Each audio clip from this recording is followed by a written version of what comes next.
La segunda jornada de nuestro masterclass. Bueno, ayer hicimos una visión todo de la parte anatomía patológica, tumor no músculo invasor, y ahora empezamos ya con el tumor músculo invasor, ¿no? Y en esta primera sesión, como siempre, vamos a hacer algunas preguntas para que, bueno, sirvan un poco de base para la discusión, ¿verdad?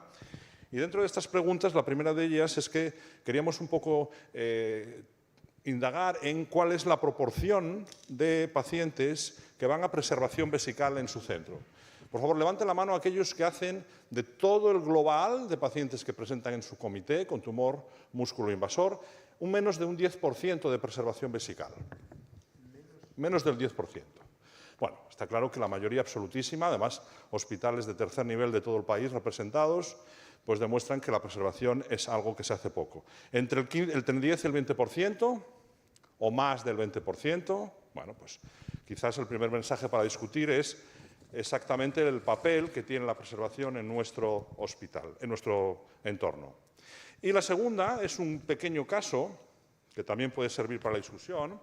Es una mujer de 72 años, en buen estado general, que se diagnostica de un tumor localmente avanzado, que se le hace el PDL1, que es positivo, y que hace quimioterapia inadyuvante en un régimen de gemcitabina cisplatino, después se hace cistectomía y, afortunadamente para ella, después de la cistectomía, pues tiene un estadio patológico PT0, PN0, el mejor de las situaciones.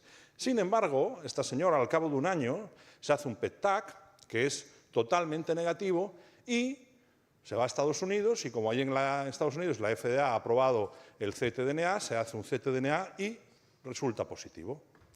Entonces tenemos una señora que radiológicamente al año está libre de tumor, sin embargo es ctDNA positivo. ¿Cuántos de ustedes continuarían con el seguimiento a esta progresión radiológica? Interesante. ¿Y cuántos de ustedes harían otro tratamiento? Es decir, como ya había hecho quimio, pues nivolumab o otro tratamiento diferente. Bueno, pues creo que son dos temas para iniciar un poquito el debate y me complace mucho presentarles al moderador de esta sesión, el doctor Alberto Breda, que es el jefe de la unidad de urooncología y de trasplante de nuestro hospital, de Fundación Puigverd.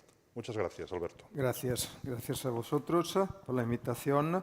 Bueno, yo diría como moderador que tenemos hoy 4 excelentes presentadores y tenemos 1 hora y media. Entonces, yo diría que la primera hora, si estáis de acuerdo, escucharemos las opiniones. Hola, Fred. Las opiniones de estos 4 excelentes presentadores y luego dedicaremos 1 media hora a un caso.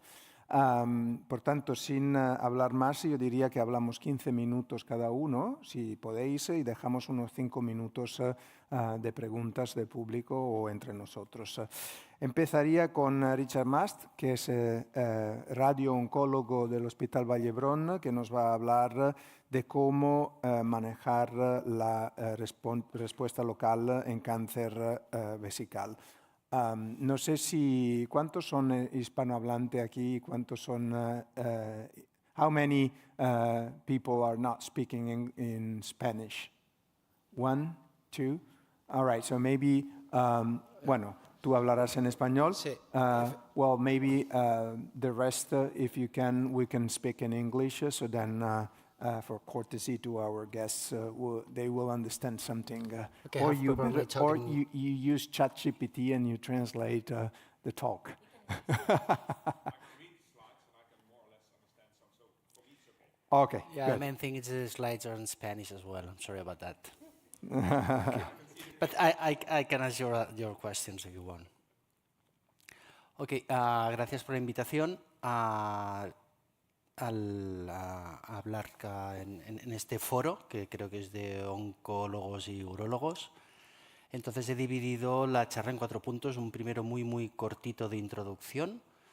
El segundo es para centrarme en el diagnóstico y de la neoplasia vesical, el BIRATS, con sus categorías, la correlación y la aplicabilidad, para posteriormente poder centrarme en la respuesta al tratamiento y su evidencia científica y finalmente unas conclusiones finales.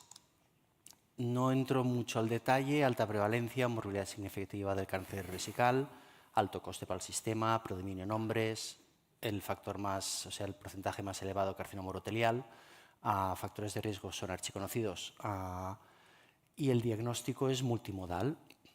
Un tema clínico, hematuria, citología de orina, una cistoscopia con RTU como gol estándar y después disponemos de una serie de pruebas de imagen que serían la ecografía alta y la resonancia y el PET-TC yo creo que en una línea un poco intermedia. Bueno, vamos al origen. El origen un poquito de la introducción de la resonancia pues vendría hará unos 12-15 años. Nos encontramos ya con algunos artículos que hablan de la infraestratificación después de la RTU, es decir, en este artículo está en un 48% de casos, con lo cual nos encontramos en un escenario de intentar una estratificación más precisa y así optimizar la selección de pacientes que vayamos a hacer una cistectomía radical. Paralelamente y de manera contemporánea aparecen artículos, por ejemplo este metaanálisis es muy interesante, donde recoge 24 estudios, bastantes pacientes, y nos dice que la sensibilidad de especificidad es muy alta y en todos ellos habla de una distensión vesical, un T2, una DIFU y un contraste, que es decir, qué es lo que se hace en la actualidad para la resonancia magnética en el estudio del BIRATS. Con lo cual nos encontramos una técnica no tan gol estándar y una otra muy prometedora, que a su vez es no invasiva, que está disponible y que tiene experiencia tanto en estadificación como en reestadificación en otros tumores pélvicos como son el recto, el cervix, el endometrio y me atrevo a decir que también en la próstata. Desventajas no acaba de estar incluido en las guías y no hay un consenso de uso. BIRATS aparece en 2018, es la creación de un nuevo RATS, ya sabéis vosotros muy bien que hay RATS en prácticamente todos los tumores, está el BIRATS para mama, el IRATS para el hígado, está el BIRATS para la próstata, pues aparece un intento de creación de un nuevo RATS y en el 2024 un intento de mejorar y actualizar esta clasificación. ¿Qué nos interesa? Lo que nos interesa a nosotros, bueno, a vosotros que tratáis y a nosotros que diagnosticamos, es diferenciar lo que es el tumor no músculo-invasivo del tumor invasivo. ¿Y esto cómo lo vamos a ver? Pues lo vamos a ver con la resonancia magnética, que lo que tiene, sobre todo en el contraste, nos va a permitir ver las capas internas y nos va a delimitar muy bien lo que es la pared, ¿vale? Por tanto, la capa muscular, el detrusor, es crucial para diferenciar un manejo normalmente conservador en el no músculo invasivo de un manejo más conservador, más agresivo en el músculo invasivo. Este es nuestro protocolo, es muy básico y muy por encima os lo digo. El T2 en 3 planos, ¿vale? Para ver bien la lesión en su base. Vemos también una difusión que la hacemos en 2 planos, esto es algo novedoso, y el T1 con contraste. Damos agua para que la vejiga esté distendida, porque si no, no tiene ningún sentido. La difusión en 2 planos que os decía y el contraste cambiando en función de dónde esté el tumor. ¿De acuerdo? Y a partir de aquí nos encontramos esto, el T2, la difusión y el contraste. Rápidamente, el T2 en 3 planos, lo que vamos a ver es la pared, la muscular propia. Vamos a ver esa capa, si está o no está con cambios en su señal. Y vamos a ver qué color tiene. Y esto es muy importante para lesiones pequeñitas, porque si el color es hipointenso, va a ser una lesión pequeña, ¿vale? Va a ser un BIRATS 1 o 2. Segundo o tercer paso ya se trata de hablar de la DIFU y el contraste, que son las dominantes y nos van a delimitar el grado de invasión. Este es el esquema básico sobre diagnóstico, si nos basamos sobre el T2, que es lo que inicialmente hacíamos todos al inicio del BIRATS y posteriormente estas secuencias. Esquemas, ¿vale? Básicos, y os lo desgloso de manera sencilla. BIRATS 1, lesión muy pequeñita, es la típica lesión polipoidea. Fijaros la muscular, esto es un T2, que es negrita. Vemos la difusión y el contraste, donde no tenemos ningún tipo de realce, lesiones muy pequeñas, ¿vale? En el BIRATS 2 son lesiones más grandes y lo que es característico es el tallo, que es como la zona de implantación, que esto dicen que es un signo de no invasión, ¿vale? Solo un 13% de casos que tengan tallo nos vamos a encontrar invasión. Unas lesiones más grandes con tallo, pero de aspecto polipoideo. Y aquí viene el problema, que es el problema que nos encontramos nosotros y de cara a vosotros, a daros un diagnóstico. Lesiones un poco más grandes, fijaros esto, es un 3, o sea, por la difusión nos parece un 2, pero en el T2 nos parece un 3, es un sobrediagnóstico. No vemos si esta pared está, fijaros aquí, está interrumpida o no está interrumpida. Tenemos dudas de deciros, oye, ¿es músculo invasivo o no es músculo invasivo? ¿Vale? Pero nos vamos a las categorías dominantes y por difusión y contraste parece que no, por tanto es un BIRATS 2, es no invasivo y se confirmó con la anatomía patológica. Este es el 2 que pasa casi a 3, ¿vale? Y el 3 es muy sencillo. El 3 es el que no sabemos qué decir. No es 1, no es 2, no es 4 y no es 5. Tenemos una lesión, fijaros aquí, no lo vemos claro, no lo vemos claro, aquí tampoco lo vemos claro, tenemos el contraste, por tanto no tenemos claro, es un BIRATS 3, pero no vemos clara afectación de la muscular, es decir, ni 1 ni 2, ni 4 ni 5. 4 y 5 es sencillo, el 4 es afectación clara muscular y pongo solo este ejemplo para decir un 4, por ejemplo, sería esto de aquí, cuando ya tenemos interrupción de la muscular, y el 5 ya es cuando tenemos extensión tumoral hacia la adventicia perivesical, o sea, no hay ninguna duda y se correlaciona con la AP, ¿de acuerdo? Estos son claramente tumores músculo-infiltrantes. Vale, pues ahora un poquito el uso y la aplicabilidad. Pues hay múltiples artículos radiológicos al respecto donde nos hablan de la gran capacidad de la RESO para diagnosticar el músculo infiltrante, sobre todo en lesiones BIRATS 3 o superior, o sea, superior a BIRATS 3, un índice de capa de correlación entre lectores elevado, evidentemente radiólogo experto a mayor exactitud, y en resos de 3 teslas superior a resos de 1,5, ¿vale? Este artículo más reciente donde consensúa también que es mejor, o sea, que tiene una gran sensibilidad y especificidad para el diagnóstico de invasión muscular. 2024, un consenso de expertos ya intentan cómo incluirlo como a nivel de estadificación de usar el BIRATS antes de la RTU. Pero esto es como una recomendación de expertos, ¿de acuerdo? Pasamos a la segunda parte, que ya sería el tratamiento después de la neoadjuvancia, ¿de acuerdo? Vosotros sabéis muchísimo más que yo, evidencia científica en el tratamiento neoadjuvante para aumentar supervivencia y supervivencia libre de enfermedad, pero no exento de efectos secundarios. Esto abre, yo creo que un escenario que a decir de, ¿no? Un poquito, ¿vale la pena seguir con el tratamiento? ¿No vale la pena? Entonces, diferenciar estos pacientes que vayan a responder de los que no vayan a responder. Con lo cual, genera un interés en una serie de marcadores de respuesta al tratamiento y entre ellos la resonancia magnética.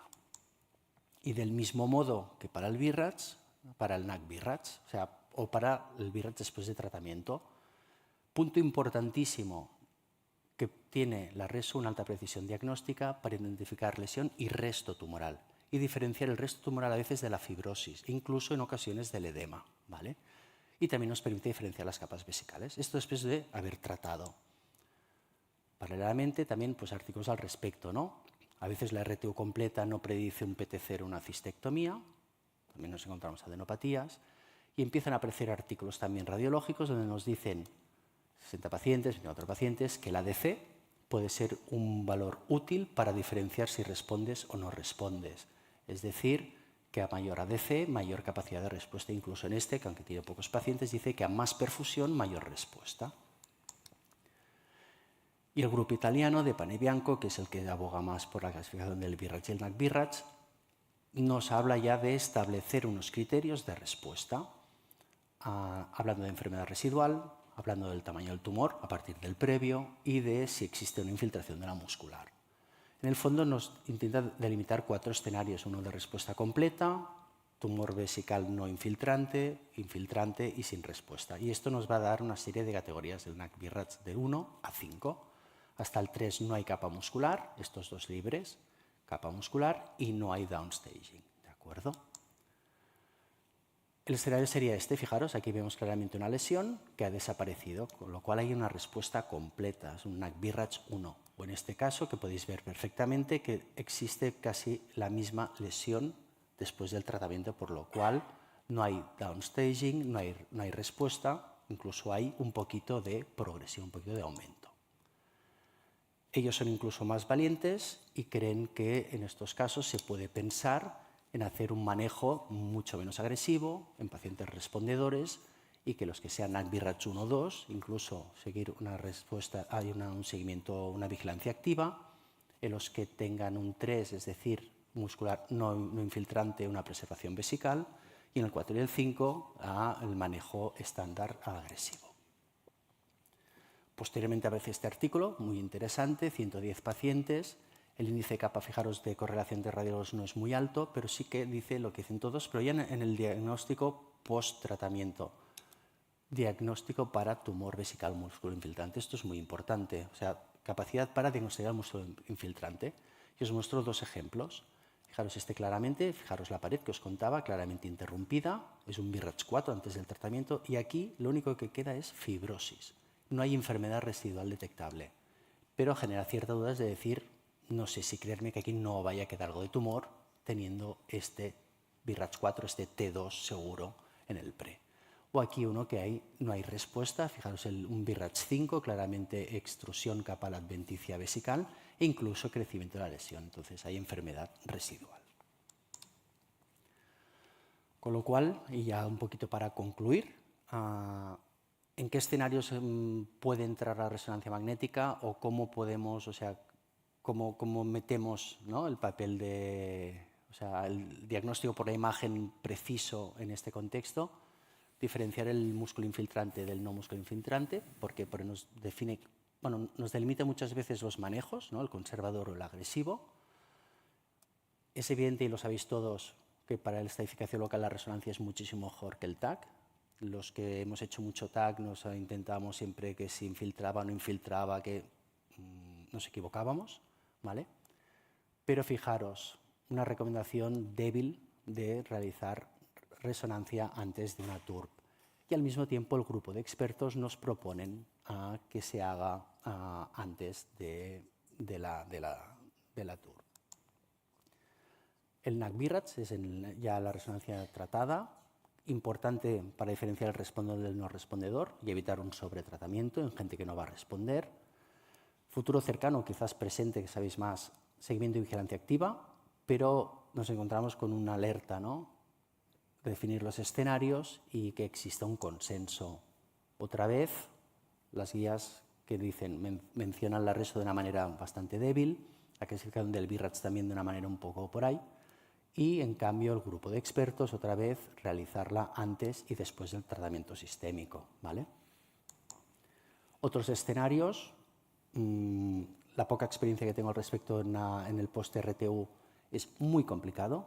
Diferenciar edema de persistencia de fibrosis cuando has resecado, cuando has tocado, y más cuando te esperas menos de 4 semanas, o sea, es lanzar una moneda al aire y decir persistencia no y ya está. Y ya está. Un tema importante también quizás es la experiencia. Ellos también abogan por una certificación de RM vesical. No sé si la certificación es necesaria, pero os puedo decir que las lecturas de casos que tenemos iniciales con las lecturas que tenemos finales no tienen nada que ver. No quiere decir que lo hiciéramos mal, sino que, bueno, o quizás sí, pero estamos en una curva de aprendizaje y que evidentemente hay un periodo de adaptación y sobre todo la multifocalidad.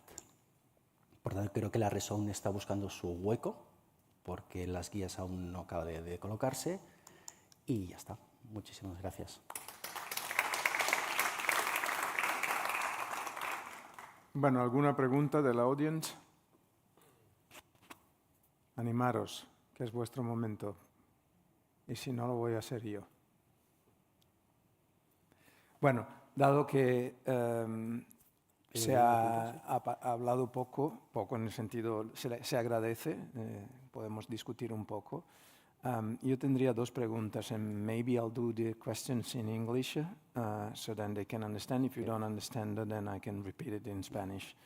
The number one question for me is, how do you explain, if there is an explanation, that the scientific evidence, I would say it's not quite there, and the experts are recommending so strongly to perform MR before and after the treatment?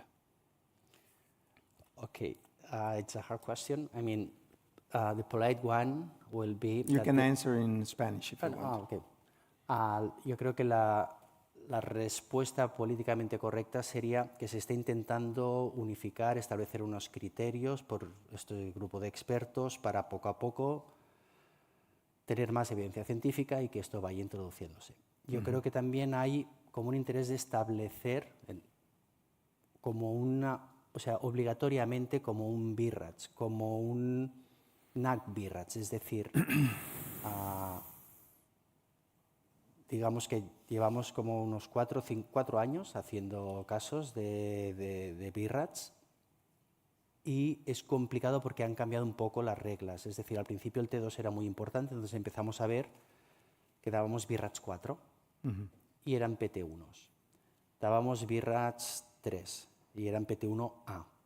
¿Me explico? Entonces, creo que están buscando la manera, o sea, aún están como en formación para intentar mejorar esta. Vale. No sé si he contestado. And then the second question, which for me is the most important one, it would be, it is okay if after post-treatment immunochemio resection, you see the tumor with the MR.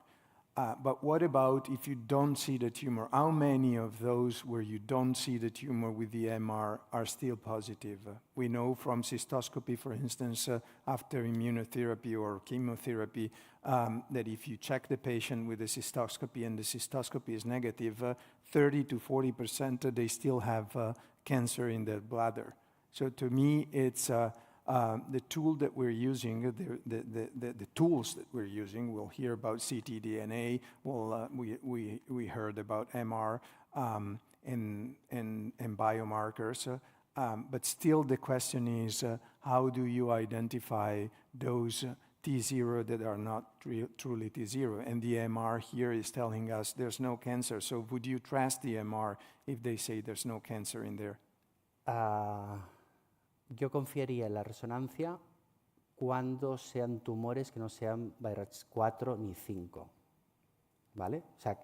O sea, 4 extensos o 5. O sea, un 4 incipiente confías más, pero lesiones que son tan infiltrantes, un 5 que te regrese a un 2, confiar en que no exista tumor, aunque tú veas fibrosis y no veas señal de tumor, genera una duda. Es decir, yo un 5 convertirlo en 2, que sería como la respuesta completa porque es un 5,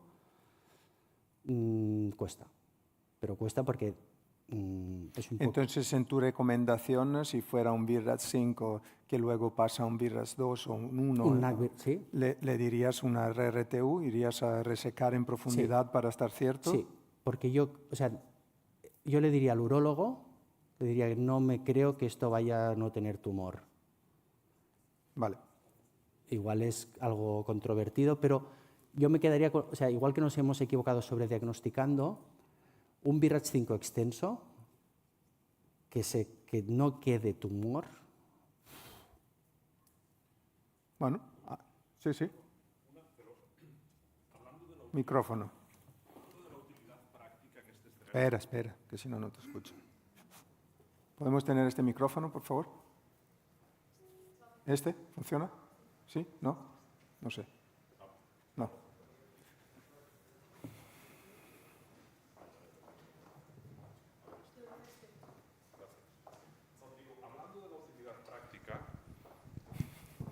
Hablando de la utilidad práctica en este escenario, que me parece muy interesante, ¿no? Es decir, hoy en día, después de quimioterapia neoadyuvante, está claro que la resonancia nos puede indicar si hay progresión, por lo tanto, para tomar una decisión, porcentaje muy bajo de pacientes, y nos puede ayudar en el otro escenario para planificar quizás una cirugía menos agresiva.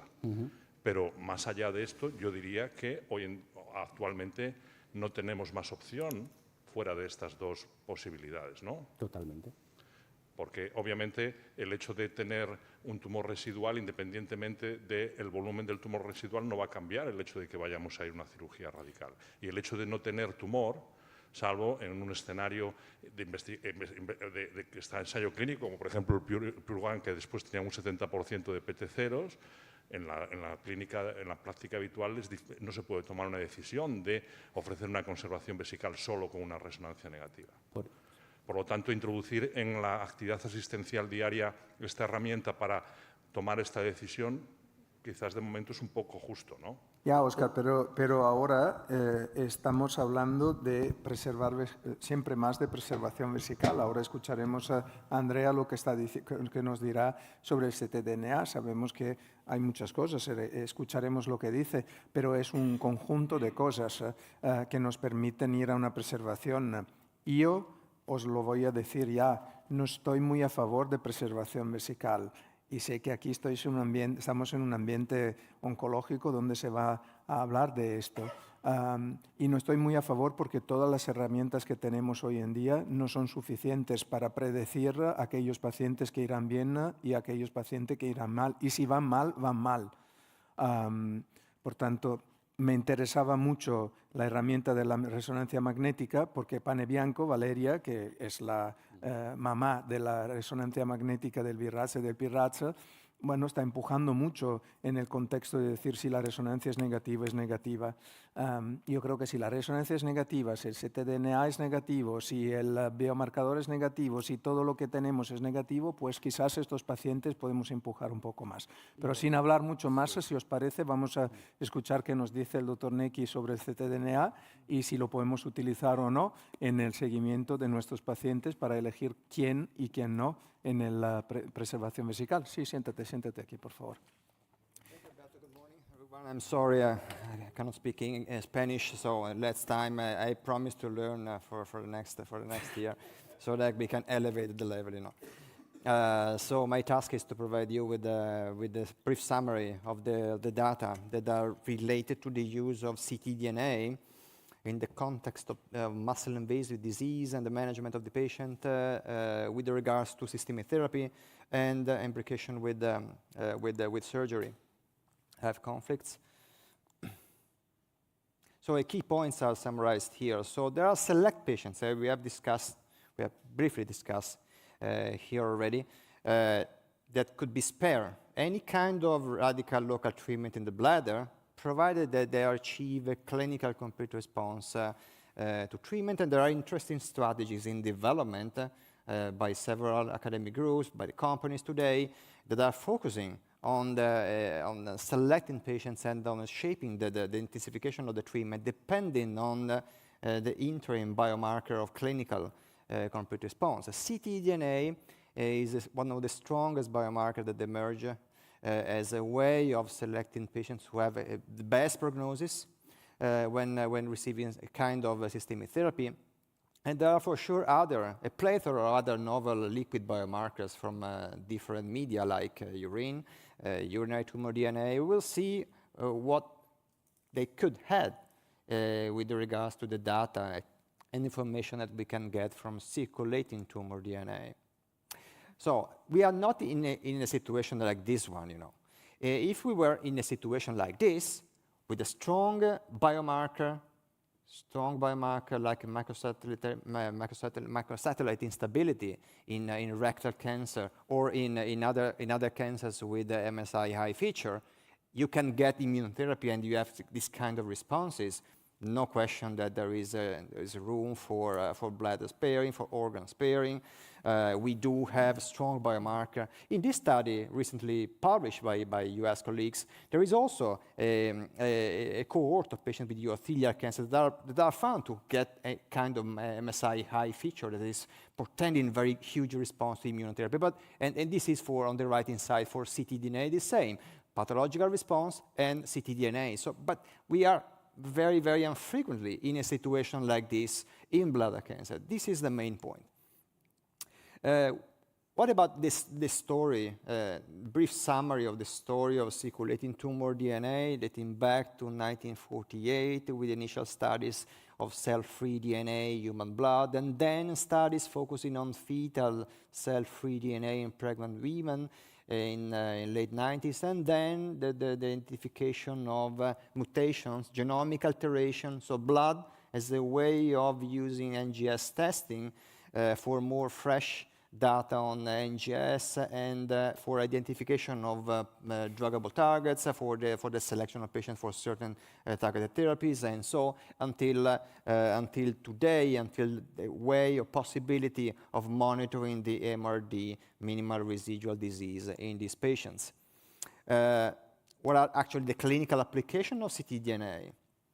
MRD, with MRD, we usually refer to a way of monitoring a response, a tumor to certain systemic therapy, you know, when we do not have conventional tools like radiology, for example. This is a typical situation in which we have a huge response in bladder tumor with the neoadjuvant systemic therapy. We do not see any major tumor still present in the bladder. We perform cystoscopy, nothing major in the bladder. We don't see nothing. But is there any tumor again present, circulating in the blood of the patient? So ctDNA is a way of monitoring MRD in this patient. And ctDNA dynamics is another very important tool to identify those patients who are best suited for a kind of de-intensification of treatment by questioning the need for the surgical part and the maintenance of adjuvant part, and so. So the decision-making based on ctDNA is at least promising. For the neoadjuvant therapy response, the clearance of ctDNA or lack of clearance of ctDNA is strongly prognostic. We'll see the data from the clinical trials. The post-cystectomy setting for the adjuvant therapy selection, ctDNA is strongly prognostic and may be predictive for immunotherapy, adjuvant immunotherapy efficacy. We will see what the data from clinical trials will look like. And then there is a plethora of data emerging from metastatic setting. We will not touch on this point. We had initial data from neoadjuvant studies. These are the studies from Abacus, the data from the Abacus study, the atezolizumab data, and the IPNIVO study, the Nabucco trial, initially showing that the clearance of the ctDNA on the right-hand side is, or the ctDNA status post neoadjuvant treatment was strongly prognostic. So the clearance of the ctDNA, so the ctDNA negative test, when starting with the positive test, is strongly prognostic, regardless of what the patient receives afterwards, after neoadjuvant therapy. We have strong data supporting the prognostic role of ctDNA from the Danish group. Lars Driscoll has published quite extensively on this, and the results are moving in the same direction. You know, this way is for standard chemotherapy use and neoadjuvant chemotherapy use. Previously was for neoadjuvant immunotherapy. It doesn't change very much. So here we do know that the single time point ctDNA or serial testing or longitudinal testing post-cystectomy is anyway strongly prognostic, regardless of the treatment, of the type of systemic therapy the patient receives. On the left-hand side, you see a meta-analysis published in Annals of Oncology recently by Italian colleagues, focusing on the prediction ability of ctDNA negative test or clearance of ctDNA in predicting the pathological complete response to certain therapy in various tumor types. And you see here that the odds ratio is good. So in general, as a trend in solid tumor, there is a way of selecting patient or anticipating a huge response at the pathological level when the patient proceeds to radical surgery, the radical removal of the primary tumor, radical removal of the organ. And on the right-hand side, you see that the latest data from the Danish group, the same that I have presented in previous slide for the Lars Driscoll, with longer follow-up, actually confirming the initial data, the same or similar data. Data from the ongoing trials with immune therapy or immune chemotherapy, immune ADC variously combined, are focusing again on the ctDNA. The Volga study is an ongoing study, which are still to provide the primary outcomes, in which Durva is combined with tremelimumab, with or without enfortumab vedotin. We had the very initial data on initial safety lead-in cohort presented this year. With regards to the association between ctDNA status and PCR or non-PCR, you see here that the blue box in association with the lack of PCR were actually at least quite promising. So all the patients who had still ctDNA positivity, very few patients I know, but all the patients who had still ctDNA positivity post the systemic therapy did not show any kind of major response on the primary tumor, but for sure with all the limitations of the small numbers. IMvigor 010 is one of the most, one of the strongest trial providing a result today with the ctDNA, and the data that we know, and I'm sure most of you already know, are pointing to the prognostic role of ctDNA, in this case post-cystectomy, with regards to the ctDNA positivity in the patient who have received cystectomy with or without neoadjuvant chemotherapy, and the prediction ability of atezolizumab benefit in the patient with ctDNA positive test post radical cystectomy. We tried, and then there is a way of combining biomarkers. You know, Alberto has mentioned before that the key feature, the key point of combining coagulating data from composite endpoints, from composite tools. You know, we can also, we are still at the beginning, you know, at the tip of the iceberg when combining biomarkers in composite tools. For example, when combining TNB features with ctDNA positivity, we can further rise the curve in the TNB high tumor, ctDNA clearance to patients that can benefit the most from surveillance, for example, post radical surgery. So a way of combining, an initial way of combining biomarkers. Another strong information that we got from the IMvigor011 in this case, IMvigor011 is a study which is addressing adjuvant immune therapy or randomizing patient towards atezolizumab observation depending on ctDNA positivity. So it will be the first study to prospectively confirm, possibly, the role of ctDNA in decision-making tool for adjuvant immune therapy. We had data from the ctDNA negative patients that were screened in this study, so the population who were screened in this study and were not randomized because of the fact that the ctDNA status was negative post-radical cystectomy. And you see here the outcomes of these patients. So almost 100% survival in this patient population, the decent follow-up. So ctDNA again as a prognostic tool, strong prognostic tool in anticipating the outcome of the patient post-cystectomy. So this is a summary, a high-level summary of the data that we have today. So the clearance of the ctDNA, the ctDNA status at a single time point post-cystectomy, or the positivity or the negativity post-cystectomy at the serial measurement is a way, or could be at least a well-shaped to be a way of selecting the right patient for which we could invest on further trials. And there are trials ongoing in the adjuvant setting. IMvigor011, I've already mentioned, the Alliance trial, a modern trial, led by Medgalski in the United States, that are basically selecting patients who are positive for ctDNA and randomizing these patients with positive ctDNA to receive maintenance or adjuvant further systemic immune therapy or placebo or observation. What about the clearance again? We just got at ASCO meeting the data from the Niagara study. Niagara study, as you know, is the first phase 3 study with immune chemotherapy versus chemotherapy in the perioperative setting, adjuvant and neoadjuvant.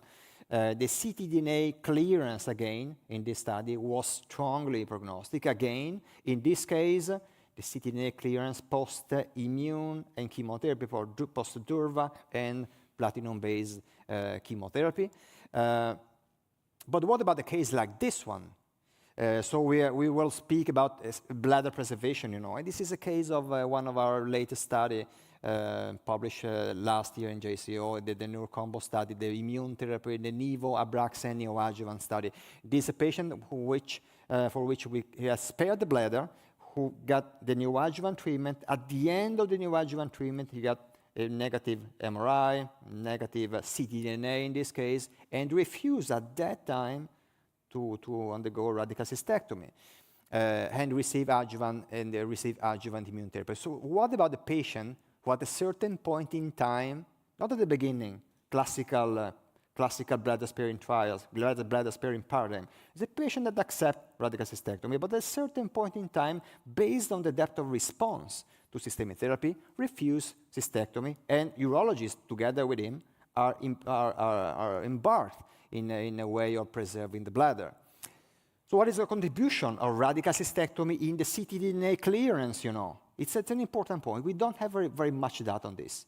Looking at the Niagara presentation, here we see that overall, in the biomarker evaluable population, we have a reduction in about 13%. It is due to cystectomy. This is a contribution of cystectomy, not actually neoadjuvant therapy. So what about moving to RTRBT instead of cystectomy? Do we get the same kind of reduction in ctDNA? Is still something to be demonstrated in clinical trials. It's something to focus on in next trials. We hosted in Milan in December a meeting with FDA, EMA people, multi-stakeholder, patient advocates, with the precise aim of defining clinical complete response. And actually the result, the paper is still in publication. The outcome was actually to move to combination definition. So negative biopsy, negative RTRBT, negative imaging, negative urinary cytology, all together, not just imaging, defining clinical complete response. The point of clinical complete response is also important because we do have movements with the novel intravesical therapies in muscle-invasive disease. On the left-hand side, you see the initial data from Sunrise-4, TAR-200 and gemcitabine intravesical releasing system, with or without immune therapy. On the right-hand side, you see cretostimogene, the viral gene therapy intravesically put in the patient with MIBC in combination with nivo. The PCR rate are at least promising, higher than 40%. So we could have possibility of intensifying therapies in a different way, not just radical cystectomy in the near future, with novel tools, with novel therapies put into the bladder. So when looking at the classical perioperative studies, all the studies are ongoing with the only exception of Sunrise-2, for which we do have the press release that the study was negative, or at least TAR-200 and sacituzumab was not superior to chemoradiation. But we do not have any single data for ctDNA in the chemoradiation, immune radiation, or other bladder-sparing, classical bladder-sparing tools. So the missing point here is we don't have any single data, at least in my knowledge, for ctDNA in this trial. So again, another criticism towards using ctDNA or relying too much to ctDNA is like this. So when shifting our focus on bladder-sparing, response-adapted bladder-sparing trials, and these are the data that are provided, the study that are provided or published data so far, we see a concerning number, you see, across the studies, of patients who actually developed not just metastatic disease. This is a good point. So the disease control at the systemic level remains good, but the patient developed in a 30% of the cases, 40% of the cases, intravesical relapse. So high-grade relapse. I'm not 100% sure. I'm a big fan. I'm still a big fan of CR as a biomarker for bladder sparing. But this is concerning because I'm not sure that patients undergoing RTRBT, intravesical therapy, radiotherapy, other bladder-sparing approaches, instead of moving with a classical paradigm to radical cystectomy up front, gets an advantage in quality of life or maybe in survival. But I'm still concerned, And there is a concerning number of PTA high grade, the PT1 high grade, CIS relapses in the patient who preserve the bladder, meaning that a kind of intensification into the bladder with TAR-200, with the radiotherapy, with something else is needed. These are all studies that tried to cure the patient with systemic therapy alone with the RTRBT. So in conclusion, ctDNA is strongly prognostic, for sure, 100% sure. In the classical way of moving with the classical perioperative paradigm, 100% sure. We can all agree on this.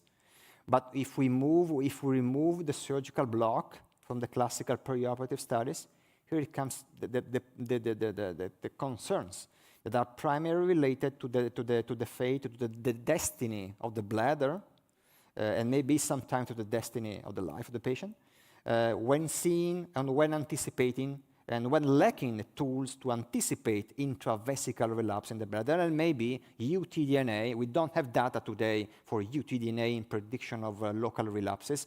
Maybe at ESMO we will have the initial data, but we still have to rely on something different with a special focus on identifying these cases that preserve in the bladder. Thank you very much. Well, stay there, Andrea. Thank you very much for your beautiful talk. Are there any questions? I hope there will be some questions from Andrea. It's not easy to ask this guy a question, but... No, in Spanish. But please, not in Spanish, but not because of the language. But yes, please. Andrea, amazing talk. Thank you so much. I think that we are making a great effort to identify those patients that could be treated with these conservative approaches, especially in patients with ctDNA negative. But I'm a little worried about how can we manage those patients that are still having a ctDNA positive after the adjuvant chemotherapy. And you have pointed out in your presentations the role of cystectomy in those patients and how can we reduce patients from positive to negative.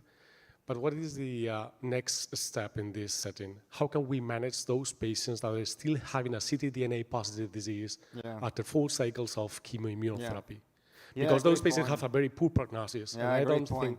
Great point. As you know, we don't have any reliable answer today. But I go back to the point of trying to combine the results for restaging that we could have. So, for example, you mentioned the important point of ctDNA positivity, so lack of clearance of the ctDNA post-neoadjuvant therapy. We have to integrate to imaging, you know, because if you still see a major response at imaging on the primary tumor, and we don't have any evidence of residual disease outside of the bladder, there is still opportunity to undergo radical cystectomy, because there is a proportion of ctDNA positivity which is still depending on the primary tumor, which is releasing the DNA on the circulating blood, you know. And when removing the bladder, you see the clearance post-cystectomy. This is the 13% clearance that you get with the radical cystectomy, the surgically induced clearance, you know. But for sure, if you don't see any major response in the primary tumor, you see a huge and extensive T3 or T4 disease with ctDNA positivity, I would be very much concerned to undergo cystectomy in this case, and maybe a kind of second-line therapy or further therapy is needed in this patient.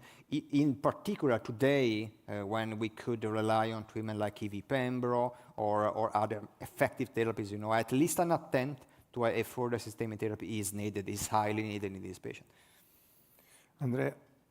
So Oscar, please. Thank you very much for the Wait a second, microphone. She's coming.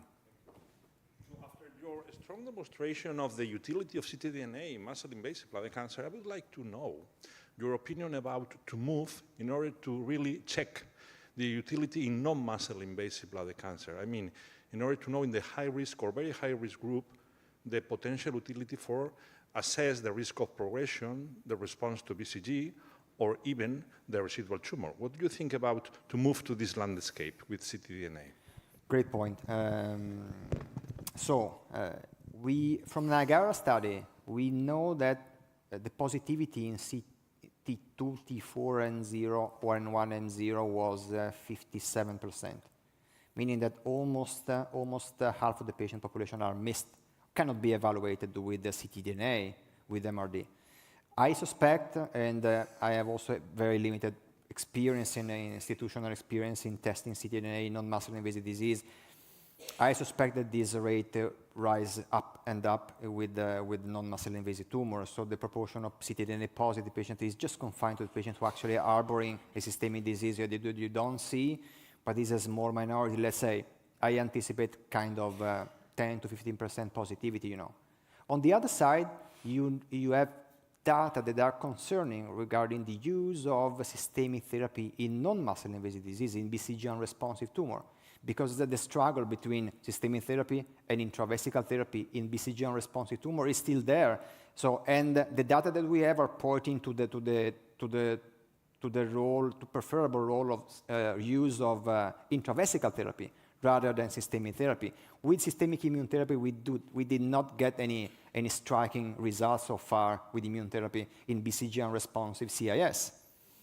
So it's a challenging point, you know, because with ctDNA you could anticipate a way of having a patient who harboring metastatic disease, but at the same time you don't have any reliable treatment that you can use, nor immune therapy, nor chemotherapy to treat the patient. So outside of clinical trials is tremendously difficult to manage or to interpret a ctDNA positivity.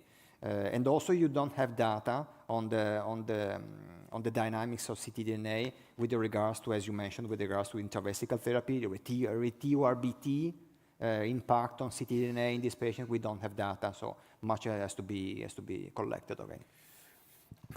Andrea,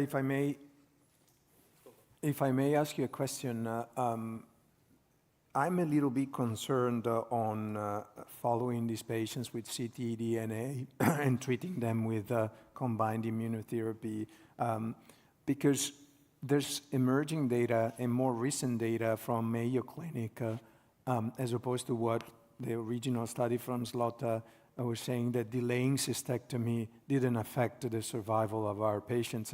And the more recent data from Jeff Carney group from Mayo Clinic, it looks like 30% excess disease mortality if you delay cystectomy. What do you think about this? I think that the data so far, with all the bias of the limited numbers, are pointing to the fact that it is very important to look at the systemic therapy that you are providing in this bladder sparing approach. In classical neoadjuvant, pure neoadjuvant studies, when using chemotherapy, retained paradigm is problematic, you know. And we have a problematic number of patients jumping from PTAI grade relapse to metastatic disease. This is not true in the retain 2 when people from Fox Chase added the nivolumab tail, the adjuvant nivolumab tail. And also in our experience that we showed too, with the Sachi Pembro, with maintenance Pembro, delaying cystectomy did not result to be problematic. MFS was 100%. The same for Medgalski study. MFS is very good. One or two patients develop metastases at the end under systemic immune therapy control. So I think that a way of the paradigm of bladder sparing is very much depending on the continuation of treatment. And this is actually what emerged as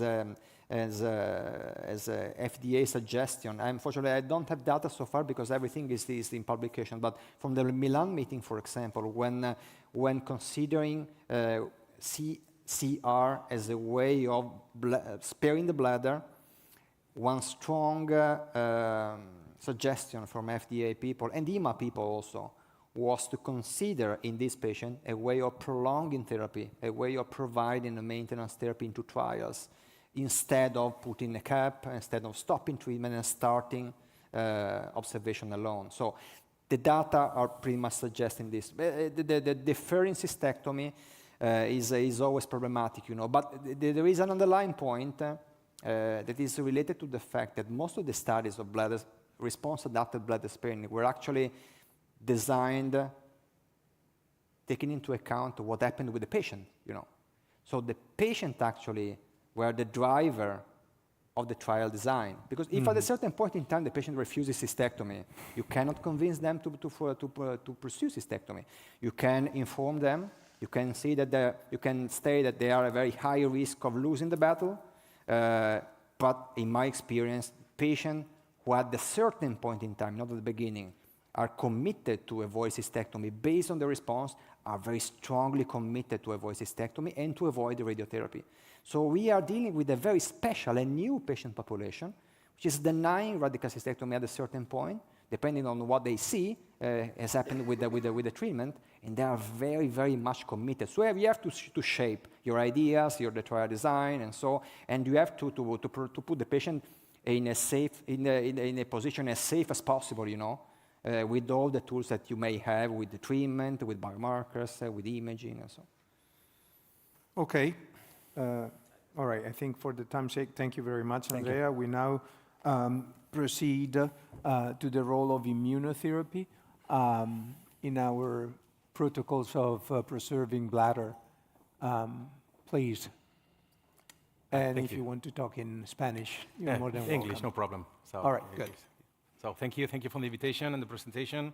I'm here to speak about the role of immunotherapy in these new trials in MIBC, and mostly if we do have or not a new standard of care with the Niagara trial.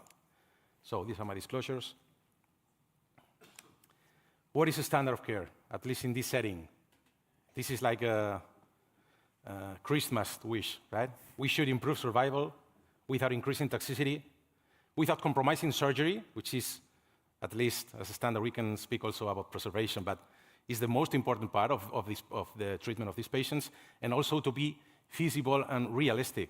We do not have to implement a new technology, expensive, not validated, so this would be the ideal standard of care, at least in my opinion, and let's see we have that outcomes guaranteed with Niagara.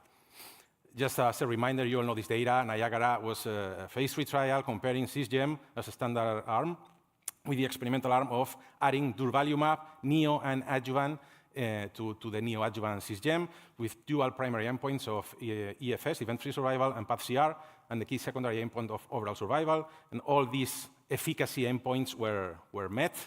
This is the primary endpoint of EFS, which was clearly superior to the combination of durvalumab added to cisgem. Also, the path-CR in the ITT population, and this is interesting, the first analysis did not include 59 samples that were analyzed afterwards. And also this kind of, some people may think that, well, this is not too high.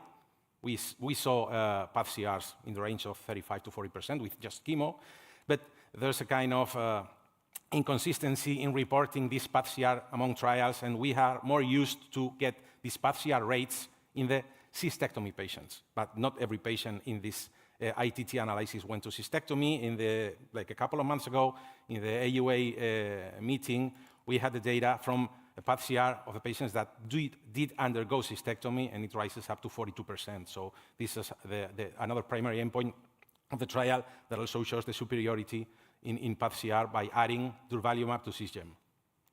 And the key secondary endpoint that some of us maybe expected it to be positive later, at the second interim analysis, for example, but was already met at the presentation, and is also positive for durvalumab added to cisgem.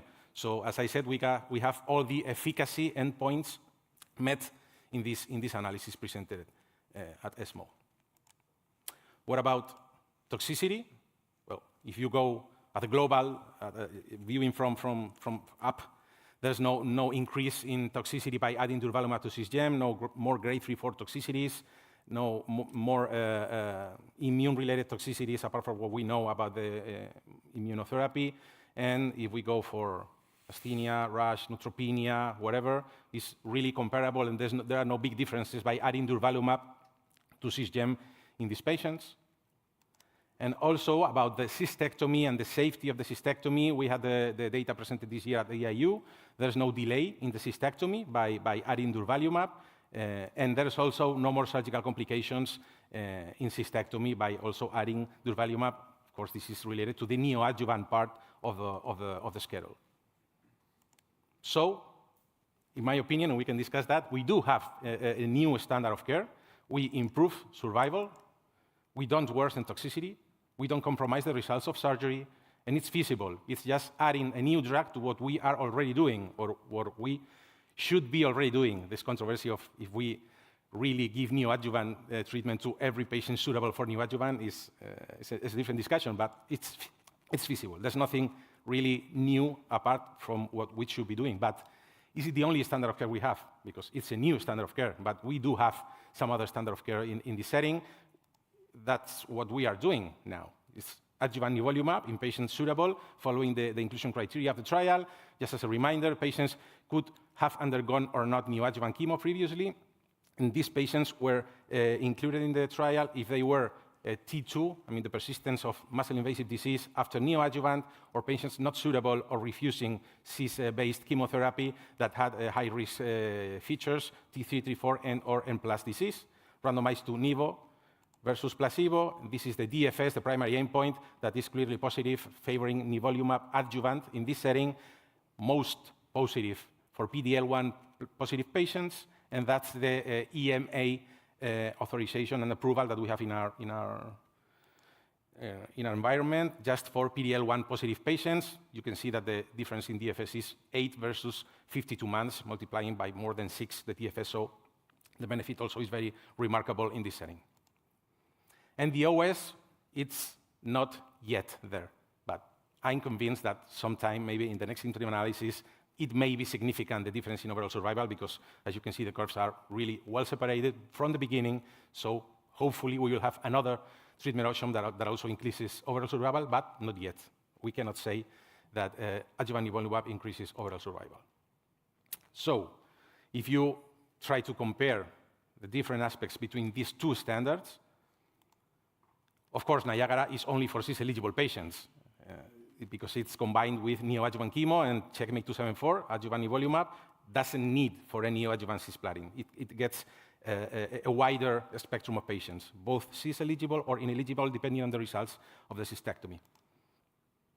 In Niagara, you give immunotherapy to 100% of patients that begin with a trial. In CheckMate 274, only for high-risk patients after cystectomy. So it could be like a way of tailoring the patients that should or not undergo for immunotherapy in this perioperative setting.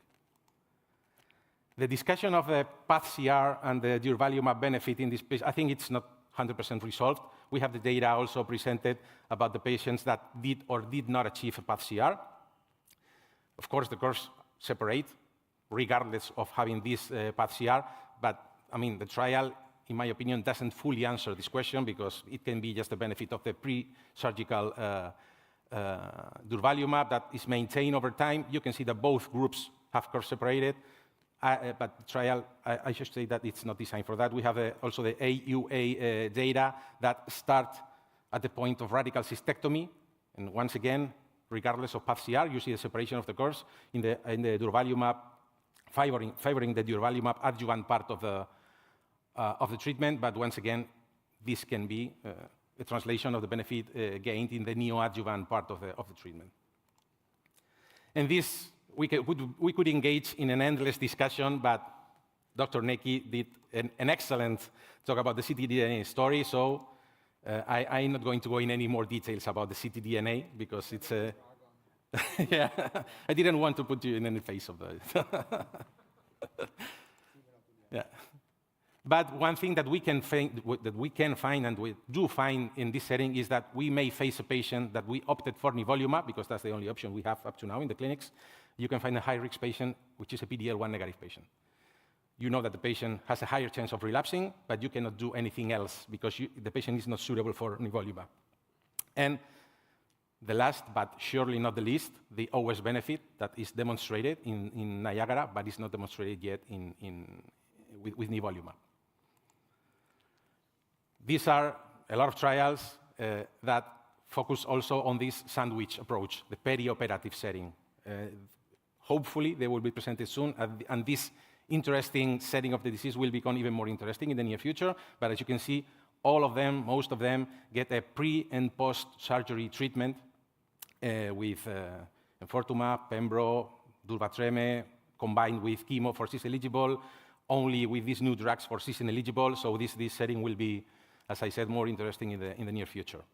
But what we can say is the Niagara trial is the first one trial with immunotherapy that demonstrates an improvement in EFS and OS in the perioperative treatment of localized MIBC.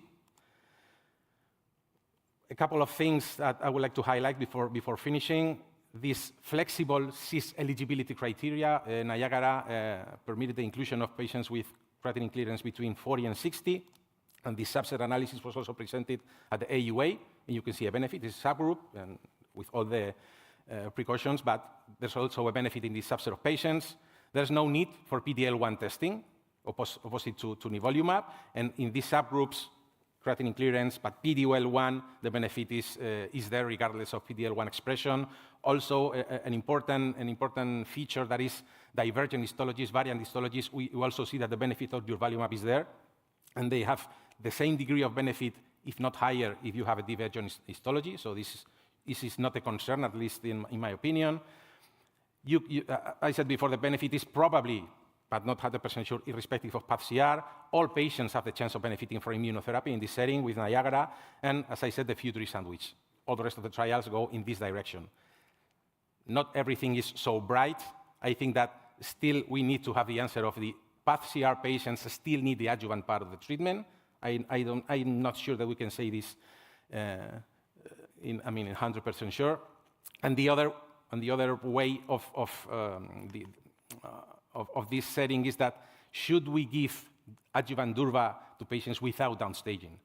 If we got cis and durva and there's no response, what's the use of going on with durva? We should explore something different. And of course, there's no role in cis-ineligible patient. Once again, if the patient is not eligible for cisplatin, Niagara is out of the question. But as you are all aware, less than 1 week ago, the Niagara schedule was approved by the EMA. So hopefully, we will have it soon in our clinics, and we'll have to decide which perioperative or adjuvant strategy we will follow in these patients. Thank you. Thank you so much. Questions? Sorry. Thank you, Dr. Pinto. Yes, Andrea. Thank you. Comprehensive scenario of the perioperative therapies. I'm disappointed about the fact that today we are still unable to quantify the benefit of the three different parts: pre-op part, surgical part, and adjuvant part. Why? Because the registration trials and marketing purposes in this is a typical case, are not 100% aligned with the science purposes. With the only exception of melanoma, in which there was a trial that formally tested the neoadjuvant, adjuvant versus adjuvant alone immune therapy, we don't have any single example in solid tumor oncology, head and neck, cervical cancer, colorectal cancer, triple-negative breast cancer, lung cancer, bladder cancer. One single example or trial of this kind. All the trials that are combining everything together with the standard, compared with the standard of care, and putting everything in the adjuvant part.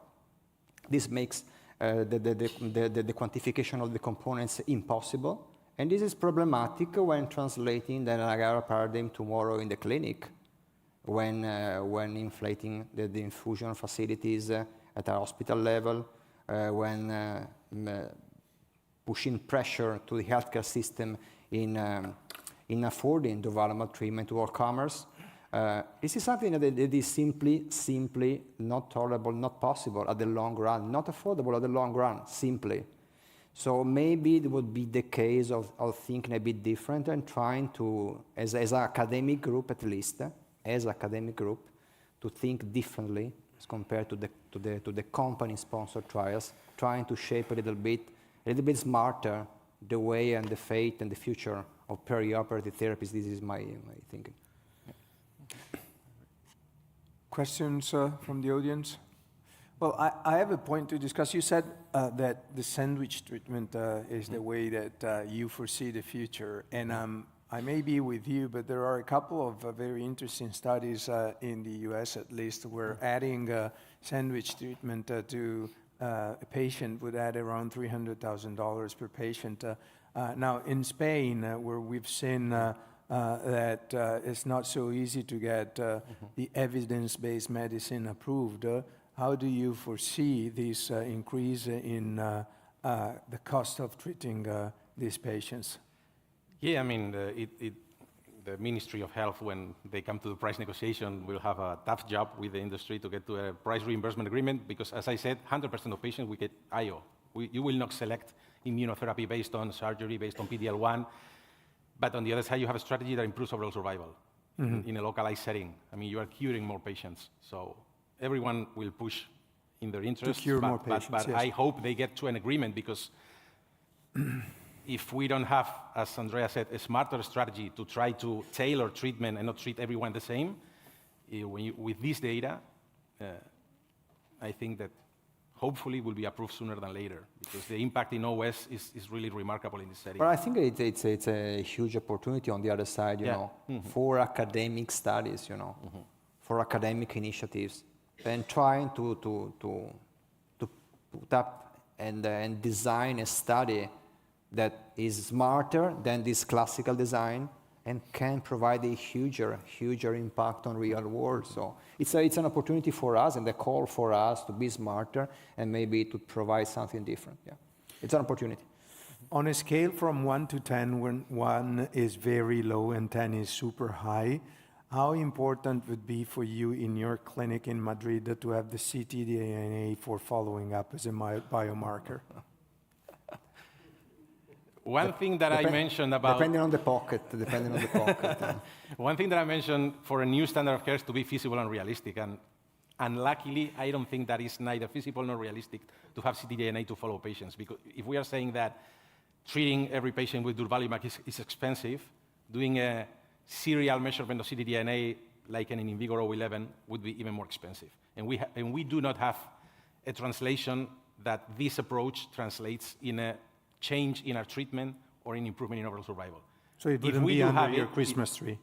Sorry? It wouldn't be under your Christmas tree? Not yet. Not yet. When we see the results of 011, I may change my mind. And next year, we will see something very different. But until then... The point is that is already under the Christmas tree in the United States patients, you know. Yeah. So you raise a very important point of geographical disparity, because I'm not aware of any single NGS test that is available as companion diagnostic. In prostate cancer, it's a nightmare. In bladder cancer, the ctDNA used in the United States is out of control. Everywhere. And you cannot interpret in metastatic setting there's so many evaluations that patients put to you and bring to you in the clinic. In Europe, any single patient can access unless they pay out of pocket to these tools. And for example, the ctDNA test, if you rely on, I will not mention the companies, but there are tests that are very much expensive, you know. So it's a huge disparity between the sides of the Atlantic, you know. And the patients actually are unable to get any, unless they are included in clinical trials. So, for example, we are supporting patients with the research budget in getting these tools, in getting this test within trials. But outside trials is very difficult if the patients are not paying out of pocket. So can we fairly state that, unfortunately, we still don't have the right tool to follow our patients? Yeah, I would say so. I mean, we have better treatments, but we don't know how to tailor them to an individual patient. That would be my summary. Yeah. Thank you. And that opens up the question to Maria, Maria Ribal, who you all know probably. And what about the case scenario, Maria, where we treat the patient is a complete response, and then now it comes to you and it asks you, all right, so I have a complete response. So we heard from Andrea and Dr. Pinto that these patients may now ask you, please don't take my bladder out, but instead you want to take the bladder out. Why? You and me, I think, that want to take the bladder out. So I will do my talk in English because one of my mentors is here. So you are the cause that I am at the guidelines, so I'm really happy to have you here. And thank you for the invitation. Honestly, I thought that this talk is going to be more difficult for me because I thought that I would be in an environment just defending, preserving the bladders. And I think that now I feel relaxed. Good. Because I think that we are Because I'm here. No. Well, Alberto, no. I think that we are more or less aligned. So these are my disclosures. And if you ask me which is the role of the radical cystectomy in a complete responder after neoadjuvant therapy, the role is that is the standard of care. And that it's the therapy that has demonstrated the major impact in overall survival, even in those that achieve a complete response. So I think that this is a, this is a reality. It's not something that we can discuss. It's I think that there are not arguments against, but I will try to defend just because I'm not a dictatorial. I would try to explain why do I think that. In our guidelines, radical cystectomy is considered the standard of care in muscle invasive disease. And you would say perhaps Maria is a little bit biased because it's EAU guidelines, but look, it's in all guidelines, AUA, NCCN, ESMO guidelines. So in all guidelines, the standard of care for treating muscle invasive disease is radical cystectomy. So preserving strategies are reserved for patients that are really well selected. So, I would like to point out that in those patients that are really well selected and that we think that they could be preserved and that they don't deserve a radical cystectomy, the preservation therapy is just not only chemo and TUR. It's a trimodality therapy because bimodal conservative therapy has not demonstrated the same impact in overall survival than trimodality therapy. So when we talk about complete responders and we think that perhaps they could be good candidates for preserving their bladder, we are not selecting the patients in the same way that we do when we think that they deserve a preservation. What I mean is that it's a completely different scenario to think about those patients that are real candidates for preserving the bladder and those that we decide during the course of the disease that they have achieved a complete response. So go to the facts. Why radical cystectomy is still standard of care even in those responding after neoadjuvant therapy? Because look at that survival data. In a PT0M0M0 disease after neoadjuvant chemotherapy, overall survival is 90% or 85% if we have a downstaging. So there's no other therapy that's achieved in a complete response this type of survival. So, and these are series that you can set. Some of these are only treated with radical cystectomy, and neoadjuvant has been incorporated into time. But we know that we are able to magnify the number of complete responders just using neoadjuvant chemo, and then we will magnify the effect of neoadjuvant chemotherapy and radical cystectomy because we are able to increase the 15% PT0 disease after TURV to 38%. Using neoadjuvant chemo. We can even increase to 40% if we use immunotherapy. And in all these trials, also in Niagara, but Niagara is on my last slide. In all of these, radical cystectomy is on the schedule of therapy. So we are achieving these survivals because we have complete response and we do a radical cystectomy. So PT0 at radical cystectomy is a prognostic marker, and it allows us to obtain an unbelievable survival for a muscle invasive disease. So it's not that taking out radical cystectomy from the equation we are going to obtain the same. We don't know yet. It's just because we do radical cystectomy in this type of patients after complete response that we achieve this survival. So I think that this is an important message. But just imagine that we think, okay, perhaps if they were PT0 really, perhaps we can spare radical cystectomy. Just for being sure for that, we need to be sure that those that we think that clinically are complete responders are those that are pathological complete responders. And I think that we have not solved this yet. So I think that imaging is not able to really tell us who are those that are going to be PT0 at radical cystectomy. But even surgery, it's not able to tell us. Those that are, for example, this is doing a TURV after neoadjuvant therapy. And even surgery, it's not able to tell us 100% sure who are those that are going to be a PT0 at radical cystectomy.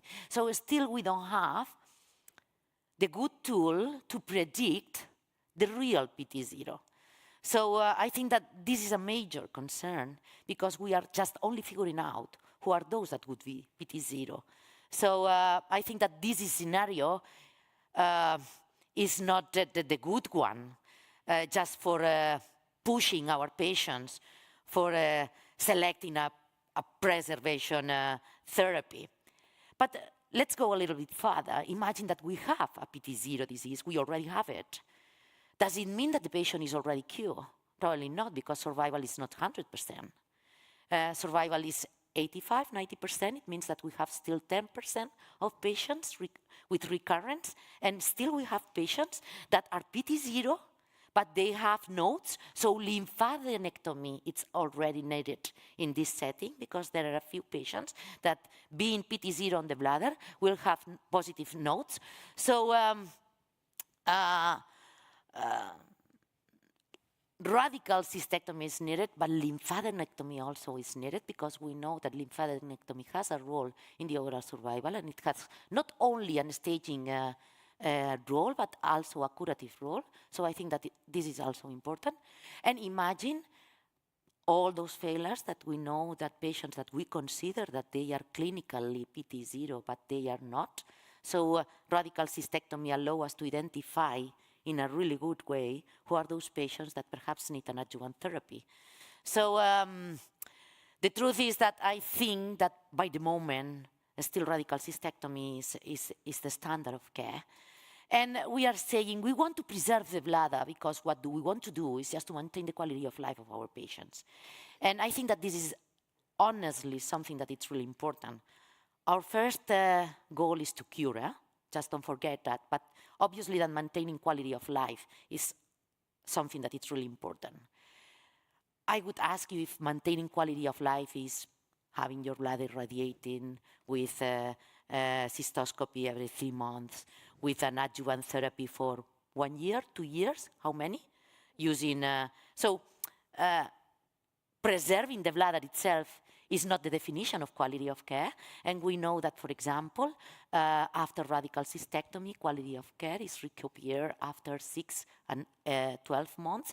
So we know, and it's not because patients get used to a bad situation. They learn to live in this hopeful situation that is to have been submitted to a radical cystectomy. It's because they recover, based on questionnaires, the quality of life.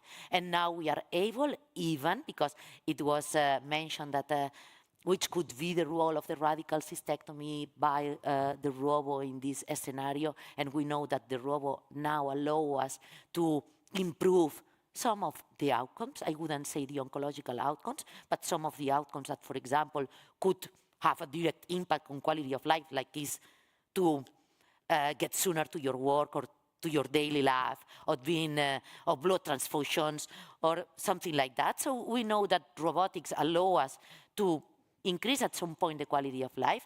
So I would say this is the main concern, should be taken into account for sure, but the main one is to cure. And we have seen from data from the trials, like retained trials, that for me are really, really scary. And is that we have 38 of patients that develop a metastatic disease, that they would have been cured, and now we have a metastatic disease. So I think that, for example, if we have a recurrence in the bladder, probably we are not able to perform a radical cystectomy anymore. So perhaps we are losing a window of opportunity to treat our patients. So I think that this is something important. For radical cystectomy, I think that still is the standard of care. For me, is the way to move. I'm not denying the role of the preservation. For sure, there's a role for preservation. And I think that this role is probably on those patients that we have said at the very beginning, almost 15% of our patients that could have a preservation therapy. Niagara has told us, look, if we put together chemo and immunotherapy, we can achieve even more pathological response, and I think that this is a strong argument, just still for maintaining the radical cystectomy there, because if we have more PT0 and we are doing radical cystectomy, we will achieve more patients that are able to survive for 90% or 80% at 5 years, because if we look at their survival of the serious intramodality therapy, that it's the standard of care for bladder preservation, and theoretically in this series, these patients are really well selected based on they are theoretically T2 or even complete responders. We are not able to achieve the same survival that we achieve in those that are real PT0 or PT2 after radical cystectomy. So I think that for me this is something that is important, because our our desire, I would say. The first one probably is just to be able to eradicate cancer of the life of our patients. I think that we are still not yet there, so probably in the future we will be able to do so.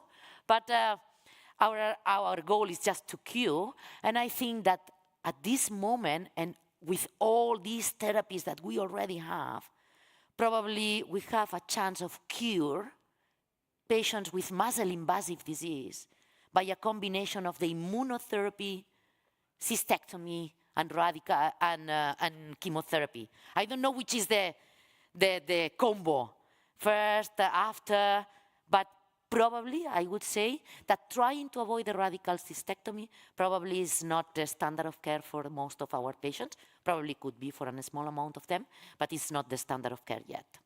So thank you very much for your attention. Thank you, Maria. Any questions from the audience? 1, 2, 3. There are a lot of urologists Oh my here. God. So Please, easy, yeah? No, it's a very nice talk, but you know, I'm first a prostate guy, and we had exactly the same discussion 15 years ago on why we should operate on Gleason 6, because we don't have the tool to say that there is no Gleason 7 in that prostate and we should get everybody's prostate out because there is a chance of cure. But actually, that inability to precisely define the pathological score, it's a prognostic marker. It's not a predictive marker. So, I mean, today, we should do this trial, because if we don't do this trial, we're going to do like we did from prostate cancer. We're going to keep removing the prostate to tell the patient, look, I told you there was one single foci of Gleason 7, which is happening right now. So with the implementation of MRI, so I think that for us, we have to do this trial, because otherwise it's going to happen exactly what Alexandra said. Andrea said, they come to you and they say, there is nothing left in my bladder. Why should you get it out? And then I say, yeah, maybe in this patient we should speak about adjuvant surgery and not neoadjuvant chemotherapy, because we're basically treating patients with no residual disease, which is the definition of adjuvant. I do perfectly, I agree with you. I agree that we are talking about prognostic. PT0 is a prognostic, it's not a predictive, it's prognostic. I agree with you. I think that it's not comparable to Gleason 6 prostate cancer. Correct. Why? Because muscle-invasive bladder cancer is like a Gleason 8. So this is my concern. So for example, I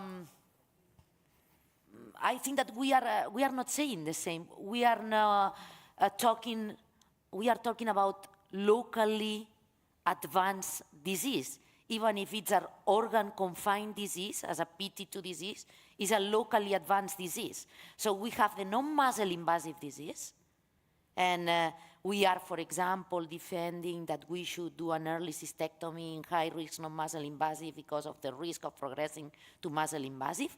And perhaps, I agree with you that there are some of these that we should not go to early cystectomy because they should be treated with new endovesical therapies that you already mentioned that. I think that muscle invasive cannot be compared to Gleason 6 disease. We are not dealing with the same. Muscle invasive is a locally advanced disease per se.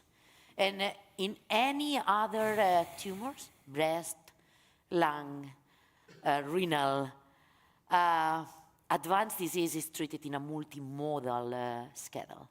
And I think that we need to try to look for the chance of cure. So I think for sure that there are some T2 tumors that deserve a bladder sparing, because the mortality related to these PT2 diseases is less than to all the rest. There are small, etc. But I think that it's not the same like preserving in prostate for Gleason 6. absolutely. It's not the same. So listen, I know there are many questions, but we're running a little bit late. So if you don't mind, very nice talk, Maria. And I'm sorry for those of you who had questions. Maybe you, at the coffee break, you can talk to Maria and ask questions to her. I didn't realize that I was. No, it was not you. It was me. I speak too much. So I had, the moderation. No, of course, you stay, but I would like to have Dr. Puente also to come up on the stage. Come I here. stay there? We take another chair. Come here. We Oh. take another chair. It's here. Ah, okay. Well, but look, they are quite aligned with me, eh? Andrea, Alvaro, they are aligned with me, eh? We're all aligned with you, Maria. We all want to do cystectomies. And I totally agree with you. It's the Gleason 8 of bladder cancer. It's not the Gleason 6, but let's move on with the presentation from Dr. Puente. Maybe because we have created And if you want to speak in Spanish, we're more than happy. La verdad es que hemos traído dos diapositivas para poner preguntas. Si queréis la podéis poner. We have several questions, Andrea, for you and with all the panel about how can we make this preservation strategy in patients with massive invasive disease. Actually, my few slides actually have been already touched in the previous discussion. Okay. So basically, we have already discussed cases like this. I fully agree with Bertrand that we desperately need prospective data on CCR as a pharmacodynamic biomarker. It is the most interesting pharmacodynamic biomarker to use today in clinical trials instead of a pathological complete response. Cases like this one achieve complete response, re-TURBT, necrosis. What to do in real world is an open question. So besides clinical trials or outside of clinical trials, there are cases like this that are accumulating in the real world, and what to do with the cases like this with no evidence of disease, re-TURBT after neoadjuvant therapy, what to do how to treat, if is there any room for further intensification, in particular when we add further information and we know, for example, this patient has a PT0 in the bladder and ctDNA negative test post re-TURBT, what to do in the real world, how to best manage the patient like this who receives standard treatment, standard chemotherapy. Is there a way of intensifying treatment with the radiotherapy in the bladder? We still don't know. So the points that I try to summarize for the discussion are shown here. So the definition of clinical CR, and we all already agree that kind of implementation of biopsy, imaging, maybe also cytology is needed, not just imaging. MRI is not sufficient as the only way of restaging disease tumor response. The use of clinical CR as a primary or co-primary endpoint for the trials. Maybe, in my opinion, it's still early to think about CCR as a primary endpoint for registration trials, but maybe for early stage phase 1-2 study is a very good biomarker. And the other point that I feel very important in clinical trials, but is actually applying to real world, like in the previous case, we were asked when we approached a few months ago the regulators, the FDA, EMA, in particular FDA. FDA people were strongly in favor of randomizing patients, even in the context of lack of standard of care, because at a certain point in time, patient refuses cystectomy, has a T0 or re-TURBT, what is actually, and maybe is also refusing radiotherapy, what is actually the standard of care in the real world. But maybe a comparison towards observation or towards what is actually done in the real world is needed. So a kind of randomization is needed for newer trials for bladder sparing, response-adapted bladder sparing approach. And most importantly, as I mentioned in my talk, how can we define event-free survival? So what is actually an event in the patient that preserving the bladder after systemic therapy? And I strongly support the inclusion of PTA relapses, PT1 relapses, CIS relapses in the bladder as events in these trials, because they equally put the patient at the risk of losing the bladder if the aim is to keep the bladder intact, or losing the life in the case they develop further progression in metastatic site. So these are all open questions. Yeah. These are all my consideration. Good. ¿Pueden poner la presentación de Alberto y mía? ¿La pueden poner? ¿Sí? La verdad es que Andrea ha comentado muchos de los aspectos que íbamos a decir. Solamente quiero poneros una diapositiva para que creemos el debate entre todos sobre si todos tuvierais estos 6 formas de identificar persistencia de enfermedad, ¿cómo definirían lo que es el Clinical Complete Response? ¿Quiénes de aquí creen que con 4 de ellos es suficiente? ¿Quiénes de aquí creen que con todos negativos definirían la respuesta clínica completa? ¿Vale? Podemos debatirlo. ¿Quién cree que citología negativa, TAC negativo, RT negativa, ctDNA negativo y un BRAF 1 es suficiente para intentar siempre una preservación vesical? Claro. No, claro, no, porque no, ¿a que no? ¿A que no? ¿Lo ves como no? ¿Lo ves como no? No, digo, claro que el doctor Maroto dice que sí, pero bueno. Sí, ¿Quién sí, cree sí. que no? Bueno, yo creo que no hay una respuesta a esta pregunta que tú estás poniendo. Es claro que la definición que estás dando con todo esto, puesto que bajo del árbol de Navidad puedas tener todas estas cosas en tu clínica, claro que con todo esto negativo, y si por encima inicialmente era un tumorcito de 1 centímetro, mínimo T2, pues vale, te lo compro. Pero si esto era un T3 clínico grande, y aunque te salga todo esto negativo, sabemos que un 30% de los que son que son un T0 por complete response, cuando hacen una cistectomía radical hay tumor residual. Por tanto, esto no te lo compro. Well, I may agree with you, but we already have a prospective trials. The Metgalski study actually incorporated what is or should be, also in my opinion, regarded to as a definition of clinical CR as of today. So the combination of urinary cytology, imaging, MRI with or without, CT with or without MRI, and biopsy, mapping biopsy post-treatment, the combination of the 3 as defining clinical CR. And this kind of definition has been already been proven to be associated with a positive predictive value very high to EFS. So we have already a trial that is clearly providing reliability of CR this way. And we have other trials. Retain is a bit different way of defining CCR, not in all cases with biopsy.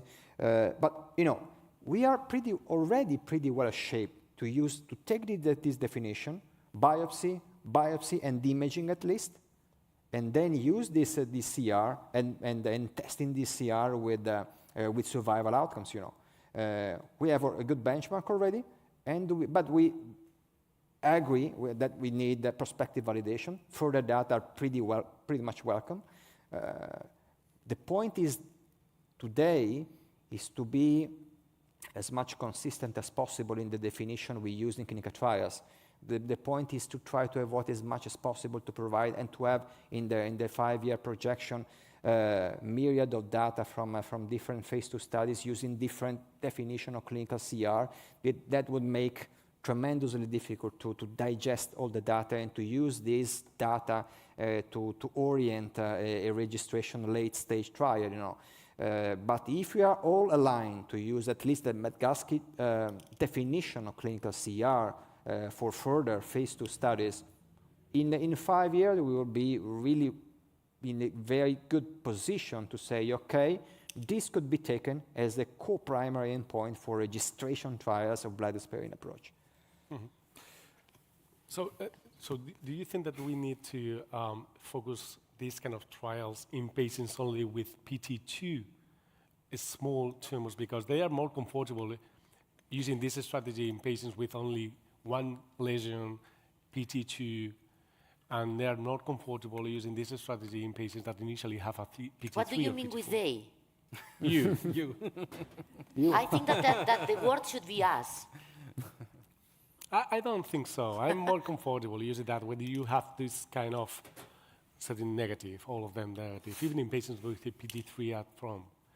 But I understand that there maybe most of you are more, not comfortable with the patients initially have a PT3 at the CT scan up front, and you are going to neoadjuvant chemotherapy. And after that, if the patient have all these certain negative, I'm comfortable pushing the patients to the preservative. But a non-conventional preservative therapy, because we are pushing the patient to be treated with a bimodal therapy that it's not, it has not been proved that could be a competitive conservative therapy, because bimodal has not been proved to be better than a trimodal therapy, for example. So for me, it's hard to push a non-proven preservative therapy. So it's surveillance, and it should be established in a very, very well-selected population. And a PT3 disease up front is not a very well-selected population. Okay, so this is why I'm wondering about how can we design the future of these kind of trials in only selected populations or all the patients? But how many clinical T2 patients, radically resected patients, are cured with TURBT alone? There is a proportion. 10%, There is a proportion of patients maybe that is cured with TURBT alone, with minimally infiltrating disease. Well, but those are just the 10% of our patients. Meaning that population. Meaning that radicality of TURBT is a good way of stratifying patients. I agree with you that it's a radicality of TURBT and the lack of any visually detectable disease up front before starting treatment is a way of is a tool for stratifying patients for sure. Okay. Yeah, we knew that from the SONA studies. But the problem is still the same. If you have a very small tumor, that's easy to do. If you have or easier to do. But now, what about multifocal disease? What about larger tumors? In that situation, which is, by the way, the majority of our cases, because I agree with you, Andrea, that if you have a 1 centimeter minimal invasion of the muscle T2 disease, and we now have tools to predict that, even very good pathologists as we have here with Professor Dr. Agava, we know that we can be very, very specific, but at the same time, if you have, that is only what, 10% of our patients? So you said at the very beginning, and I was very careful to what you were saying, that this is for a very stratified and selected group of patients. Yeah, for sure. Yeah, for sure. But the way of accounting for this clinical situation baseline is needed in prospective data, in prospective studies, because it is prognostic, and maybe there could be a bias for interpretation of path CR or clinical CR findings, because if you have a proportion of 50% clinical CR rate with any neoadjuvant study, you should, and you have you are relying on the CCR definition that I mentioned before, you should account for a situation baseline. Otherwise, the risk is to inflate a little bit the CCR definition, or to be pretty much more exceedingly happy in interpreting the results. So a kind of adjustment is needed. Pablo, ¿querías decir algo? Sí, just a comment. Right now we have combinations that provides a complete remission rate below 50%, but if in the future we had a combination that provides a complete remission rate of, let's say, 75%, wouldn't you still not consider a bladder preservation? Because we are talking about that only 25% of the patients may have remaining disease after a neoadjuvant chemo or neoadjuvant treatment. What I was trying to explain in my talk is that based on what you are saying, you are telling me that radical cystectomy is an overtreatment in a PT0 disease. And what I tried to explain is that I don't think that radical cystectomy is an overtreatment in a PT0 disease, that it's part of the curative pathway in a PT0 disease. So I think that 90% of overall survival after radical cystectomy in a PT0 disease is because you put radical cystectomy into the equation and into the pathway. So I'm not sure that just only doing systemic therapy and TURV, you can achieve this 90% of overall survival at 5 and 10 years. So this is the key question. So for sure, I'm convinced that there are a small population of PT0 disease that could be cured in the same level with this high overall survival over the years compared to radical cystectomy.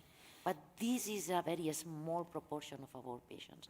So it's not that I think that radical cystectomy is an overtreatment for PT0 disease, because we have not been able to demonstrate so.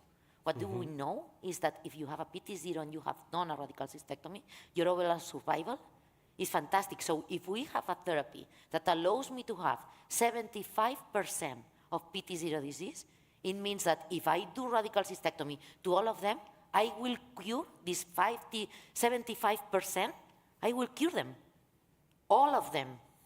So my overall survival for muscle invasive disease will come from 50% to 90%. So this is the key. It's not, I think that what we need to identify is how are those real PT0 that perhaps could be equally without the radical cystectomy and still don't have, I think that we still don't have the tools for knowing that. And plus, let me add that if we look into the quality of life of these patients, because of course Maria is saying the right thing. Number one point is the oncological results, no doubt. But then if we move to the second question is quality of life of our patients. There's a very nice paper, I think it's from JAMA last year or 2 years ago, comparing preservation of bladder versus cystectomy, and the only difference in all the patterns that they were looking at, it was the sexual preservation. The cysto trial has been... is that the cysto trial? Yeah, the paper is under review as far as I know. It has been presented the UA, I think. Maybe it's under review, but this is some... So the only difference that was there, it was sexual life. And of course, sexual life is important. I'm not saying that it is not important, but keep in mind that the majority of the patients we're treating are over 70. So again, at the expenses of the sexual life, there were those sandwich therapies that were added for over 300,000 per patient. So balancing these, I'm not sure we're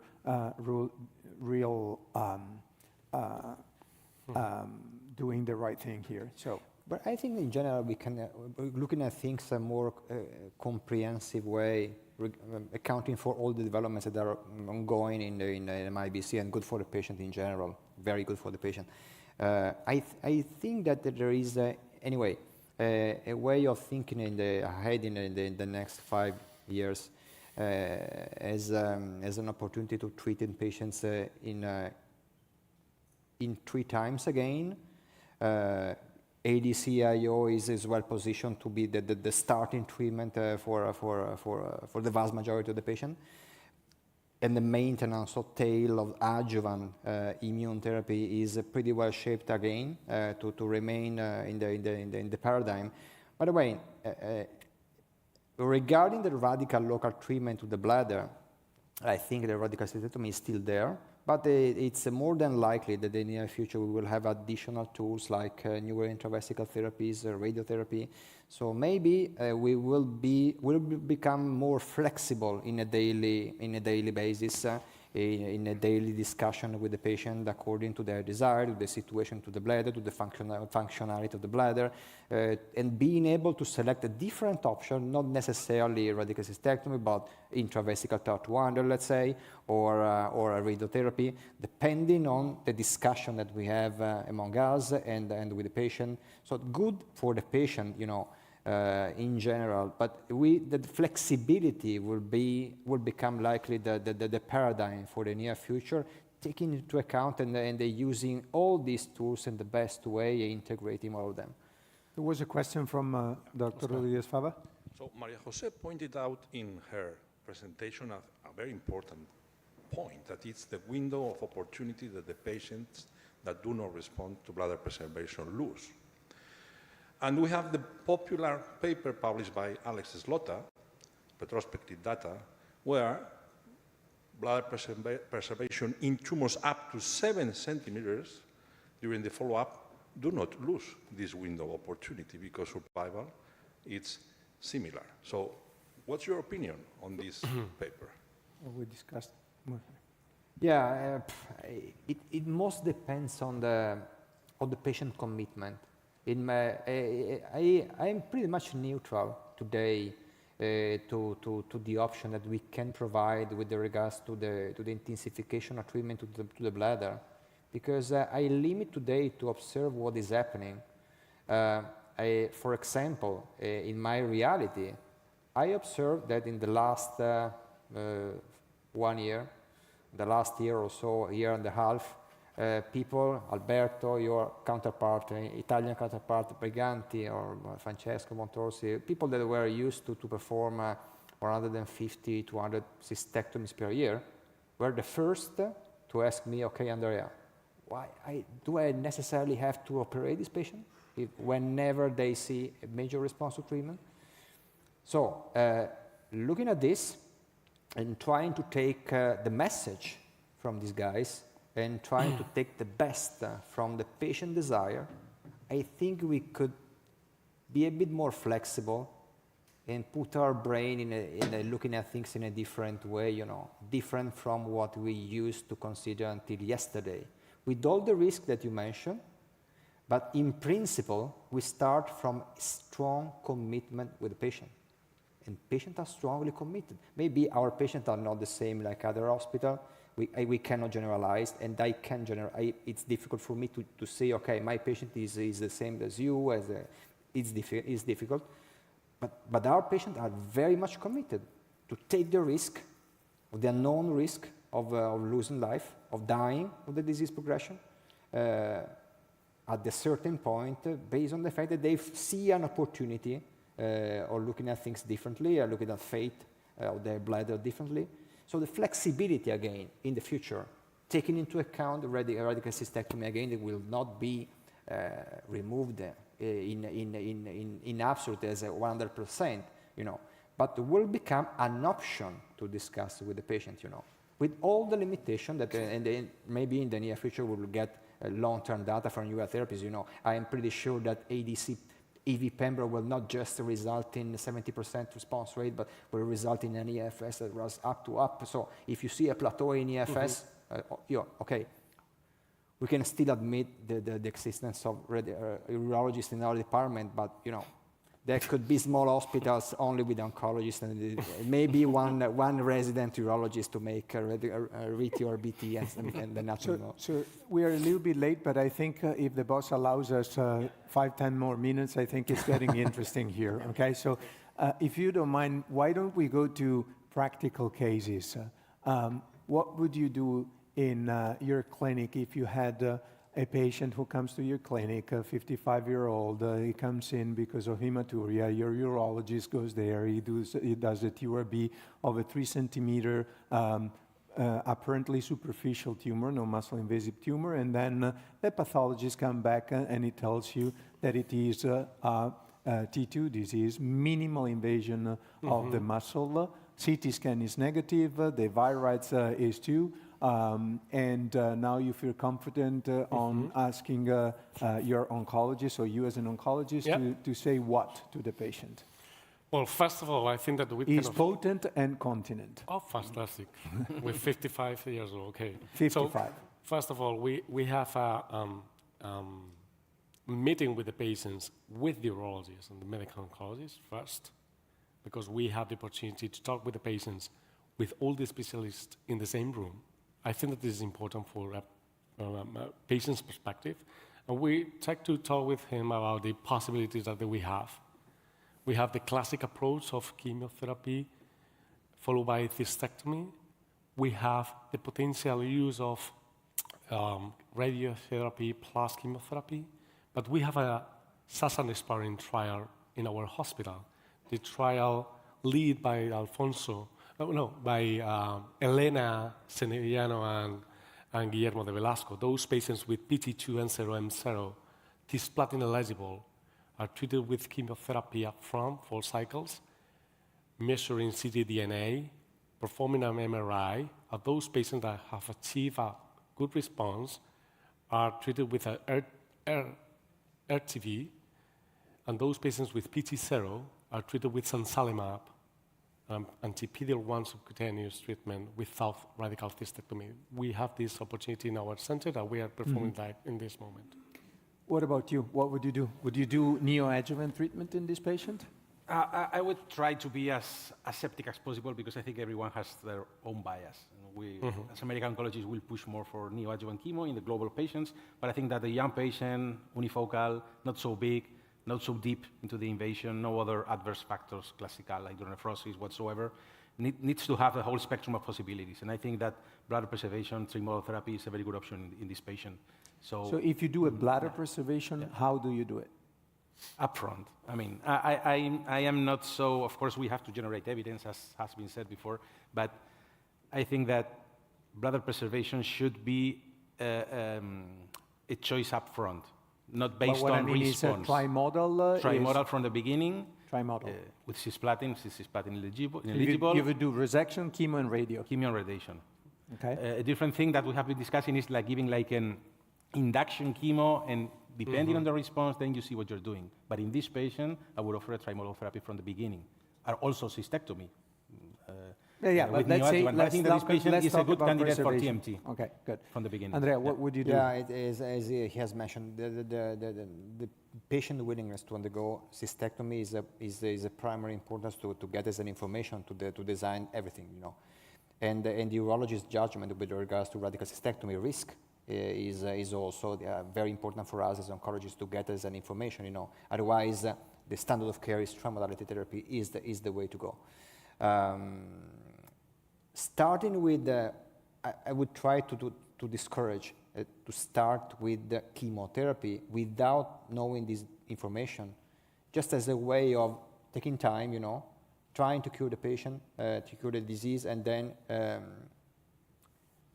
delaying the decision-making after chemotherapy. This is not the way to go outside of trials today, because if you see the patient as a complete response after chemotherapy, you don't know what actually is the contribution of radiotherapy at this point in time. Patient is concerned that at this point to undergo cystectomy, so what to do, RT-RBT, observation alone, puts you in a very difficult position with the patient, you know. So it's very important to get all this information up front and then decide.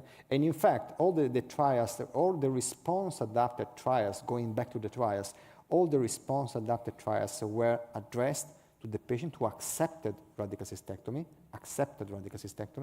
refused chemoradiation as the standard of care alternative option, and were positive for a clinical trial. So the same should be performed, the same path for information should be followed in real world. Patients should be informed of the existence of the standard of care, alternative standard of care, which is chemoradiation. We as oncologists should know exactly, precisely, if the patient is fit enough for radical cystectomy, and then we start.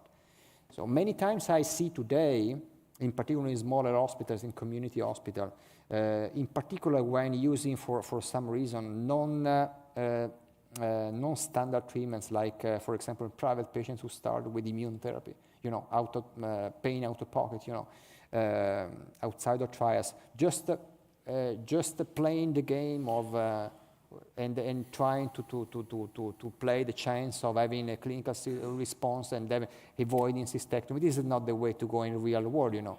Yeah. Maria, Nowadays, I'll come to you. But Maria, nowadays, I want to ask you one question related to this.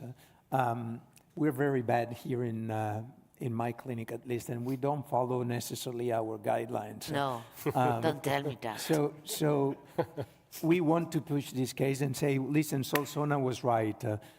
It's a minimal T2 disease. We re-resect, we get to the fat, we perforate the bladder, and there's no residual tumor. do you think that the TURBT alone in this patient would be curative? No. So we are wrong, and we do the wrong thing. No. Do you want me to argue more? No, I could say no. I think that we know that there are few patients that could be cured only just for TURV, and I agree with you. We can decide which could be the preserving therapy that we think that could work, and there could be, I don't know, a minimum amount of patients that the TURV alone could be curative for sure. We know from the series of Solsona, etc. But being honest, at this moment, in this case, I think that this is a perfect case for a trimodality therapy. So you would do chemo radio? Yeah, I think that at my department, this patient is a good one for being offered both the neoadjuvant and radical cystectomy or trimodality therapy. Good. And what's the value of, let's say we have resected the tumor, now we have a minimal T2, and now we ask our radiologist here, how long should I wait to perform an MR after a TURBT to have an idea on whether there's residual cancer or not? Okay, we'll say at least for 6 weeks to be more confident about the change in the signal on the wall. Yeah, at least. Yes. At least 6 weeks. Yes. So if we want to have your answer, we need to tell the patient, listen, we do nothing for 2 months, then we re-perform an MR, and then maybe we start with something. Yeah, you talk to him, her, and you say that I know. This is special. We could be in the opposite situation, you know. If you have a negative MRI, is it necessary to perform re-TURBT? So following the bladder path trial, you know. Or is it good enough to perform a biopsy, an integrate biopsy with MRI? This is another table, Andrea? This is another... Many unanswered questions. Yeah. Many unanswered questions. Exactly. So now let me ask you, Maria, you have another patient who is 75 this time. He comes to you again, gross hematuria. You perform a cystoscopy, you see a big tumor in the bladder. Now you have an MRI up front and it says that it's a virus 4. But you, of course, want to have a biopsy, you resect the tumor. Of course, because you know it's already a clinical T3 tumor, you will not be with a complete resection, so you just biopsies it and it comes back to be a high-grade minimum T2. And he's 75, he's in good health, and he asks you, what should I do? I think that I will go for a neoadjuvant and radical cystectomy in these patients. We are implementing the geriatric assessment. You tell me is in a good shape, but we have an immediate geriatric assessment for all patients over 75 in all muscle invasive disease. So we already know upfront if the patient is able to face up this type of therapy. So I would go for that. I have no doubts. We are doing radical cystectomy even in the 80s. So I don't know if you were trying to ask me if it was a matter of age. I'm just asking you. For a T3 disease and 75 fit for cisplatin, I would go for neoadjuvant and radical cystectomy. You go neoadjuvant cisplatin, there is a partial response, so you go to cystectomy. The cystectomy confirms that it's a T3 disease. Now what? Is a non-responder, then nivo. Okay, so do you agree, Andrea? Yeah, it's a standard of care. So in Europe, we have the label of PD-L1 positivity for nivo, so we could discuss about the biomarker, you know. We can discuss with the pathologist. Yeah, exactly. Can you change the percentage a little bit? But that's where I was going to. And so at this point, would you ask your pathologist to tell you something about PD-L1? Would you? Yeah, for sure, because of the label of the drug that we are allowed to use as a standard of care, you know. Yeah. So let's say that it's a PD-L1 negative. What would you do? Well, we don't have any single experience, any single data that is suggesting us to outside of trials, you know, as a daily practice to pursue an additional systemic therapy, you know. So this patient remains at very high risk of developing metastatic disease. He will likely have EV pembro opportunity, likely, in the near future in case of tumor relapse. So close observation and starting EV pembro in the case of tumor relapse is the way to go hopefully for the near future in most of the European countries. Same for you, I guess, Yeah. right? Yeah. Okay, so are there any other questions from the audience that you would like to discuss? I think it's 11:25. We are, there's no coffee break. That's the bad news, because, no, I'm just joking. But if there are no more questions, I think we can close the audience. They did a very good job. Thank you very much. And let's go for coffee break. Muchas gracias.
importantes, ¿no?, de esta fase de la enfermedad y todas las novedades que ha habido en los últimos meses.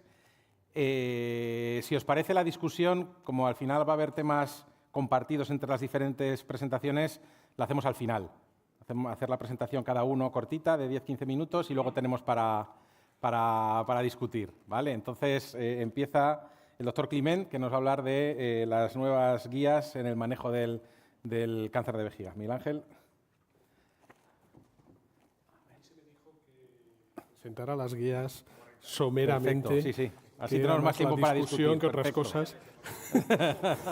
Vale. Y bueno, estas son las guías que más utilizamos. Las que están actualizadas son las de la NCCN, que siempre están actualizadas, y la de la Asociación Europea de Urología.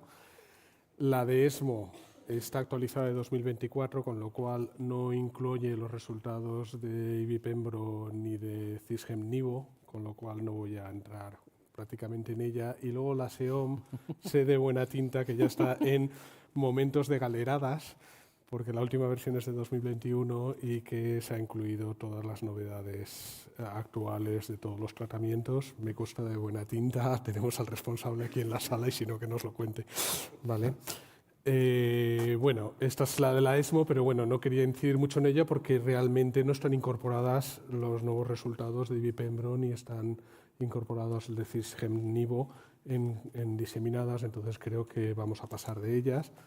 En las guías de la NCCN, pues evidentemente sí que se incorpora el enfortumab vedotin como primera opción y preferida, ¿vale? Aunque da, como sabéis, las NCCN al fin y al cabo es el batiburrillo de todo lo posible.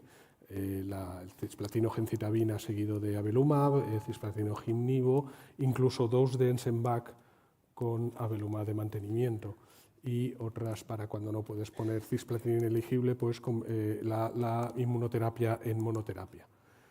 Después de ese tratamiento en primera línea, pues da las distintas opciones según el tratamiento que has dado en primera línea. Enfortumab vedotin inmuno, pues entonces ya deja la quimioterapia sobre todo, con distintas combinaciones de quimioterapia.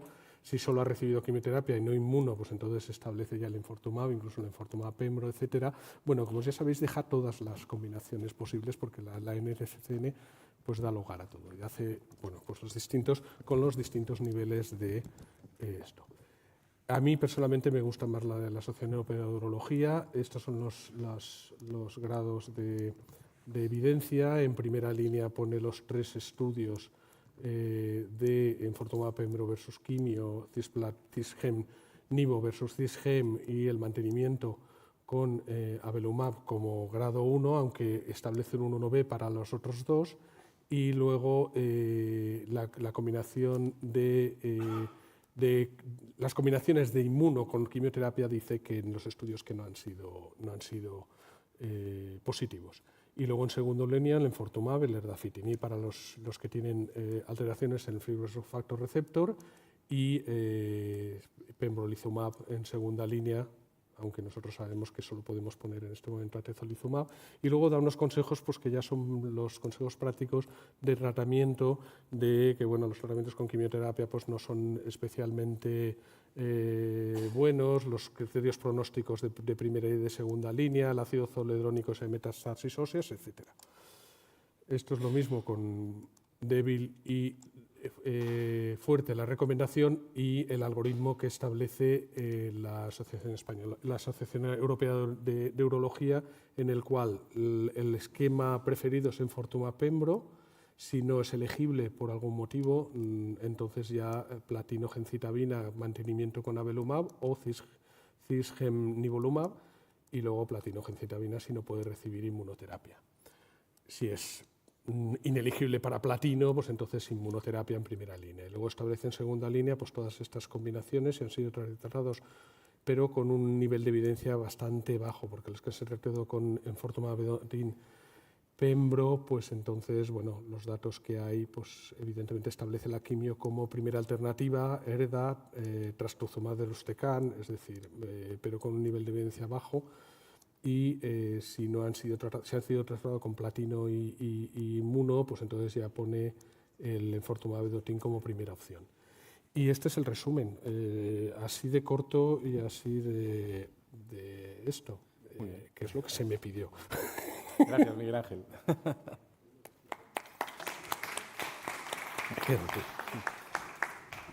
Pues ahora el doctor Gómez de Liaño, con todas estas novedades que ha habido en las guías, nos viene a aclarar si todavía tiene un papel la quimioterapia en el futuro o en el presente del tratamiento del cáncer de vejiga metastásico y si en forma de mantenimiento o de triplete. Así que nada, Alfonso, Bueno. a ver qué nos dices, que lo tienes, bueno, complicado. Pues muchísimas gracias por la invitación. Para mí es un placer estar aquí de vuelta en casa y por segundo año además, así que nada, encantado. Esta es la pregunta, responderé yo creo que al final, y responderé todos los disclosures, pero bueno, Miguel Ángel os ha contado las guías, yo os vengo a hablar de los protagonistas. Y no sé vosotros, pero yo tengo muy claro quién es cada uno. Bueno, las guías nos dicen que tenemos al menos 3 estándar en primera línea con el mismo nivel de evidencia. Esto no nos arregla al día a día. Si le preguntamos a los expertos para ellos cuál es su opción preferida, esta es la encuesta de Euromigos, hay 1000 encuestas de expertos, pero bueno, yo creo que esta está hecha de una forma bastante novedosa, ¿no? Y dicen, bueno, vamos a darle a estos estándares una puntuación del 0 al 3, donde 0 es evítalo, el 3 es que es tu standard of care, el 1 es que es inferior al standard of care y el 2 es que es una opción razonable a lo mejor en qué situaciones, ¿no? Y esto asumiendo que hay acceso a todos los fármacos, que el paciente es fit para esos fármacos, etcétera, etcétera, ¿no? Y fijaros como claramente con un 3 pues sale enfortumab con pembro como opción preferida. Y curiosamente, pues tanto el mantenimiento como la triple cisgemnivo, vamos a llamar, bueno, triple o doble terapia, le dan un 1,5. O sea, realmente están casi más en inferior que en razonable y están a la par. No parece que sitúen uno por encima. Y fijaros como un estándar con un nivel de evidencia menor, que no tiene un nivel de evidencia 1A, que es atezo o pembro en primera línea para pacientes elegibles, le dan un 2, ¿no? Probablemente porque es una situación un poco, digamos, compleja. ¿Qué paciente es ese? Pero pacientes que no son fit para quimio ni ADC, una inmuno como single agent. Bueno, pues le dan un 2, que es algo razonable en esta población. Es curioso, desde luego, y yo creo que esto nos informa un poquito de qué opinan al menos estos expertos cuando tenemos tantos estándares. También es importante que nos preguntemos estos. No sé, aquí en la sala os voy a preguntar abiertamente, ¿cuántos creéis que, vamos a ver, de vuestros pacientes más del 85% reciben primera línea? Que alguien levante la mano si cree que más del 85%. Nadie. Menos del 50%, menos de la mitad, tampoco. Entonces estaríamos ahí. ¿50, 70? Tampoco. ¿70, 85 lo que es razonable? Oye, la verdad que habéis estado acertados. O sea, que bueno, esto según se mire, según miremos el país, según miremos en qué años hacen esas revisiones y en qué zonas del país, pues varían mucho. Con lo cual estos datos hay que tomarlos con cautela. Pero sí que parece que los países nórdicos, esto es los que no reciben, ojo, fijaros como en Inglaterra hasta el 70% no reciben primera línea, hasta el año 2019. En países nórdicos hay más tratamiento paliativo que primera línea, por múltiples circunstancias. En esas fechas nos vamos a Estados Unidos, esto baja y el recibir una primera línea va del 50 al 70% aproximadamente. Y en España solo tenemos un estudio que es de la zona norte, el estudio Ébano, que se presentó en ESMO del 2023, creo recordar. Y fijaros que es acerca a lo que decís vosotros. Un 25%, 1 cada 4 no recibe primera línea. Esto es importante, yo creo, y tenerlo en mente. Bueno, ¿qué nos dicen los protagonistas? No voy a parar mucho porque os sabéis los datos de memoria, pero este estudio, desde luego que hay que darle toda la importancia que tiene. Fue el primer ensayo, fase 3, en 40 años que cambió el standard of care, que demostró supervivencia global.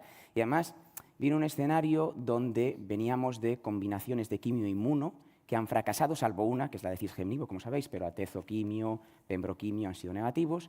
Y Abelu dijo, voy a situarme aquí, tuvo la suerte y la buena visión de acertar en un escenario de pacientes que responden a la quimioterapia. Sé que los pacientes que responden a la quimio, que tienen una menor carga tumoral, posiblemente los pacientes con menos carga tumoral van mejor con inmuno que los que tienen alta carga. La inmuno tampoco es súper efectiva en los pacientes metastásicos, le funciona por debajo, pues creo que aquí puede ser un buen nicho. Y la verdad es que acertó y fue, os digo, supervivencia global, hazard ratio 0,76 si no recuerdo mal, y bueno, pues ahí tenéis los datos, ¿no? Y esto fue el estándar.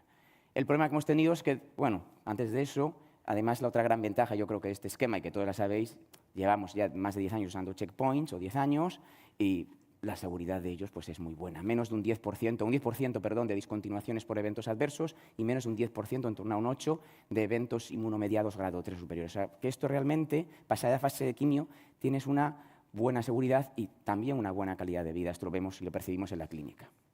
De forma paralela vienen los dos otros grandes estudios, ¿no?, que también demuestran supervivencia global y que no se han comparado contra Belu de mantenimiento. El primero es el 901, cisgem-nivo en pacientes elegibles para cisplatino. Estamos seleccionando pacientes de cisplatino versus quimioterapia sola, como sabéis. Y en el brazo de control, aunque no había Belumab de mantenimiento, al final un 20% de los pacientes reciben algún checkpoint de mantenimiento en ese brazo de control. Son 600 pacientes aproximadamente. Y ahí veis las curvas de supervivencia, hazard ratio 0,78. Las medianas no son muy distintas, hay 3 meses de diferencia, o sea que tampoco hay un impacto muy significativo. Y de esta curva a mí lo que más me llama la atención es que se empieza a separar aproximadamente a los 4 o 6 meses que viene, ¿no?, pues una vez pasada la quimioterapia. O sea, a lo mejor viene la eficacia de esto de la parte de mantenimiento. Yo creo que es una duda razonable. Sí que es cierto que hay más tasas de respuestas, pero si os fijáis, tan solo hay una diferencia de un 3% de pacientes que progresan de dar quimio versus quimio con inmuno de entrada. Esta es la diferencia de pacientes que se dejarían de beneficiar de Abelu de mantenimiento. ¿Esto es clínicamente relevante? O sea, si voy a perder un 3% de pacientes empezando la inmuno de entrada, a lo mejor puedo seleccionar y voy a hacer lo mismo. Rizando el rizo, además, esto ya es rizar el rizo, fijaros la tasa de respuestas que da cada régimen, quimio versus quimio inmuno, hay una diferencia del 14%. ¿Sabéis qué tasa de respuestas da Abelumab de mantenimiento?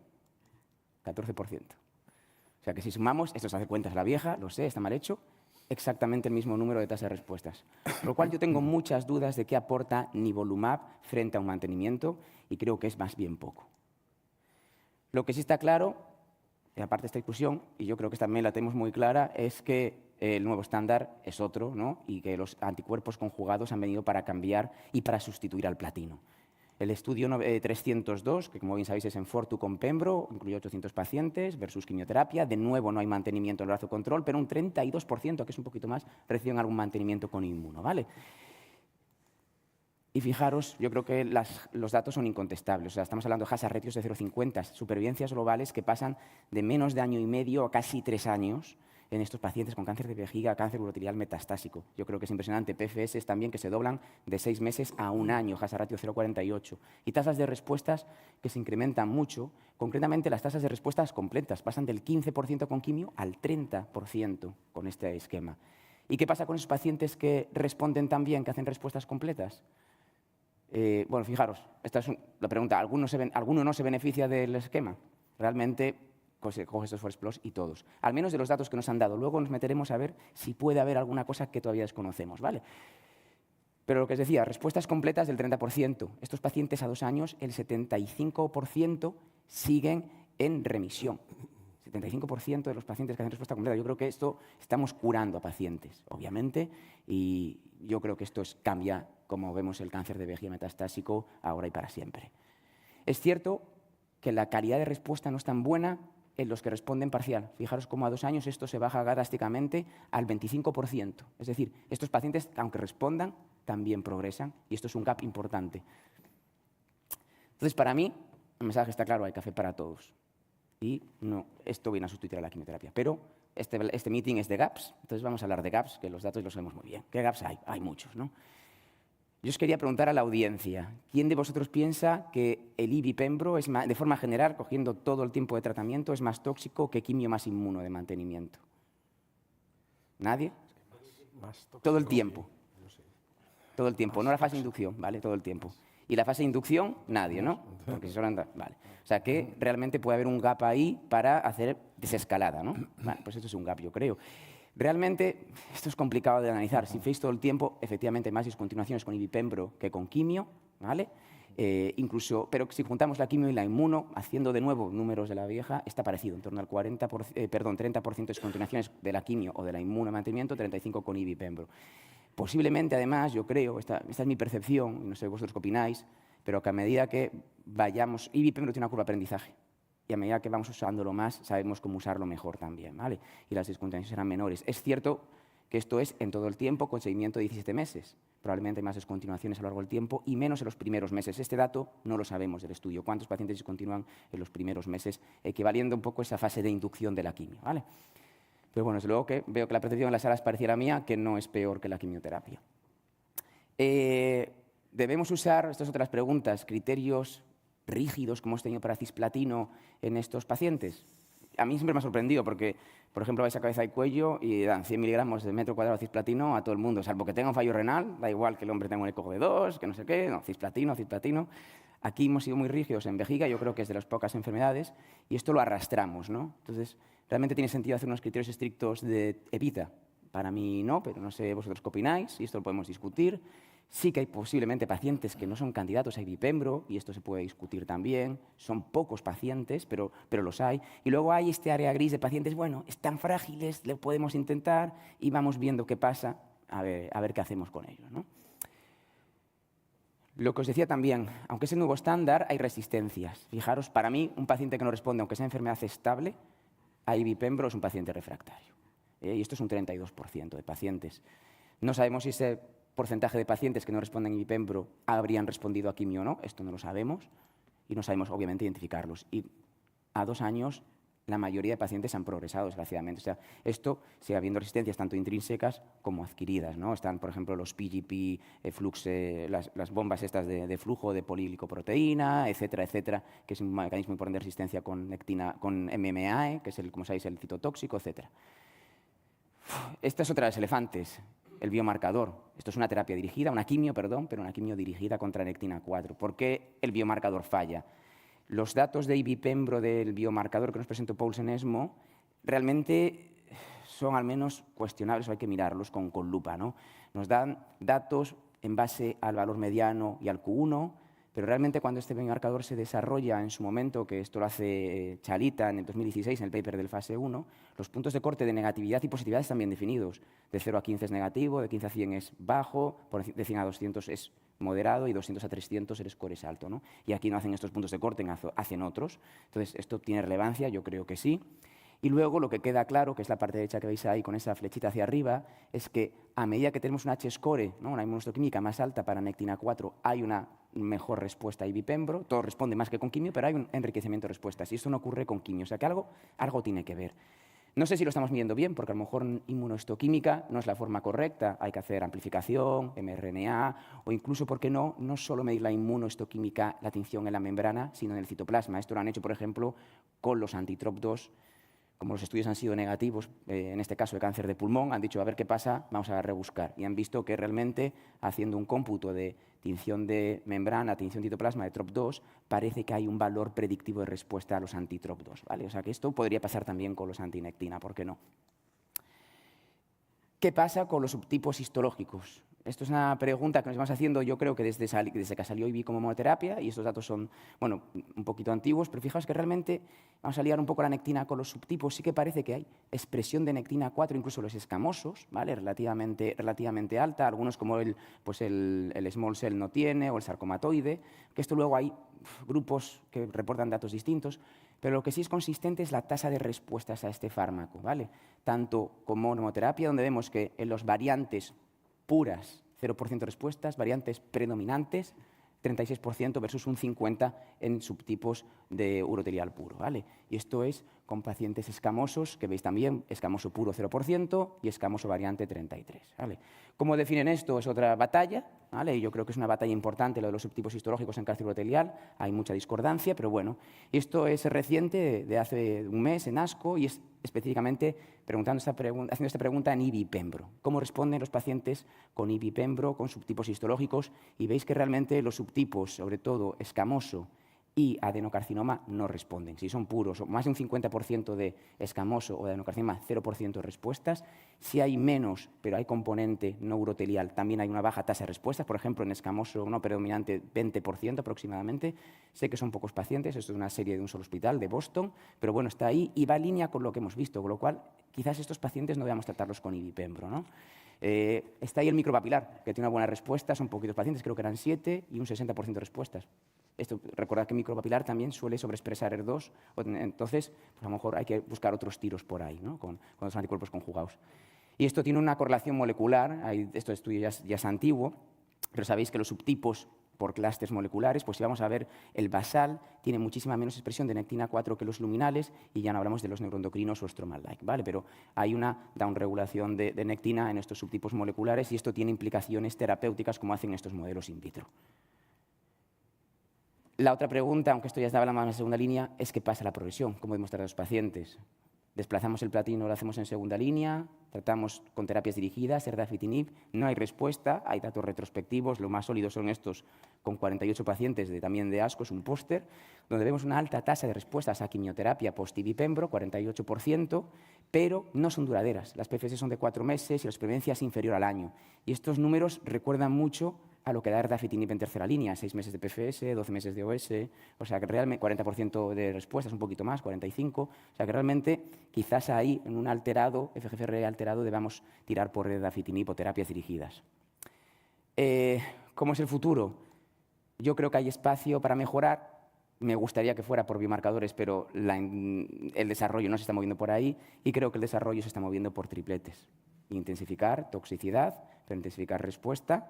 Y aquí vemos pues, conceptos de fases 1, fases 2, algunos ya con datos preliminares, combinando o bien doble inmuno con un anticuerpo conjugado o bien doble anticuerpo conjugado con inmunoterapia.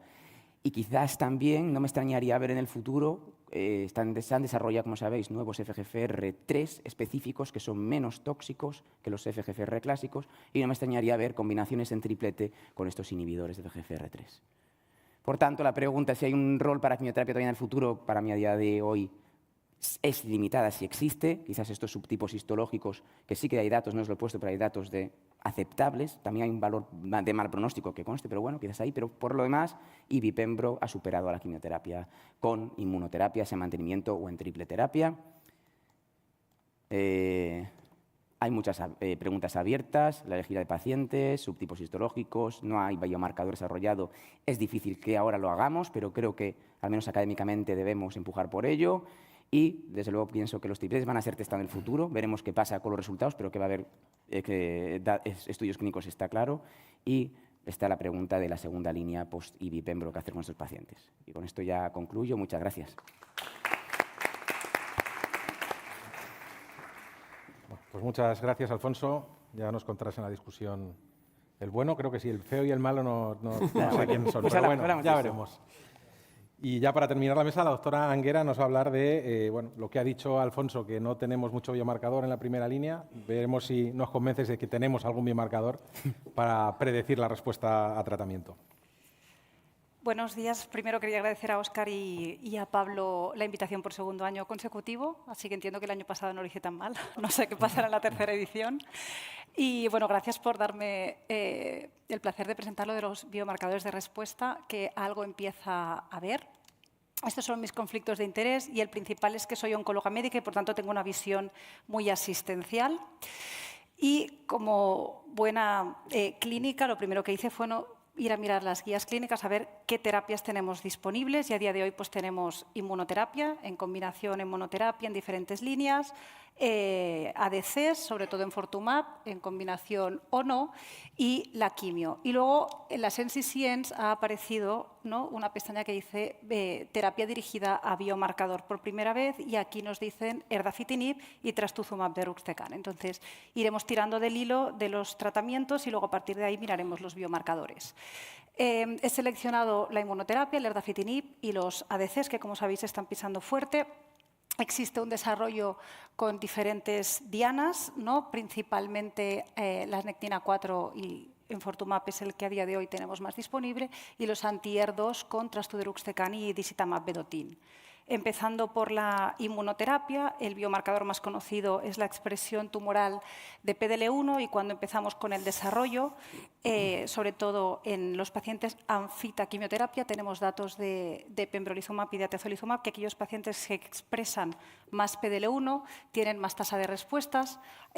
Para todos los pacientes incluidos en este fase 2 de un solo brazo, una tasa de respuestas del 20% que con un CPS de más de 10 subía al 50% y con un impacto positivo en supervivencia global, lo que llevó a la aprobación por Estados Unidos y aquí momentánea. Lo que pasa es que luego, en el desarrollo de los tripletes, se vio que la inmunoterapia en monoterapia, en comparación a la quimio, no ofrecía ningún beneficio, incluso también en CPS alto. Por tanto, aquí tuvimos la retirada de la aprobación y esto solo se puede hacer en Estados Unidos. Y esta tabla resume principalmente los estudios que se han hecho en enfermedad avanzada con los diferentes fármacos y, como vemos, aquellos que seleccionaban por biomarcador positivo son todos estudios negativos, independientemente del fármaco que utilizáramos. Por lo tanto, el biomarcador para utilizar la inmunoterapia a día de hoy no lo tenemos claro. Y si bien este es un estudio en enfermedad localizada, he querido traerlo porque yo creo que puede aportar ideas. El Pure One, que creo que se comentó esta mañana o ayer, es un estudio de pacientes candidatos a cistectomía que recibían 3 ciclos de pembro antes. Como vemos, la tasa de respuestas es del 39%, tasa de respuestas completas. Aumentaba cuando tenías mayor CPS y aumentaba también cuando tenías más carga tumoral mutacional. Y, como vemos, del 39% pasaba al 50% cuando el CPS era mayor del 10%, al 60% cuando había alteraciones en los genes de la reparación del DNA, que eran un 42% de los casos, también juntamente con alteraciones en el gen del retinoblastoma. Y si juntábamos las tres, la tasa de respuestas completas patológicas era del 90%. Por lo tanto, igual PDL1 por sí solo no es suficiente, pero podemos ir añadiendo cosas de cara a seleccionar estos pacientes que se beneficiarán más. El segundo biomarcador que he seleccionado es la carga mutacional tumoral, puesto que existen varios trabajos que relacionan ya no solo en urotelial, sino también en pulmón, que aquellos pacientes con una TMB más alta tienen mayor beneficio en cuanto a tasa de respuestas, también en supervivencia libre de progresión y supervivencia global en comparación con la quimio. Y, como vemos aquí, utilizan más de 175 mutaciones por exoma. Recientemente se ha publicado un metaanálisis que recoge 14 estudios que revisan el papel de la TMB en urotelial. La mayoría utilizan 10 mutaciones por megabase, que es un punto de corte diferente. Algunos no aplica, otros 113, unos 1,6. Entonces, tampoco acaba de quedar claro qué punto de corte, cómo medirlo. El poder acceder a paneles también es complicado, por lo tanto, yo creo que la TMB todavía está un poco verde, pero sí que este metaanálisis dice que a mayor TMB tenemos más impacto en supervivencia global y también más impacto en supervivencia libre de progresión. Y, por último, también quería hablar de la inestabilidad de microsatélites, porque, como sabéis, en el síndrome de Lynch, el carcinoma urotelial es el tercero en prevalencia. Creo que esta mañana algo ha comentado Andrea Necki. Y en Estados Unidos también tienen la aprobación de pembrolizumab en inestabilidad de microsatélites tumor agnóstico, independientemente de cuál sea el primario. Y es a raíz de este estudio, que incluyó únicamente 6 pacientes con carcinoma urotelial, se vio que había una tasa de respuestas en la población global del 30%, sobre todo la calidad de las respuestas, 50 meses, y una supervivencia global de 20 meses. Por tanto, en Estados Unidos, si hay inestabilidad de microsatélites, independientemente de cuál sea el tumor primario, pues los pacientes pueden acceder también a monoterapia. Y recientemente también se ha publicado un metaanálisis del grupo de Andrea Polo, en el que revisaban la inestabilidad de microsatélites o la alteración en los genes de mismatch repair en carcinoma urotelial, y las alteraciones en los genes de mismatch repair había una prevalencia de 2,3% en la población de pacientes afectos de carcinoma de vejiga, y esto subía casi al 9% en UTUC. Y cuando íbamos a mirar la inestabilidad de microsatélites, había un 2,11%, que es mucho mayor en enfermedad localizada, mucho más baja en enfermedad metastásica, un 1%. Y en cuanto a UTUC, este 8,3% de inestabilidad de microsatélites sube a un 18% en enfermedad localizada y a un 5% en enfermedad metastásica. Y de este pool análisis de pacientes que analizaron, muchos habían sido tratados con inmunoterapia, y había una tasa de respuestas del 65% de todos estos pacientes. Sin embargo, solo 11% respondieron a la quimio. Por lo tanto, pues, los autores también sugieren que igual esta población debería tratarse, obviamente, con inmunocheckpoints, pero que podrían ser pacientes refractarios a la quimioterapia. Y he traído un par de casos que vi esta semana en la consulta, porque yo creo que nos faltan biomarcadores. El primero es un paciente de 50 años que se diagnosticó de un cáncer de vejiga con adenopatía suprainfra y pulmonares múltiples, y entró en el estudio que ha comentado Alfonso, del 901, pero fue asignada a la rama de IPI-NIVO. Este paciente hizo los 4 ciclos de inducción, el NIVO, que acabó en enero del 2020 y a día de hoy, el martes, seguía en respuesta completa y sin tratamiento. Es un estudio que se presentó ahora en ASCO, ha sido negativo en la cohorte de AMFIT para platino, sin embargo, pues hay un beneficio en una población importante de pacientes y sobre todo es la calidad de esta respuesta. Entonces, yo creo que tenemos que ir a buscar estos pacientes que responden bien y yendo a buscar estos pacientes, mirar qué biomarcadores tienen, porque abandonar los anti-CTLA4 yo creo que es un error. Y el segundo caso es un paciente de 70 años con un carcinoma de vejiga con metástasis hepáticas múltiples, que sabemos que son pacientes de muy mal pronóstico. Recibió platino gemcitabina 4 ciclos, era un PDL1 negativo, entró dentro de un ensayo con una respuesta parcial y con ABELU de mantenimiento el señor a día de hoy sigue en respuesta completa, sin toxicidades y haciendo vida normal. Entonces, la verdad que lo que decía Alfonso, ¿no?, baja tasa de efectos secundarios, buena calidad de vida y una respuesta, la verdad que espectacular. Yo creo que vale la pena seguir indagando aquí biomarcadores. Pasando al segundo fármaco, erdafitinib. Las alteraciones en los genes de Fibroblast Growth Factor sabemos que son frecuentes en carcinoma urotelial, sobre todo en no musculoinvasivo y sobre todo en bajo grado, pero que pueden llegar también en el paciente metastásico alrededor de un 20% de los pacientes. Y existen alteraciones extramembrana, transmembrana o intracelulares, pueden ser fusiones o mutaciones y esto lo que conlleva es una activación de la vía intracelular con la vía de RAS-MEK-ERK y PI3K que está activada downstream. Erdafitinib tiene aprobación en nuestro medio desde hace un mes en base a los resultados del estudio TOR de la cohorte 1, que eran pacientes que habían sido tratados con PDL1 previo y la mayoría, el 90% de los pacientes también con cisplatino, y vemos que erdafitinib, en comparación a quimioterapia, a elección del investigador, ofrece un beneficio muy significativo en tasa de respuestas del 11 al 46% y también un beneficio de 4 meses en supervivencia global. Acabamos de tener disponible el fármaco hace escasamente un mes. Sabemos poco, se van publicando datos, pero todavía estamos muy verdes en cuanto a biomarcadores. Parece que tanto las translocaciones como las mutaciones se beneficiarían por igual, o de momento no sabemos cuál de ellas puede tirar más de las respuestas. Y lo que sí que sabemos es que hay que mirar las alteraciones en DNA. Regaratinib fue un fármaco que para su desarrollo escogió la expresión de RNA y fue un fármaco que con este biomarcador fue negativo. Sin embargo, cuando fueron a mirar las alteraciones realmente por DNA, sí que vieron que había aumento significativo en la tasa de respuestas. Por lo tanto, tenemos claro que sí que hay que mirar DNA y no RNA. Y como ha dicho Alfonso, empezamos a conocer algo de mutaciones de resistencia a nivel del receptor o de las vías accesorias. Hay fármacos en desarrollo que son más específicos para FGFR3 y que parece que también pueden revertir ciertas mutaciones de resistencia, sobre todo en la 555.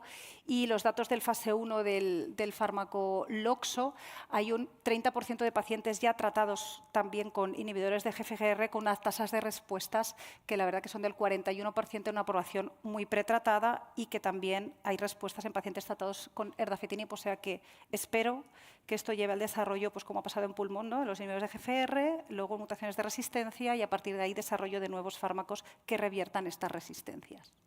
Y por último, entrando en los anticuerpos o en los antibody-drug conjugates, el más conocido es enfortumab y luego también trastuzumab deruxtecan y disitamab. En el desarrollo, como veis, no se han seleccionado por biomarcador, salvo los ER2, ¿vale?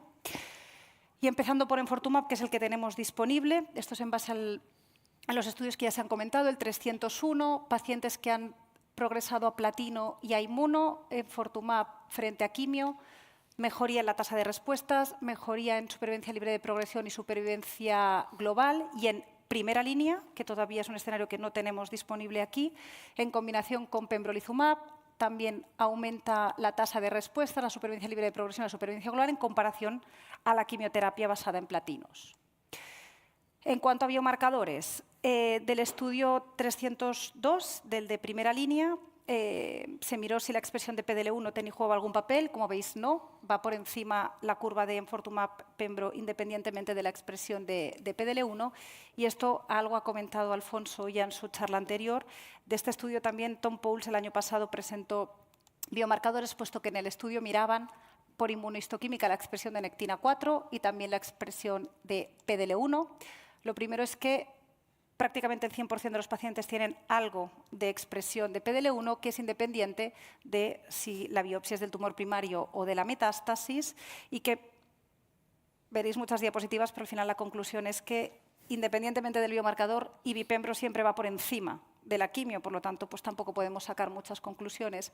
Pero cogieron el punto de corte de 2,75, da igual, pero ibipembro va por encima independientemente del punto de corte 275 por encima abajo, y cuando fueron a estratificar entre 150, 225 y demás, también en cuanto a PFS y OS, ibipembro va por encima. La tasa de respuestas es verdad que va aumentando, pero sigue siendo también superior independientemente del punto de corte. Y cuando intentaban combinar la expresión de PDL1 y expresión de nectina, independientemente de que ambas fueran low, de que ambas fueran high o que una low y una high, ibipembro también siempre va por encima en cuanto a supervivencia libre de progresión, que es lo que habéis visto, y en cuanto a supervivencia global. Por lo tanto, poco podemos concluir en cuanto a la expresión de PDL1 y de nectina. Otra cosa es la amplificación. En este estudio publicado en JCO el año pasado se recogieron 100 pacientes tratados con IBI en monoterapia y 116 tratados no con IBI. Y solo el 26% de las muestras expresaba una amplificación. Lo que sí que se sabe es que hay una correlación positiva con amplificación. Todos estaban sobreexpresados y lo que los autores dicen que igual la expresión es como más volátil, la amplificación es algo que se mantiene a lo largo del tiempo. Las conclusiones de este estudio son que en cuanto a la tasa de respuestas, aquellos pacientes que tenían amplificaciones tienen una tasa de respuestas del 96%, ¿de acuerdo? Y los no amplificados del 32%. Y en cuanto a la supervivencia global a un año es del 90%, con una hazard ratio de 0,08 cuando son tratados con ibipembro, PFS y OS. Y esto no ocurre en los pacientes que son tratados sin enfortumab. Y luego, en cuanto a más biomarcadores con enfortumab vedotin, ya lo ha comentado Alfonso, que de la base de datos del UNITE, los pacientes con histología escamosa no responden. Y aquí también, en esta base de datos, lo que hicieron fue mirar por NGS alteraciones en 300 pacientes, la TMB y la expresión de PDL1, y lo que concluyen los autores es que las mutaciones en RBD2, KDM6A y PI3K favorecen la respuesta a enfortumab. Sin embargo, PDL1 high y TMB bajo hacen que los pacientes respondan menos. Así que, otra vez, pues PDL1 no sabemos muy bien qué papel juega aquí. Y ya por último, entrando en los anticuerpos conjugados anti-ER2, hay dos que tienen más desarrollo, trastuzumab deruxtecan, que tiene aprobación en mama y creo que recientemente la ha conseguido en pulmón, y disitamab vedotin, que está en desarrollo en fases 3. Sabemos que la expresión de ER2 en vejiga está alrededor del 15% de los pacientes, y del estudio Destiny Pan-Tumor, que es el que ha dado la aprobación en Estados Unidos a trastuzumab, hicieron un fase 2 en el que incluyeron diferentes tipos tumorales, todos con expresión de ER2, independientemente si era expresión baja, intermedia o alta. Y se incluyeron 41 pacientes con cáncer de vejiga y, como vemos, la tasa de respuestas global fue del 40%, para 2 cruces del 35% y para 3 cruces del 56%. O sea, había más tasa de respuestas a más expresión. Sin embargo, las curvas de PFS y de OS se solapan independientemente de la expresión. Aún así, la FDA ha aprobado este fármaco independientemente del tumor primario a altos expresores 3 cruces. Y por último, disitamab vedotin, que está en desarrollo. En este estudio, estos dos estudios que mezclan pacientes tratados en monoterapia, de acuerdo, vemos en estos dos fases 2 una tasa de respuestas con disitamab vedotin en monoterapia del 50%, independientemente de la expresión de PDL1.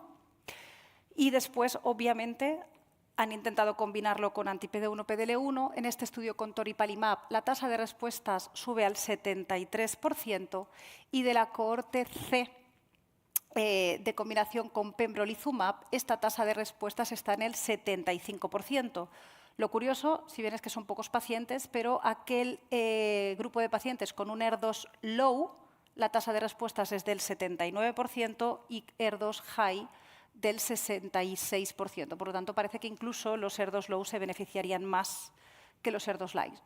Son pocos pacientes, pero bueno, que parece que podría tener un papel en los ER2 light. Y para concluir, pues bueno, decir que en la era de los biomarcadores y de la terapia de precisión, en cáncer urotelial todavía estamos muy verdes y que aquí hay un gap y una necesidad no cubierta, pero que la medicina de precisión empieza a llegar de la mano de los inhibidores de FGFR y en algunos sitios también de los anti-ER2, y que yo creo que tenemos que diseñar estudios que vayan asociados a biomarcadores. Muchas gracias.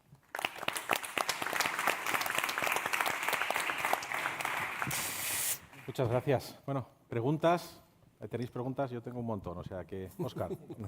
Yo quería preguntarle a la doctora Anguera si los pacientes estos que nos ha presentado los vas a presentar en el comité para hacer cistectomía.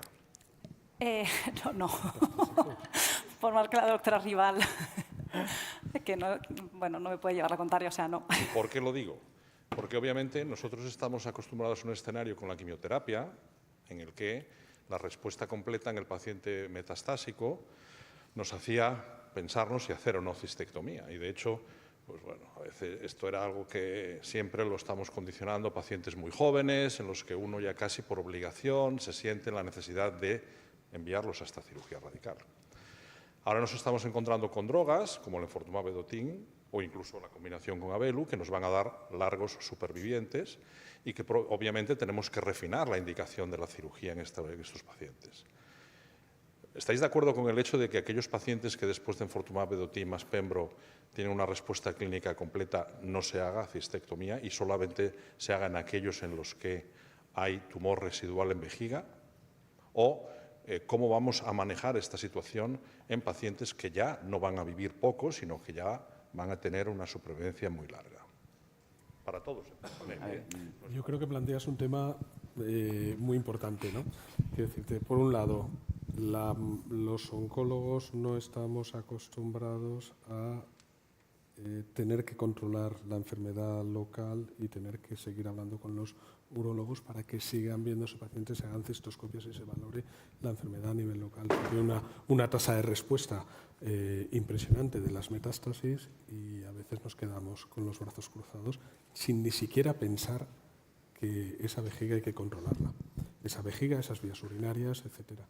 Y entonces, cuanto menos, yo la duda de si cistectomía o no la tengo lo mismo que tú. No hay datos relevantes en un sentido o en otro, pero que desde luego esa vejiga hay que seguir controlándola y hay que seguir haciendo una cistoscopia periódicamente y viendo a ver qué pasa con ella, desde luego. Yo diría que hay que ser cauto, ¿no? O sea, los datos del estudio son en pacientes no cistectomizados. Entonces, un paciente que hace respuesta completa tiene una posibilidad de estar vivo a 2 años. Claro, que es una respuesta completa radiológica, ojo. A lo mejor ese paciente hay que hacer un rechequeo de la vejiga y ver cómo está. A lo mejor sí, qué aporta no lo sé. Pero en un paciente que no hace una respuesta completa, aunque sea buena, yo no tiraría por un tratamiento local, aunque sea una parcial muy buena. Imagínate, una reducción del 80% de las lesiones diana y no hay nada. Creo que no, porque los pacientes acaban progresando todavía, ¿eh? O sea, que hay que ser cauto. Es una buena pregunta. Pero la pregunta se ha hecho en 2 respuestas completas. Ya. Sí, no, yo estos pacientes tengo que decir que os los he remitido de vuelta, porque obviamente no estábamos haciendo control de la vejiga. ¿Y qué ha pasado? Porque están Porque somos oncólogos. Obviamente nunca hemos pensado hasta ahora. Un paciente metastásico, sí que es verdad que hacéis un seguimiento, pero no se estaban haciendo controles locales, porque un paciente metastásico no. Y yo ahora decirle a un paciente que se tiene que hacer una cistectomía cuando el mensaje siempre ha sido por ambas partes, ¿no? De no, usted no se va a operar nunca, y ahora que el paciente, ambos dos están estupendos, mantienen, y en las cistoscopias son negativas, no sé cómo sin evidencia, tampoco no sé cómo plantearlo.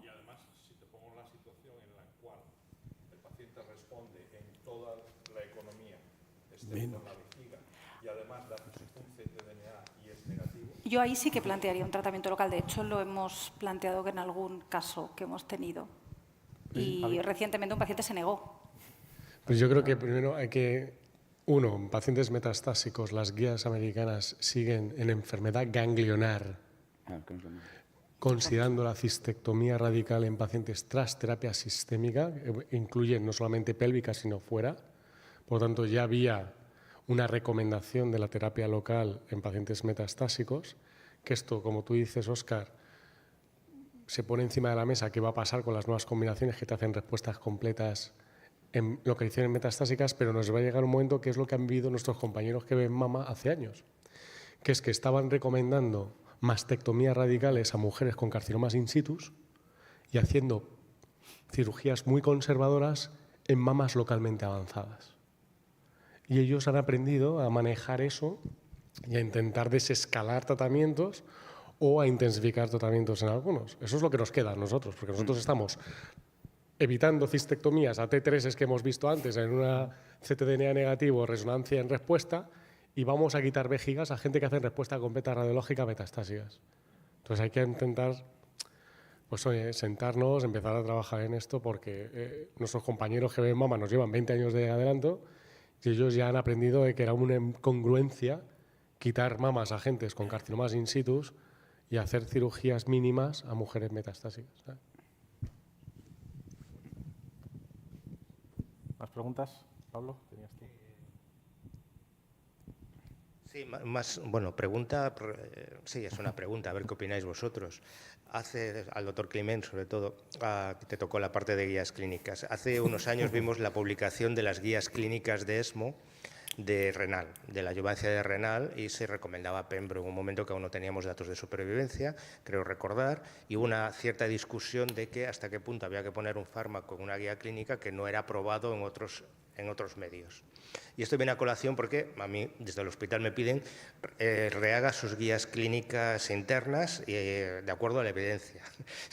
Claro, mi pregunta es, las guías clínicas, ¿qué tienen que describir? Evidentemente la evidencia, pero ¿cómo adaptamos las guías clínicas al entorno? Y va a poner un apelativo, pero no lo pongo porque por prudencia, que vivimos en el día a día.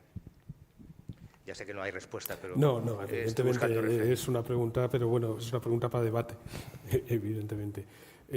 Bueno, digamos que las guías clínicas plantean el ideal, ¿vale? La situación ideal dada la evidencia clínica, ¿vale? Dada la evidencia clínica, y luego hay que adaptarlas a los medios. De hecho, en las europeas en un momento se introduce que no haya disponibilidad de Infortupembro. O sea, dan como esquema alternativo el cisplatino abeluma, el platino abeluma, en la circunstancia de que no haya disponibilidad. No solamente que eso, sino que no hay disponibilidad, no entran más. Bueno, esto es lo que hay. Es decir, luego la realidad hay que adaptarla la idealidad hay que adaptarla a la realidad. ¿Te puedo hacer una pregunta en relación con esto que te la iba a hacer antes de saltar a otra cosa? Opinión, ¿eh? Lo que no sé si te la contestaré. No, es opinión, o sea, que no está ni bien ni mal. ¿Cómo ves tú que una guía posicione un esquema por encima de otros cuando no están directamente comparados? Infortupembro, cisgemnivo, mantenimiento con Abelu. Qué gran pregunta. Es una guía, quiero decir, una guía es una guía. En el fondo dice preferido. Bueno, pero ¿vale? ¿en base a? Claro, en base a mejores resultados. Sí, pero no están comparados, tienes razón, no están comparados. Pero bueno, esta mañana ha salido a colación en algún momento, y es que los ensayos no los ideamos nosotros. No, claro que no. ¿Vale? Los ensayos los idea la industria y responde a lo que responde, que muchas veces no es la pregunta que a nosotros nos interesa. Responden a lo que responden, y con eso nos tenemos que mover. Esto es el mundo real. Lo que pasa es que si todos estamos de acuerdo, casi todos, ¿no? que haya una cosa preferida, yo creo que debemos reflejarlo como preferido. No le veo ningún inconveniente, siempre y cuando pongas que tienen un mismo nivel de evidencia. Y luego la gente... El problema de las guías no son las guías en sí, yo creo que es la gente que los lee. Que según que lo lea, se le puede tomar la letra o no. Y no hablo mecos, hablo muchas veces de gente que hace gestión, etcétera, y dicen, no, que la guía clínica dice esto, y se obsesionan con la guía clínica. Entonces, las guías clínicas están para orientarse. Cuando les interesa para justificar lo que tienen que justificar, lo mismo que nosotros también. También. Y al respecto de esto, recientemente, es decir, Claro, los resultados de la quimio con avelumab de mantenimiento a largo plazo tampoco son tan inferiores a la combinación de Enfortu, ¿no? Y para tratar un paciente con quimio, necesitas 130, con un paciente con Enfortu Vedoptin tratas 133 pacientes con la otra combinación. Desde un punto de vista económico, realmente el concepto de eficiencia en este sentido también hay que ponerlo sobre la mesa, porque es mucha diferencia económica para no tanta diferencia en efectividad al final, ¿no? Depende de cómo mires la efectividad. Yo creo que a corto plazo sí que hay diferencia. Entonces, quizás la pregunta no es esta, sino si deberíamos hacer un mantenimiento de inmuno con ibipembro y reducir el IBI, tras una buena respuesta, por ejemplo, ¿eh?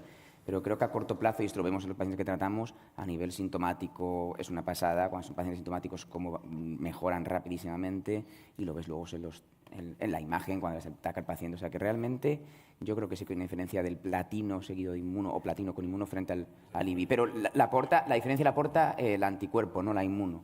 Y también avelumab, el paciente viene de haber recibido 4 ciclos de quimio. Entonces hay un porcentaje de pacientes está muy seleccionado, que, claro. Exacto. Tú has seleccionado el paciente que te ha respondido a la quimio. En todo caso, esto salió en algún momento durante las charlas, sí que hay un hueco para hacer desescalada de tratamientos, porque realmente yo creo que algunos de estos grandes respondedores, que como hemos dicho, lo has expresado tú muy bien, la toxicidad acumulada es más amplia y probablemente tengamos que desescalar antes, ya que hay mucho papel para las sociedades. Pero esto lo tenemos que hacer nosotros y buscar cómo reducir costes y reducir toxicidades, ¿no? Que yo creo que es importante. Sí. Respecto a lo que comentabas antes, hay un dato que no tenemos y que habría que tener. Y con respecto a tú sí, pero este dato existe. Lo que no lo sabemos, pero existe. Y hay muchos que no sabemos. Vale, tú sobre la comparación, mirar la comparación de Enfortu-Pembro frente a cisplatino-Avelu, a platino-Avelu en ese 30% que recibieron el avelumab de mantenimiento, solo en la rama control. Evidentemente no es el estudio, pero es un dato que nos aclararía bastante cuánta es la diferencia real. Porque en el estudio de Avelu de mantenimiento, los que no recibieron Avelu y recibieron inmuno después no fueron igual que los que recibían Avelu de entrada tras la quimio, sino que iban mucho peor. O sea que el haber recibido, un 60% recibió Avelu, no vale. El Avelu hay que recibirlo tras la quimio, que es el 30%, y es cuando es eficaz. Ese dato no lo tenemos y no sé si lo tendremos, pero ese dato existe seguro. ¿Alguna otra pregunta? Sí, resulta aquí una discusión que hubo, estábamos discutiendo una opción de un ensayo clínico al fallo de Enfortu-Pembro, en otros sitios, en otras localizaciones ya están ahí, y la pregunta que hacían era si sería ético randomizar esos pacientes directamente a un anti-ER2 versus quimioterapia por el medio. Es decir, la opción era un fase 2 con un anti-ER2, obviamente los positivos, o bien ya directamente randomizarlo porque basaban en la probabilidad de respuesta a una quimioterapia basada en platino al fallo de Enfortu-Pembro. O sea, comparar el anti-ER2 contra quimio en población seleccionada por biomarcador. O si aceptaríamos un fase 2 con un anti-ER2 sin pasar por quimio como segunda línea en fallo de Enfortu-Pembro, buscando ese papel de la quimio en un futuro. A ver, yo creo, un fase 2 no randomizado en solo brazo exploratorio, creo que es lógico hacerlo directamente, porque ya habéis visto los datos de quimio, sí, son retrospectivos, 48 pacientes, pero son pacientes que se mueren. No van bien inicialmente, pero dura poco. Y un anti-ER2 que no tenga una posible resistencia cruzada por el citotóxico tiene toda la lógica del mundo. De hecho, vamos, que sería lo más atractivo. En fallo a Enfortu-Pembro, anti-ER2 con inmuno. O sea, no, la otra pregunta también es si hay que mantener la inmuno.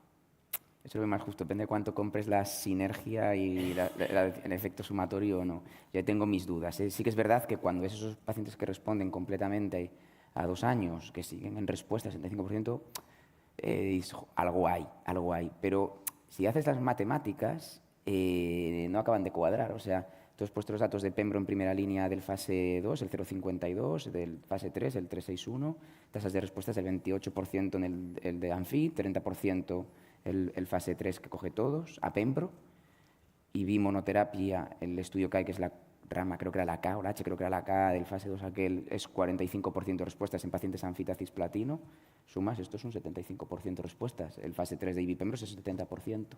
Y hay, alguna de estos lo he dicho, Palmer, que hace ahí unos modelos estadísticos, no sé cómo los hace sinceramente, pero tiene un modelo aditivo, no sé cuánto, y dice, vale, con los datos de pembro monoterapia y ibimonoterapia, te hago una curva calculada de cuánto aportaría teóricamente el efecto sumatorio y la curva es calcada a la del fase 3, al 302, de supervivencia libre de progresión.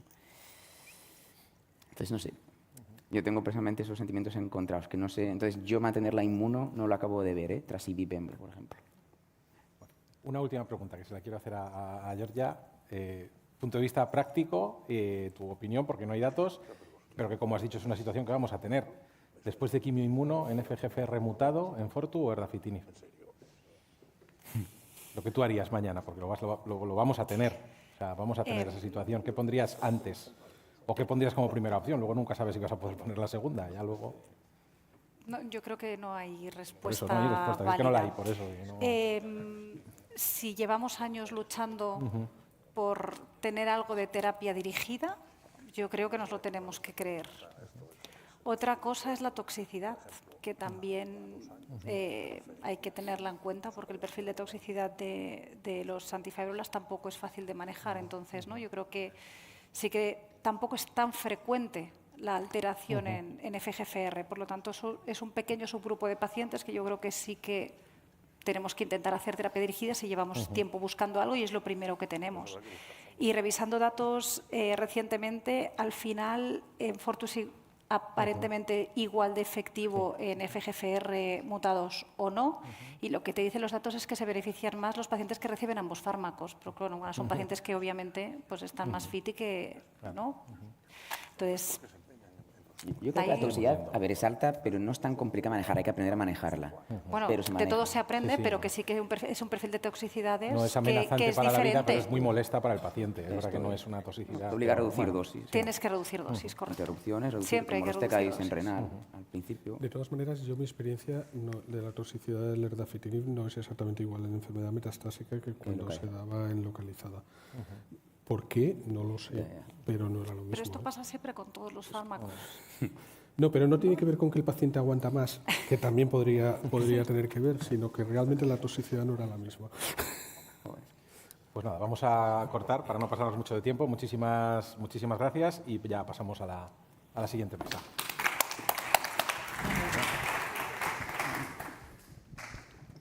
Bueno, aunque el espíritu de la reunión es básicamente vejiga, siempre tenemos una mesa en cáncer de próstata, una discusión en cáncer de próstata y una discusión en cáncer renal. Y ahora tocaría, más que discusión, un diálogo en cáncer renal de gaps, preguntas.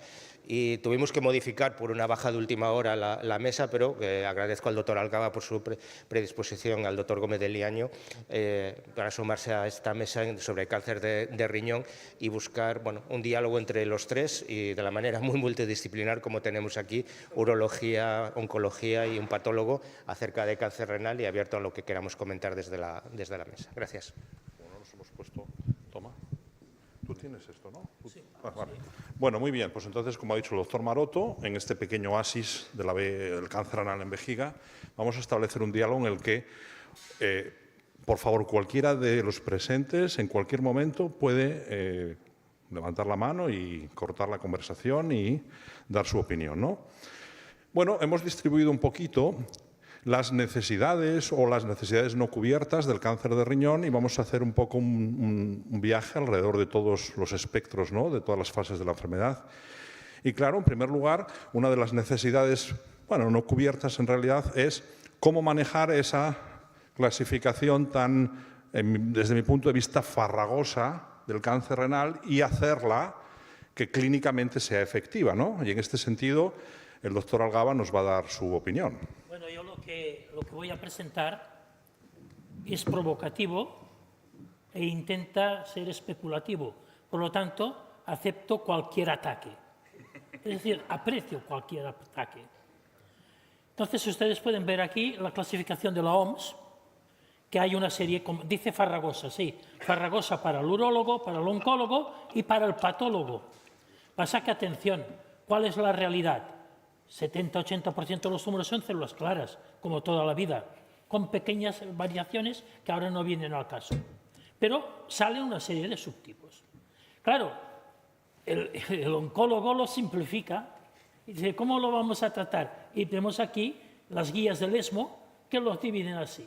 Entonces, el patólogo se descalabra intentando buscar qué tipos de estos es, que ahora no entraré en este aspecto porque esto es de patología, y que son distintos, y ustedes lo tienen así. Entonces, si yo soy crítico, digo, voy a intentar unir estas dos clasificaciones, y empiezo a unirlas.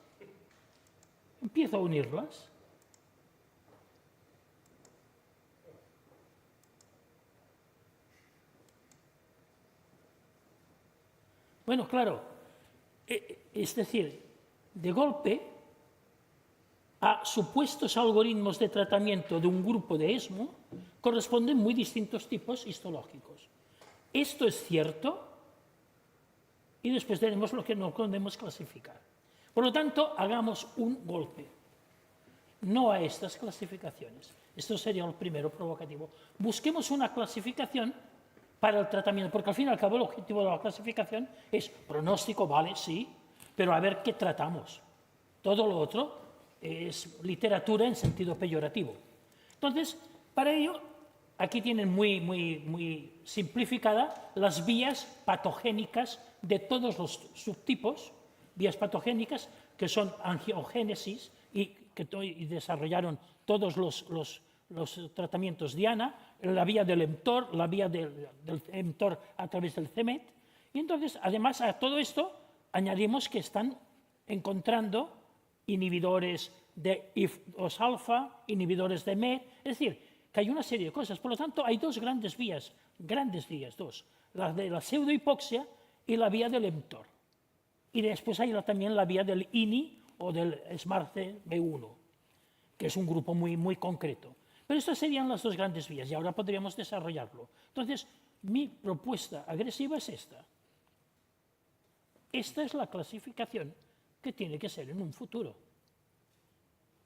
Los patólogos, a través de la morfología, les podemos orientar hacia qué grupo de patogenia y de posibles tratamientos hay, y si es necesario, incluso en algunos casos concretos, no solo hacerlo a través de morfología inmunológica, que es inmunofenotipo, sino también, en algún caso, el ELOC, por ejemplo, con métodos de secuenciación.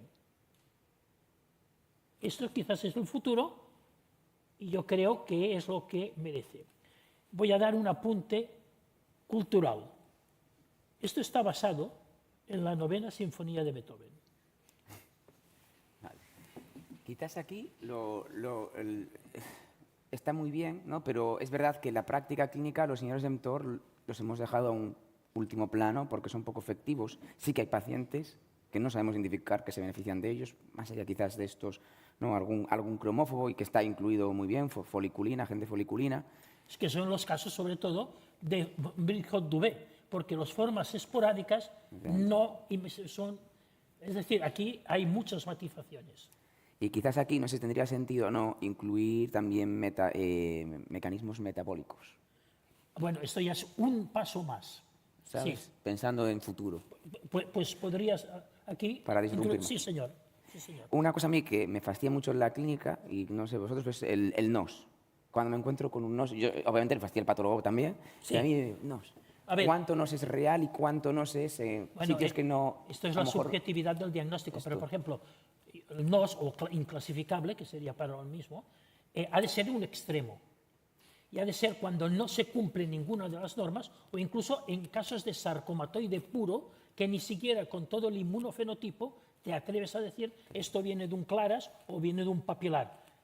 Yo diría que de NOS hacemos muy pocos, en general. No sé vosotros, ¿qué experiencia tenéis? Es una proporción muy baja de pacientes, yo diría, ¿no? Probablemente es proporcional al volumen de nefrectomías que se hacen al año, ¿no? De todas maneras, desde un punto de vista práctico, el perfil de este paciente tampoco tiene un cambio claro a la hora del manejo, por lo menos en el espectro inicial. el cambio lo podría tener si no se reclasifican otra cosa. Que es Exacto. por dónde iba yo. Exacto, exacto. Y luego, desde luego que yo estoy de acuerdo que esta clasificación de 18 subtipos o 20 y Y que algo habrá más. Es que es inviable para vosotros. Bueno, no. Os lo complica y os complica Sí. tal. Y yo lo que noto es que desde que hay más subtipos, en mi hospital, por ejemplo, pues hay más nos. A lo mejor porque el volumen de nefrectomías no es tanto y digo, ostras, es que yo qué sé, Sí. pues nos. Lo que pasa es que sí, que desde el punto de vista anatomopatológico sí que es bueno esto, porque esto nos ha permitido purificar las formas. Es decir, cosas que se metían en carcinoma de células claras, ahora tiene unas matizaciones y el grupo de células claras y de papilar, sobre todo estos dos grandes grupos, son más auténticamente papilares y más auténticamente células claras. Esto es muy importante, yo creo.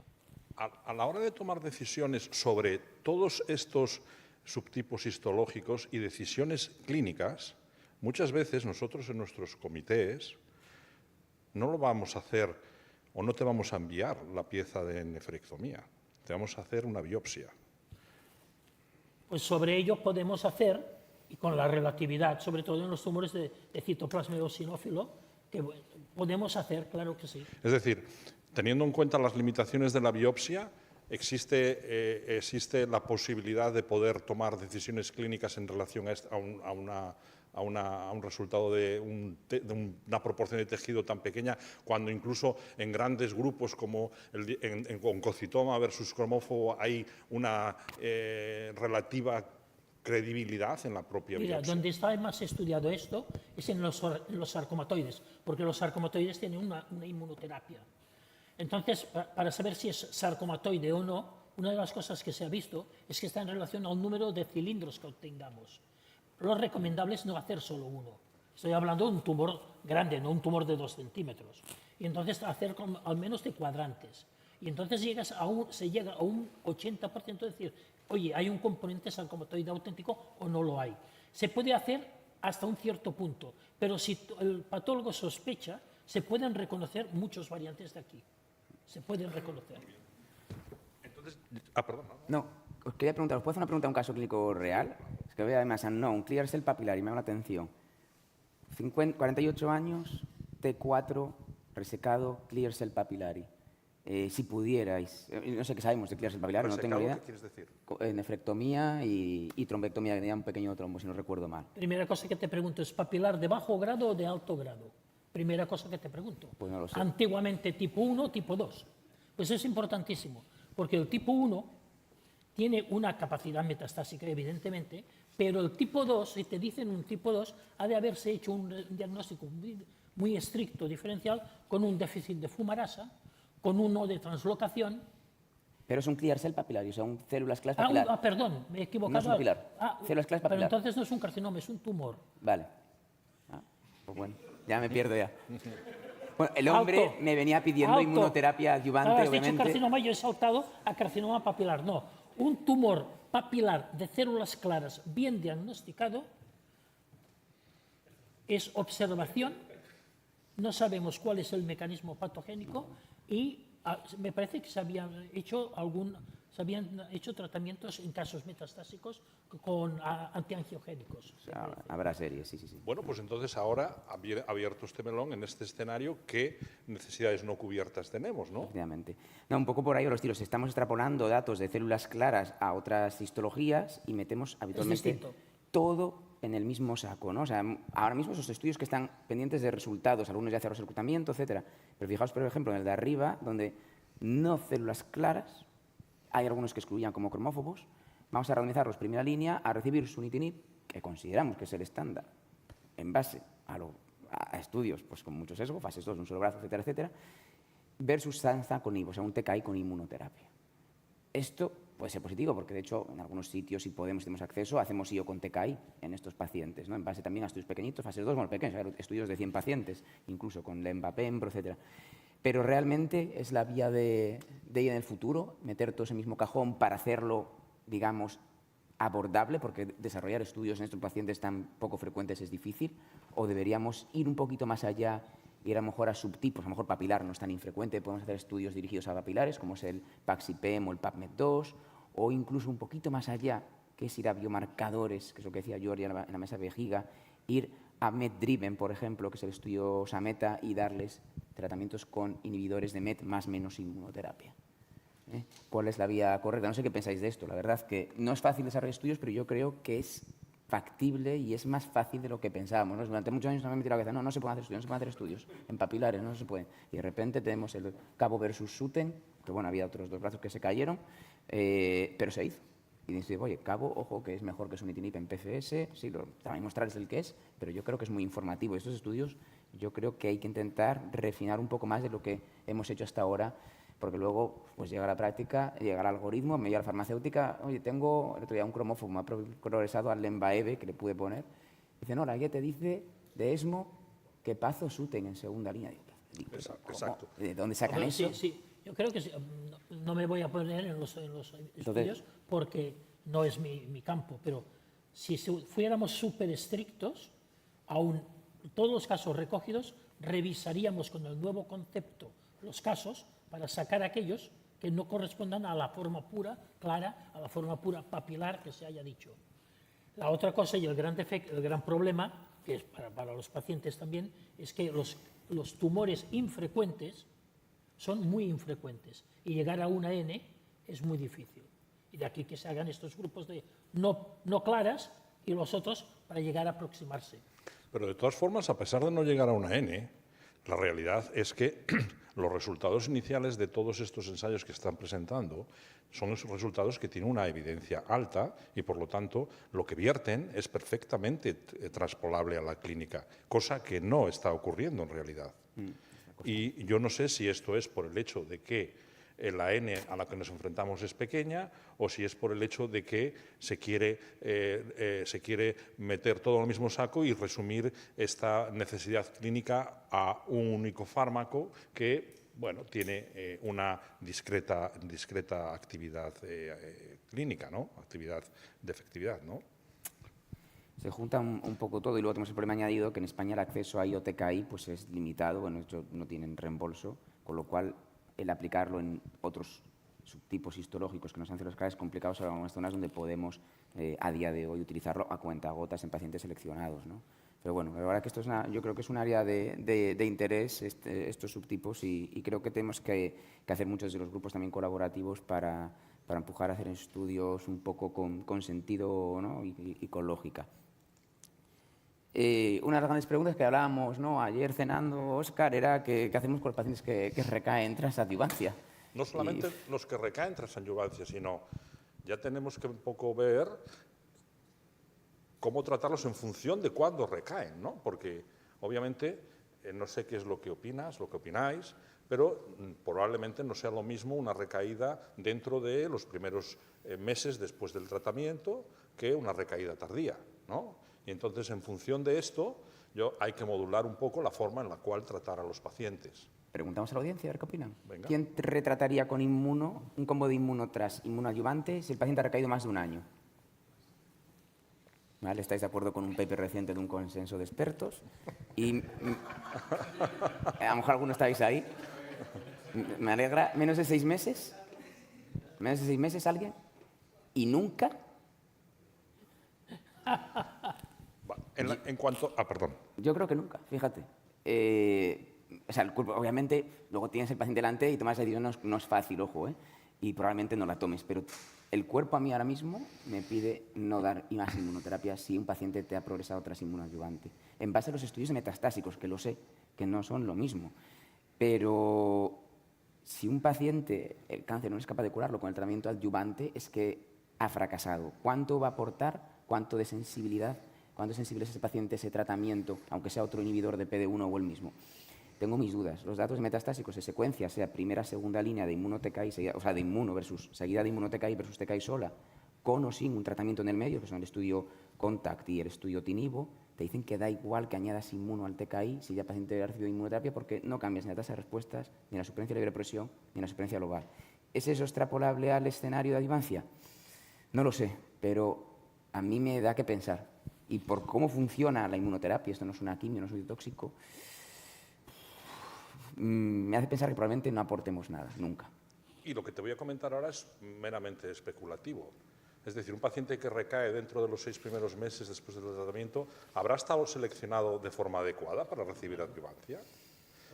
Me refiero, en realidad, todo el estudio de imagen para poder saber que un paciente después de una cirugía está correctamente estadiado es adecuado. ¿Estamos utilizando los estudios de imagen adecuados o tenemos que movernos hacia otras pruebas de imagen, hacia el CIRCON, hacia otras pruebas que nos ayuden a seleccionar realmente los pacientes que están libres de tumor después de la Quiero cirugía? decirte con esto de la imagen, de que la utilización de la carbonilasa 9 es muy típica para el carcinoma de células claras, pero la carbonilasa 9 es una expresión de pseudohipoxia.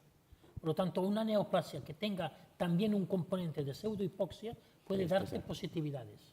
Vale, muy interesante. Yo creo que es una técnica muy interesante para aportar el escenario de estudios perioperatorios, sea neoadyuvante, desde luego, y obviamente un paciente que te fracasa en menos de 6 meses es que no estás detectando lo que hay y a lo mejor es más, con una adyuvancia lo estás infratratando porque deberías haberle dado un combo a ese paciente, ¿no? El doctor Maroto, que me consta que además es muy selectivo a la hora de incluir los pacientes en estos tratamientos adyuvantes, ¿qué opina? Muy selectivo, pero creo que todo, como todo, hay que individualizar. La inmunoterapia es algo que realmente a mí me cuesta entender. De hecho, en la última ASCO se demostró que dándola por la mañana conseguíamos una mejor supervivencia que dándola por la tarde. Y es cierto, es un estudio randomizado. Y te daba una ratio mejor con fase 3 de los que hemos presentado antes, además. Si se ha comido ostras, mejor. O sea, entonces, estoy de acuerdo que no es el mejor paciente el que progresa inmuno, pero, y ahora hablas con la experiencia, pero tenemos todos pacientes, o yo los tengo, que añadiendo una radio a un paciente progresando con inmuno induces un efecto excopal e induce respuesta. Entonces, yo no me atrevería a decir, y bueno, sabemos los estudios de secuenciación, que globalmente perdemos eficacia cuando intensificas con CTLA4, algún paciente rescatas. Con lo cual, en un paciente que no esté sintomático, una progresión no acelerada, el hacer la prueba de una intensificación de inmuno, no creo que estemos perdiendo mucho el tiempo, sabiendo que no lo vamos a curar con el TKI y estamos a tiempo de poder recuperarlo. Otra cosa es el paciente sintomático más rápido, ¿no? Yo creo que es una buena observación. A ver, todo esto es especulativo, tú lo dijiste antes, pero una oligoprogresión, totalmente de acuerdo, no estamos haciendo sin evidencia, pero creo que muchos estamos haciendo SBRTs en oligoprogresores para intentar alargar, y algún paciente, además, luego conseguimos inducir respuesta otra vez prolongada. Y lo que dices, ¿por qué? ¿Por qué? Hay gente que decía, ¿no?, los primeros estudios de IPI, que con una sola dosis bloqueabas el receptor y que a lo mejor era suficiente con una sola dosis de inmuno. Para los pacientes que paras por toxicidad o algunos por otras cosas también siguen respondiendo. O sea, hay muchas cosas que desconocemos, está claro. Y probablemente, o sea, a mí me llega un paciente que ha progresado a 2 años y lo trataría, pero mi cuerpo me dice que tengo mis dudas, ¿no? Y sobre todo si es un paciente pues, asintomático, etcétera, ¿eh? No lo discuto. El doctor Clement quiere hacer alguna...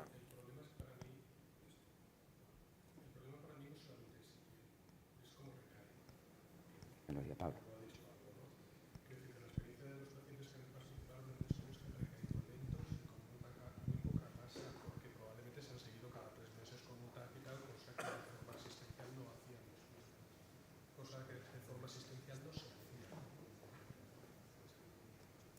El botón. No. Cosa que de forma asistencial no se hacía. Yo me quedo muy tranquilo dando un TKI en un paciente que progresa de forma lenta, de buen pronóstico, con un nódulo pulmonar lento, etcétera. Me quedo muy tranquilo dándole un inhibidor de tirosinquinasa solo. Pero creo que en esto tenemos que aprender y tenemos que tener experiencia. Y la experiencia del estudio, el problema es que no va a ser real, porque la experiencia del estudio con un seguimiento de un TAC cada 12 semanas, casi todas las recaídas son de bajo volumen. De hecho, el 20% se tratan solo localmente, con SBRT o con cirugía. Lo cual no es la práctica habitual. ¿Y estáis siguiendo más de cerca a esos pacientes ahora? Ahora que están, porque claro, estos pacientes... Hombre, yo personalmente cada 12 semanas ya te digo que no, pero sí que les pido un TAC con cierta frecuencia, 4 meses o así. Pero... Son 16, tampoco es tanta diferencia, ¿eh? 12-16 es lo que estoy haciendo yo. Muy bien. Y, no sé, alguna duda más, si no... El siguiente, esto se comentó antes, yo creo. ¿Hay hueco para los tratamientos neoadyuvantes? Hemos ido a terapias adyuvantes, un estudio positivo, varios negativos. Hubo un intento, aquel estudio de Nivo, que era un poco extraño como estaba hecho, también fracasó. Hablando desde un punto de vista estrictamente clínico y, diría yo, quirúrgico, yo creo que es un gap a rellenar, sobre todo en aquellos pacientes que tienen una enfermedad localmente avanzada a nivel de la cava. Es decir, para nosotros los cirujanos no es lo mismo operar a un paciente con un tumor que tenga un trombo en la cava grado 4 que grado 3 que grado 2. Porque un tumor que tiene un trombo en cava grado 4 hay que hacerlo en combinación con cirugía cardiotorácica y hay una mortalidad perioperatoria alta. Y por lo tanto, si tenemos la oportunidad de forma neoadyuvante conseguir un tratamiento que rápido y sobre todo, subrayo, rápido, nos haga hacer un downstaging de esta enfermedad para que un tumor con un trombo grado 3-4 pues podamos bajarlo a grado 2 y hacer una cirugía muy difícil a una cirugía difícil que incluso se puede hacer por vía mínimamente invasiva, yo creo que esto es una necesidad que hay que conseguir lo antes posible. Si no estoy equivocado, me parece que si hay respuesta, no suele haber la respuesta en el trombo, sino que está en la masa renal. Bueno, es decir, que esta parte te reducirá quizás la masa, que también facilita, pero lo del trombo me parece que no sé por qué. Bueno, hay un ensayo fase 2 que publicó Grant que realmente con axitinib, solamente con axitinib, conseguía hacer una reducción en el tamaño del trombo tumoral en un porcentaje que creo que estaba al 30 y pico por ciento. Por lo tanto, la realidad creo que si se pudiese conseguir una combinación que facilitase de una forma rápida esto, yo creo que este sería un gap a rellenar. Y después para los casos imperativos. Es decir, aquellos pacientes en los cuales, obviamente, tú tienes un paciente monorreno que tiene un tumor que, obviamente, hace que la indicación de entrada sea una nefrectomía radical y envíes el paciente a diálisis, conseguir un tratamiento en adyuvante que pueda hacer que esta nefrectomía radical se pueda convertir en una nefrectomía parcial y hacer que conserve nefronas durante más tiempo. Por lo tanto, el hueco en la adyuvancia yo creo que existe, pero lo cierto es que todavía no llegamos a tener la evidencia suficiente como para poder justificarlo. La duda es cómo seleccionar a los pacientes para la neoadjuvancia, ¿no? Porque tienes dos escenarios muy concretos que son relativamente poco frecuentes, existen, todos los vemos, pero a lo mejor una paciente con 2 riñones, sano, y una gran masa renal, un T3, ¿por qué no puede a lo mejor también beneficiarse? Podemos ir un poquito más allá del TN radiológico y apurar, ahí os pongo un concepto. A lo mejor el ctDNA no sirve mucho en cáncer renal, que sepamos, pero por ejemplo KIM1 sí podría a lo mejor ayudarnos, ¿no? Y un tumor con KIM1 positivo, vamos a especular, todo esto es especulativo, y esto mismo, pues esto lo he puesto yo, y el que la quiera comprar la idea, a mí no me la han comprado, ya la he propuesto a varios de la industria, o sea que si conseguís venderla, encantados, la regalo. Pero bueno, oye, no sabemos qué es KIM1 positivo, por cierto, y todo esto, pero bueno, especulativo, biomarcador X positivo, ¿por qué no darle una neoadjuvancia como un concept of proof? Esto no sería un estudio randomizado, pero como un estudio concept of proof para ver qué señal tiene en tratamiento perioperatorio, a lo mejor, y tiene que ser perioperatorio, creo yo, porque la adjuvancia demuestra experiencia global, con lo cual tenemos que darle sándwich, me temo.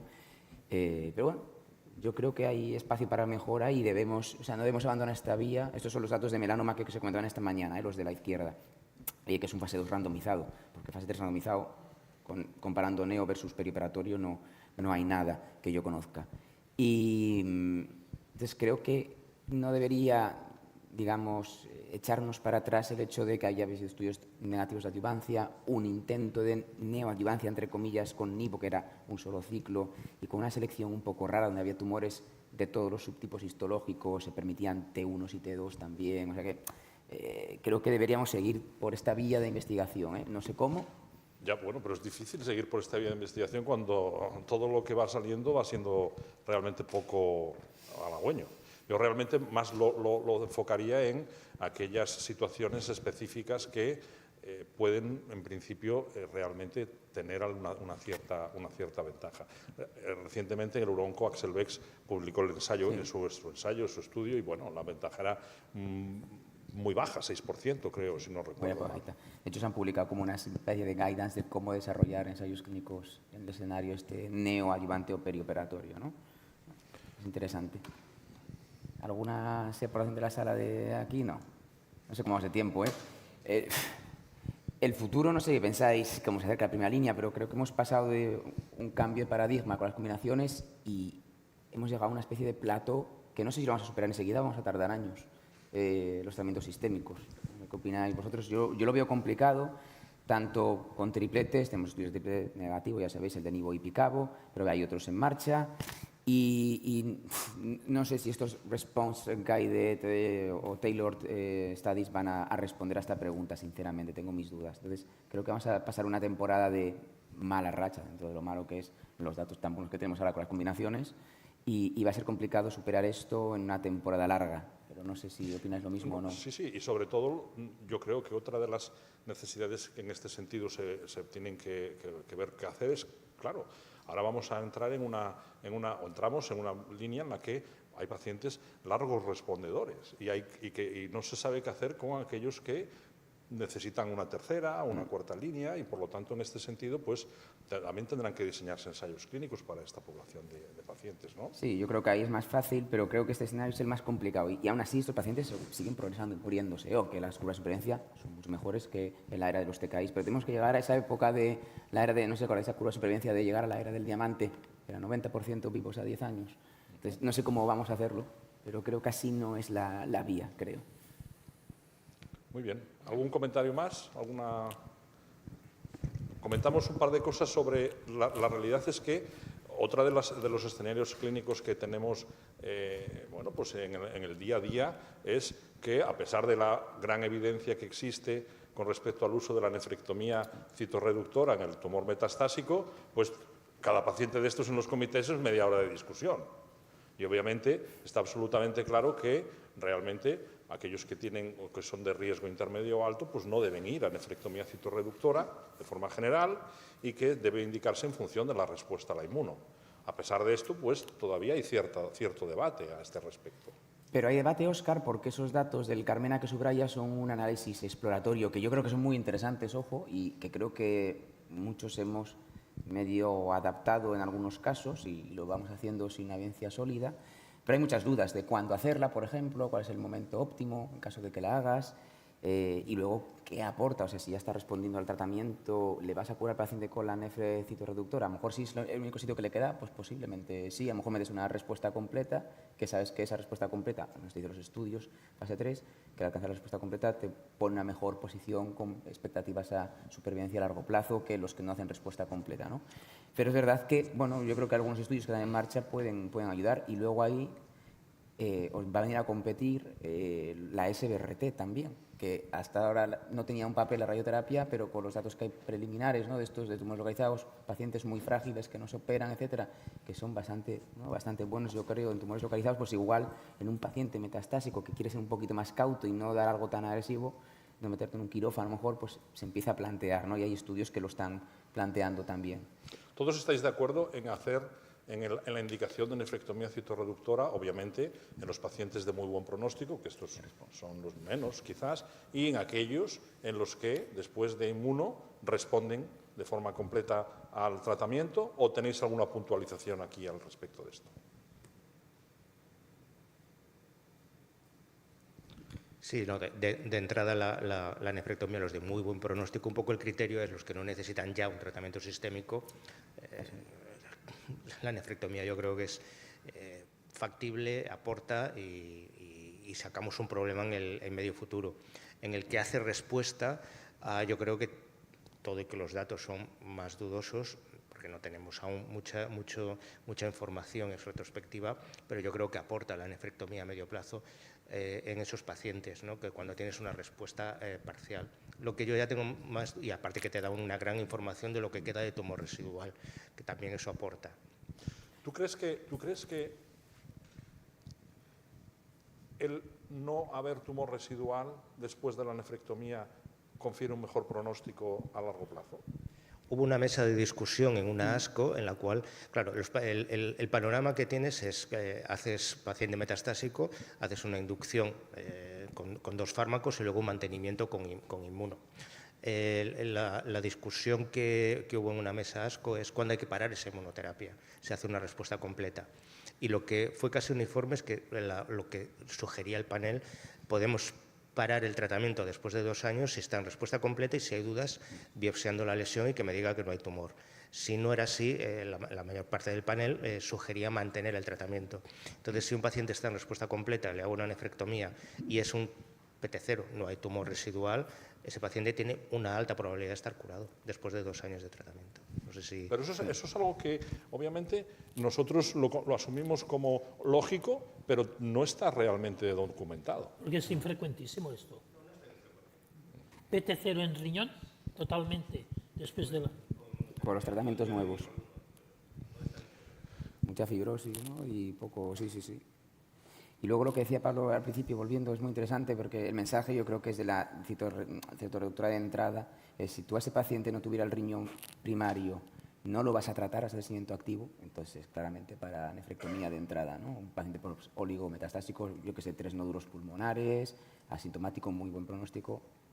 Yo a ese paciente, si solo tuviera las metas, no lo voy a tratar, lo voy a vigilar seguramente, pues si no tiene algún otro criterio de mal pronóstico, ese paciente es para nefre de entrada. Yo creo que ese mensaje es importante también, que los hay, ¿eh? No son muchos, pero existen.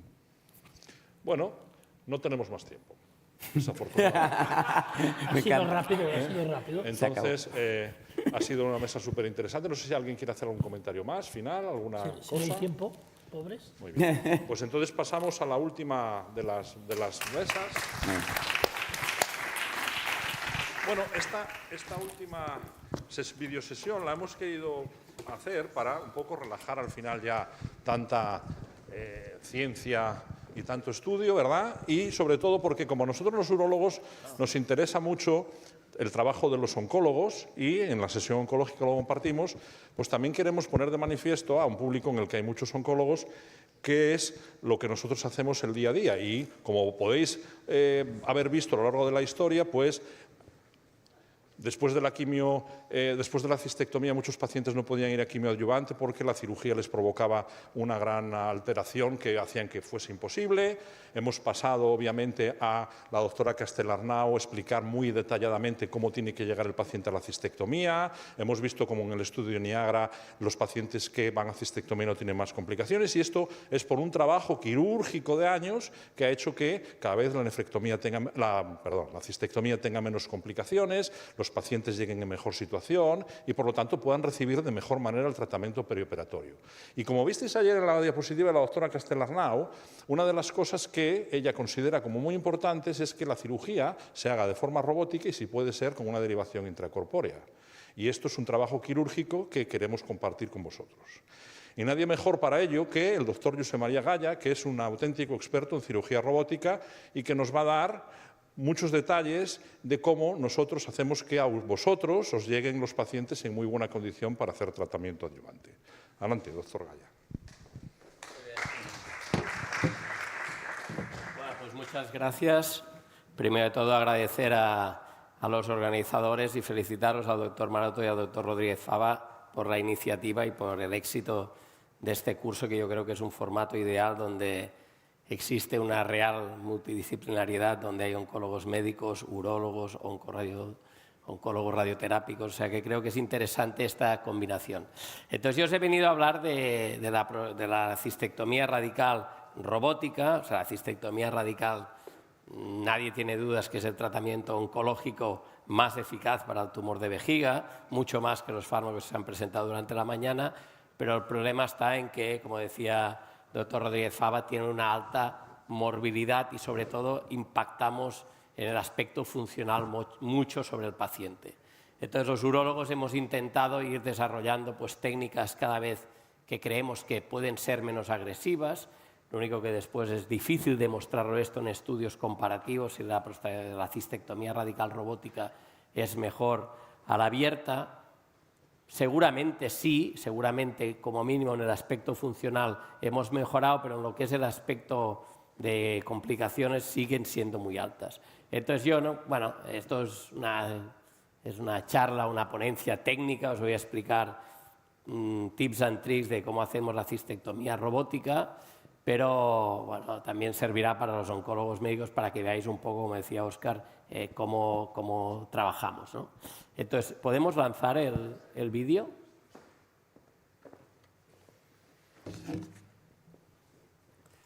Bueno, yo el único conflicto de interés que tengo es que me encanta la cirugía robótica Y esto es un poco los 4 clips de vídeos que os he preparado. El primero hablaremos de la cistectomía robótica y cómo hacemos la preservación neurovascular de las banderetas, que sabemos que tiene una importancia trascendental en lo que son los aspectos funcionales, en mantener la función eréctil del paciente que operamos, pero también en la continencia precoz en esos pacientes que hacemos neovejiga.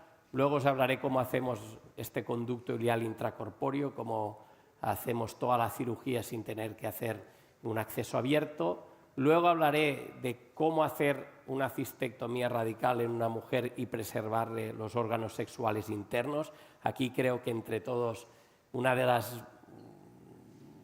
de los gender bias más importantes que tenemos en urología es cómo hacemos la cistectomía radical en el hombre y cómo se la hacemos en la mujer. Durante años no hemos reparado en ningún aspecto en si las mujeres querían o no seguir con su vida sexual, y creo que esto desde hace unos años ahora sí que tenemos esta concienciación, toda la comunidad urológica, y lo estamos haciendo. Y luego os enseñaré cómo hacemos una neovejiga. O sea, a este paciente le hacemos una neovejiga ortotópica para que pierda menos capacidad funcional. Este es el primer vídeo. Esto es cómo preservamos las banderetas neurovasculares. Esto es un hombre.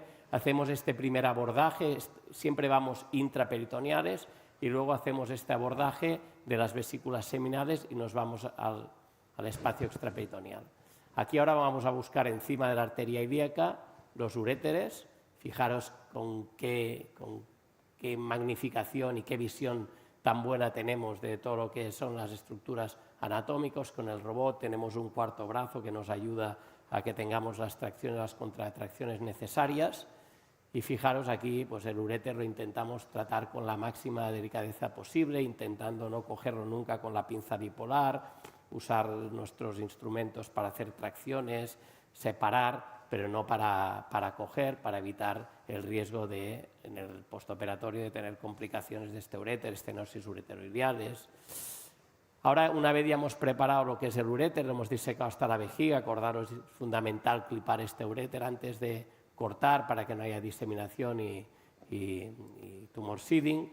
Y fijaros, ahora ya me voy al abordaje del espacio de Retzius. Ahora me vuelvo a hacer otra vez extraperitoneal. Fijaros, el cuarto brazo hace tracción de la arteria obliterada, y aquí ya veo el hueso del pubis, y esto ya es la fascia endopélvica y el elevador del ano. Fijaros que vamos combinando lo que son maniobras de disección Roma con la fuerza que tiene el robot, con pequeños toques de coagulación que cambiamos monopolar, bipolar. Fijaros, ahora ya estoy en el lateral de la vejiga. Esto es la fascia endopélvica, que la abrimos. Este músculo que acaba de aparecer aquí, lateral de color marrón rojo, esto es el elevador del ano. Y aquí es importante que preservemos bien esta musculatura para que luego no tengamos problemas de incontinencia en el postoperatorio. Fijaros, esto es el conducto deferente, que lo vamos disecando. Poco a poco voy disecando el conducto deferente.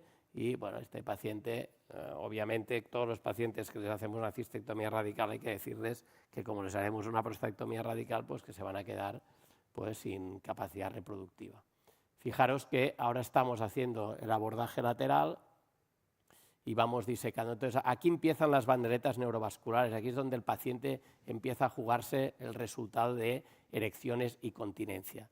Y fijaros que usamos este sellador, esto es el ayudante. Se puede usar también un sellador robótico, que es el Vessel Sealer. Es un poco más caro, pero es un gran instrumento. Y esta es la arteria obliterada, o una rama de la ilíaca interna. Y fijaros, aquí es donde hay que empezar, los que hagáis cistectomía radical, si queréis preservar las banderetas neurovasculares, aquí es donde hay que empezar a ir muy alto, bien pegado a la vejiga. Fijaros, ahora mi mano izquierda, separando con esta pinza bipolar, tengo el uréter, y el resto ya empieza a ser la bandereta neurovascular. Aquí ahora bajamos lo mismo en el otro lado y vamos haciendo este espacio paravesical hacia el Retzius. Esto es el uréter izquierdo. Importantísimo esta maniobra, siempre clipar el uréter izquierdo antes de volverlo a cortar. Y fijaros que la vejiga es un órgano que, con toda la grasa perivesical que tiene, es pesada. Por eso es importante abrir esta incisión del fondo de saco de Douglas y preparar las seminales al principio, porque si no, luego la vejiga se te cae y dificulta mucho lo que son las maniobras de disección. Esto es la vesícula seminal, y fijaros aquí qué alto me voy a coger el pedículo vascular, porque por aquí ya empieza a pasar alguna fibra nerviosa, parte de la bandereta neurovascular. Entonces aquí intentamos usar energía monopolar la mínima posible y combinarlo con material de clipaje, con hemologs, con clips, con surgiclips, para que no tengamos alteraciones. Fijaros, ahora veréis cómo disecamos, ahora ya he ligado los pedículos vesicales y empiezo ya lo que es la disección de la próstata, de lo que son las banderetas neurovasculares. Y fijaros que esto más blanquecino es la próstata, la mayoría de estos pacientes no tienen cáncer de próstata, algunos sí, puede ser concomitante, pero es raro. Estos pacientes están bien estudiados y, por lo tanto, a nivel de la próstata, que es donde están más pegadas estas banderetas neurovasculares, nos podemos pegar al máximo. Una vez ya hemos hecho todo lo que es el plano posterior y lateral, pues entonces lo que hacemos es bajar la vejiga y fijaros, esto es la cara anterior de la vejiga, esto es el complejo superficial, esto es una pequeña venita que hay aquí y luego ya acabamos de preparar lo que son los elevadores del ano y los ligamentos puboprostáticos, que son estas estructuras más blanquecinas. Fijaros que es una cirugía que ha cambiado completamente comparado con la cirugía abierta, es una cirugía casi exangüe, tenemos estos selladores que sellan bien, tenemos energía monopolar en la mano derecha, bipolar en la mano izquierda. Fijaros que trabajamos con un neumoperitoneo de alrededor de 10-12 milímetros de mercurio de presión, con lo que los pequeños sangrados venosos, pues el mismo neumoperitoneo, la presión lo sella, y fijaros que es una cirugía que sangra poco, es difícil que estos pacientes se tengan que transfundir en el postoperatorio. Y aquí ya hemos ganado en cuanto a morbilidad, ya hemos disminuido esta complicación del riesgo de transfusión.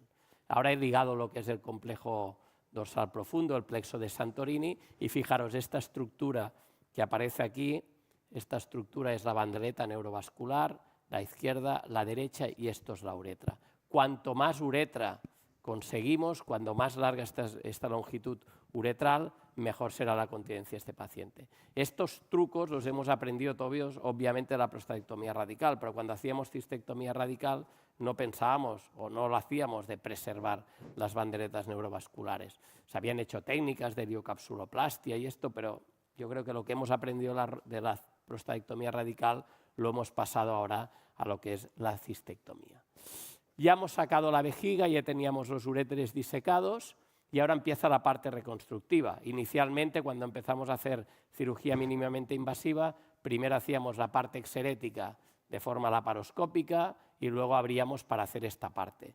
Con la mejora de la tecnología y también con nuestra experiencia y una curva de aprendizaje pues, que no es fácil, pero que se consigue, podemos ahora hacer todo esto, como decía Óscar, la reconstrucción, ya sea un conducto ilial o una neovejiga, intracorpóreamente. Estos son los dos uréteres que los he disecado, aquí los acabo de espatular y fijaros, estamos hablando que usamos sutura muy fina, esto es un monocril de 4 ceros y ahora estoy haciendo el famoso Wallace, que es la anastomosis de un uréter con el otro, para a ver si así consigo tener más superficie para luego esto anastomosarlo al conducto ilial, al segmento de ilion que os enseñaré a continuación. Las técnicas de reimplante ureteral son varias, cada maestrillo tiene su librillo. Nosotros en la Puigverd clásicamente hacemos esto, que es el Wallace tipo 1, pero se puede hacer un Bricker o un reimplante distinto o un Wallace tipo 2.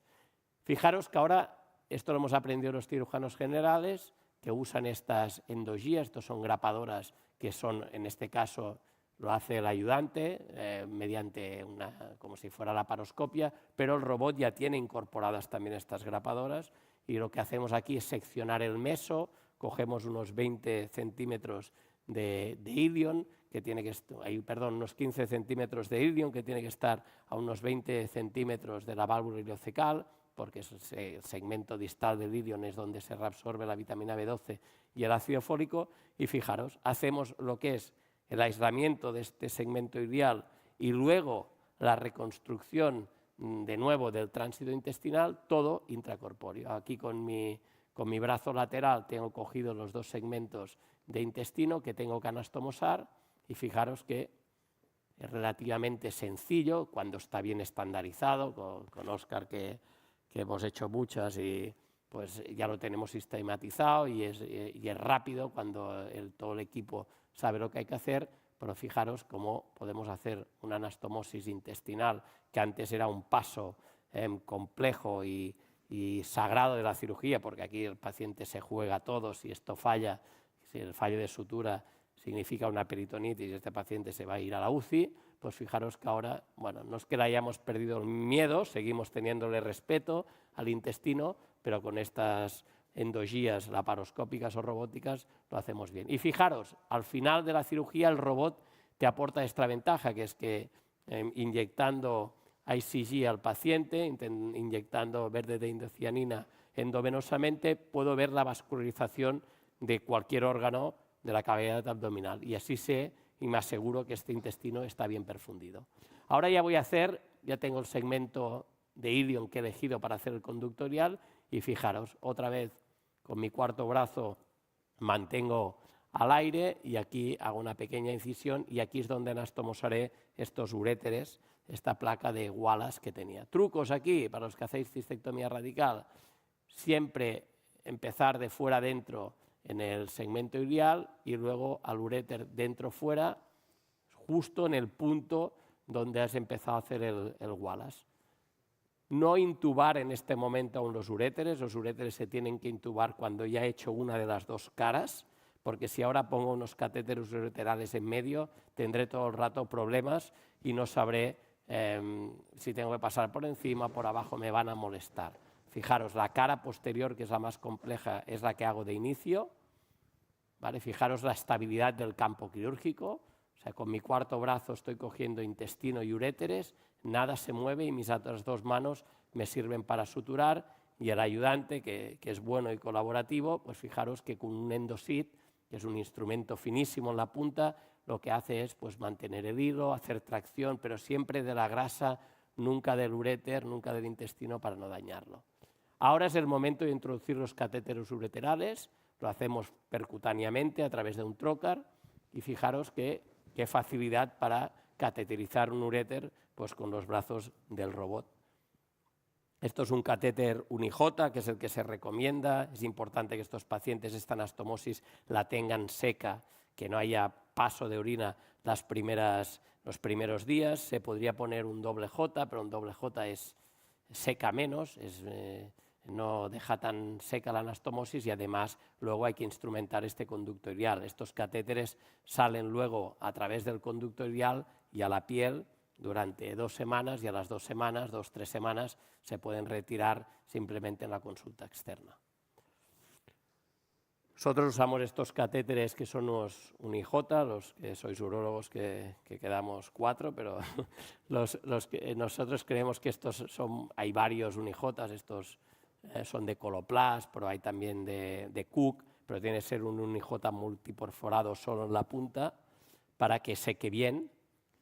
Y fijaros, ahora estoy abriendo lo que es el extremo distal del conducto ilial, o sea, hacemos esta asa y le damos el sentido del peristaltismo, se ha anastomosado en la parte más proximal del ilion y ahora la parte más distal es la que llevará afuera la piel como estoma. Ahora pasamos los catéteres ureterales por dentro del conducto ilial y luego los volvemos a dejar dentro. No se tienen que exteriorizar a través de ninguno de los trócaras, que es lo que incita ahora que el ayudante cuando tiene el grasper acabe de retirar y salga por el trócar. Si sales por el trócar, luego pierdes todo el rato ese trócar, no lo puedes utilizar ya durante la cirugía. Y no vamos a sacar el estoma por este trócar lateral, lo sacaremos por uno de los trócares donde está posicionado el brazo derecho del robot, que es a nivel el trócar pararectal derecho. Por lo tanto, los catéteres los volvemos a poner dentro y ahora ya simplemente tenemos que acabar de cerrar la cara que nos queda, pero fijaros que es relativamente sencillo, es rápido. Actualmente una cirugía con un conducto ilial intracorpóreo puede tardar pues, entre 4 y 5 horas, 4 el que es el buen caso y el cirujano muy experto, 5 o 6 horas, pero fijaros que ahorrarse la laparomedia pues una ventaja importante por el paciente. Con esto hemos disminuido grandes complicaciones? Algunas sí, la mayoría no, pero como decía ayer la doctora Castellarnau, hay que trabajar en otras cosas, aparte de la cirugía. Tenemos que tratar el paciente prehabilitando o en el postoperatorio con otras maniobras que nos pueden ayudar a disminuir esta tasa de complicaciones. Ya estamos terminando el conducto iliac y ahora hablaremos de lo que os decía, ¿no? Es importantísimo, primero, si quieres hacer una buena preservación de los órganos internos de una paciente, primero conocerte la anatomía. Fijaros la cantidad de ligamentos que hay, ligamento redondo, el ligamento ancho, el ligamento útero-ovárico, el ligamento útero-sacro. Todos estos ligamentos lo que hacen en una mujer es darle soporte al suelo pélvico. Durante años las mujeres ni se contemplaba la posibilidad de hacer una neovejiga o era muy, muy, muy rara porque el riesgo de hipercontinencia o de que la vejiga se cayera o que hicieran un prolapso era tan alto que decíamos, bueno, pues si no le vamos a hacer una neovejiga y tampoco le vamos a preservar nada. Y hacíamos exanteraciones pelvianas anteriores porque creíamos que el riesgo de recurrencia en una uretra, como podía ser alto y la uretra ya no le servía de nada porque llevaba un conducto iliac, pues le sacábamos la uretra al final de la cirugía. Sacar la uretra significa denervar el clítoris. Esa señora, aparte de que no tendrá, nunca más orinará por la uretra, nunca más podrá ni masturbarse. Entonces esto es una barbaridad. El riesgo de recurrencia en la uretra es del 1%. No tiene ningún sentido. En las guías clínicas a día de hoy está totalmente, dicen que no es necesario hacer una exenteración pelviana anterior. Pero fijaros, la clave está en encontrar estos planos. Fijaros cómo aquí vamos disecando el uréter. Esto haremos una neovejiga, por lo tanto el uréter no es muy importante que lo disequemos muy proximal, sino solo en esta pequeña ventanita por detrás de la trompa. Vamos a buscar los uréteres, los clipamos y ya están disecados. Y luego la clave es preservar la vagina. El útero y los ovarios y las trompas las hemos preservado y luego lo que queremos preservar es la vagina. Para preservar la vagina hay que buscar este plano entre la vejiga y la vagina, que es complejo y, por ejemplo, a veces no podemos hacerlo, porque si la paciente tiene un T3 o infiltra la vagina, pues no tiene ningún sentido y además está contraindicado. Pero en pacientes como ese que veíamos antes, que no era ni tumoral, que era por una vejiga de baja capacidad, pues ¿por qué no podemos preservar la uretra? Como hemos hecho allí, en ese caso no había tumor y hemos abierto la uretra, pero fijaros en esta paciente, que esto sí que es una paciente con un tumor infiltrante, pues fijaros que con estas maniobras y esta precisión que nos permite el robot, somos capaces de disecar todo lo que son las bandeletas neurovasculares de las mujeres, que también las tienen, preservamos todo lo que es la vagina y ahora vamos disecando lentamente este plano entre la uretra y la vagina y conseguiremos disecar la uretra. Esta uretra, igual que hacíamos en el hombre, cuanto más larga sea, mejor será la continencia después de esta paciente. Aquí sí que es fundamental poner un hemolog, porque es una vejiga tumoral, y luego cortamos y este muñón uretral, que está aquí sangrando, es donde haremos la anastomosis de la neovejiga. De neovejigas hay muchas, y bueno, nosotros ahora os explicaré lo que hacemos. Ahora tenemos una pieza aquí, pero no tenemos ninguna incisión. ¿Qué podemos hacer en una mujer? Pues abrirle la vagina, esa vagina que habíamos preservado todo el rato, ahora en lo que es la cúpula, ayudados de esta valva, que es la que hemos tenido todo el rato para que nos marcara el plano entre la vejiga, podemos hacer una incisión y embolsando sacamos la pieza por aquí, con lo que la paciente no tendrá ninguna cicatriz, solo las cicatrices de los trócares de la cirugía robótica. A mí esto particularmente lo hacía al principio, pero ahora ha dejado de gustarme. O sea, una cirugía que has estado todo el rato preservando la vagina, que al final abras la vagina para sacar la pieza y tienes que hacer esta sutura que estará justo debajo de lo que será la neovejiga y con suturas el riesgo de fístulas aumenta. Por lo tanto, yo sigo haciendo igual que en el hombre, luego hago una pequeña incisión, un fan, es decir, como una pequeña cesárea, y lo saco por allí y creo que es mejor y la cicatriz sí que está en la barriga, pero no se ve porque la hacemos justo por debajo de la línea de la braguita. Aquí que he abierto la vagina para sacar la pieza tengo que cerrar. Fijaros, también ha mejorado mucho las suturas que tenemos un montón de suturas. Esta es una sutura barbada que mantiene la tracción, que te hace ir más rápido, que es muy estanca. Y fijaros, aquí por accidente hemos cortado lo que es el ligamento ancho, ¿vale? Bueno, y le ponemos un hemolog, ¿vale? Porque al final lo que necesito es un soporte, ¿no? Es un soporte del suelo pélvico. Y ahora, aquí estamos cerrando, terminamos de cerrar la vagina y ahora os enseñaré la neovejiga, cómo hacemos la neovejiga. Neovejigas hay de muchos tipos.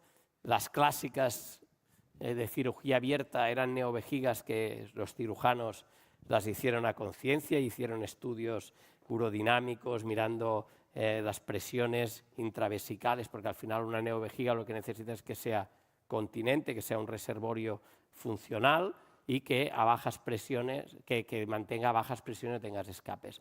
Las robóticas, bueno, la gente ha ido haciendo más lo que la técnica nos permitía, pero parece que funcionan. Esto es la que posiblemente ahora es la más popular, que es la neovejiga que inventó Gaston, que es un urólogo francés. Y fijaros, cogemos ahora unos 45 centímetros de ilion, en lugar de esos 15 que conseguíamos o que necesitábamos para hacer el conducto ilial, ahora cogemos 45 y antes de empezar a cortar el intestino buscamos la zona más declive y empezamos a hacer la anastomosis. Esto es la clave. Antes de cortar intestino, buscar el asa que baja mejor a la uretra, porque es allí donde voy a hacer la anastomosis. Y esta anastomosis es importante que tenga poca tensión. Y la clave de estas neovejigas es que tengan una capacidad suficiente, al principio de 200, 300 centímetros cúbicos, que no vayan a más, porque si no, aquí no hay detrusor, por lo tanto no tienen capacidad contráctil y estas pacientes luego tendrán que hacer autocateterismos, y luego que tengan un buen esfínter para que estas neovejigas no orinen por rebosamiento, que sean capaces de mantener, o sea, que sea un reservorio continente, que al final es el objetivo. Fijaros la sutura que hacemos en el borde lateral de este intestino, en el borde antimesentérico, y luego cuando ya hemos terminado la anastomosis, entonces es cuando hacemos las maniobras que os he enseñado, igual que en el conducto ilial. Disparamos las grapadoras y, a diferencia del conducto ilial, aquí lo que hacemos es abrimos toda la asa, la destubulizamos y la reconstruimos según el tipo de neovejiga que hayamos pensado. Y esto es todo, no quiero extenderme más. Si tenéis alguna duda, pregunta. Agradecer también al doctor Di Velo, que me ha ayudado en el montaje de los vídeos, que siempre es importante ser agradecido. Y nada, y felicitaros de nuevo por el curso y el congreso.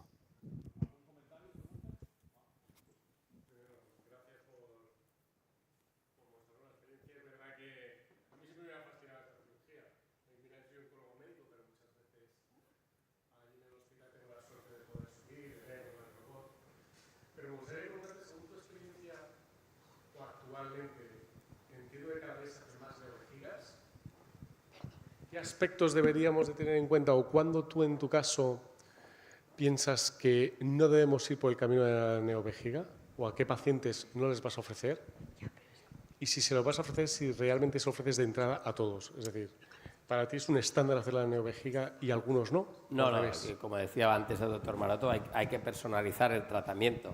Okay. No todo el mundo puede ir a neovejiga. Hay unas contraindicaciones que son absolutas. Paciente con insuficiencia renal, un filtrado menos de 50, esto es un reservorio demasiado grande, continente, y por lo tanto el paciente reabsorberá y está contraindicado.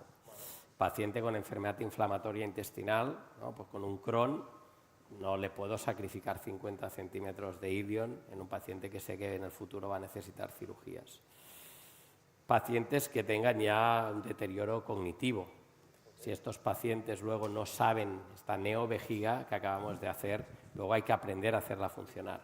Entonces, si el paciente tiene un deterioro cognitivo o no va a ser capaz de entender que cada 2 o 3 horas tiene que ir a orinar y que igual si no funciona porque hemos hecho una vejiga que es demasiado continente, se tendrá que hacer autocateterismo, si se tiene que sondar 5 veces al día, pues también es una contraindicación. O sea, hay una serie de contraindicaciones que son clínicas, luego la edad, ¿no? Si un paciente ya tiene 75, 80 años, hombre, las posibilidades de que esta neovejiga te quede continente, sabemos que con la edad el suelo pélvico es deficitario.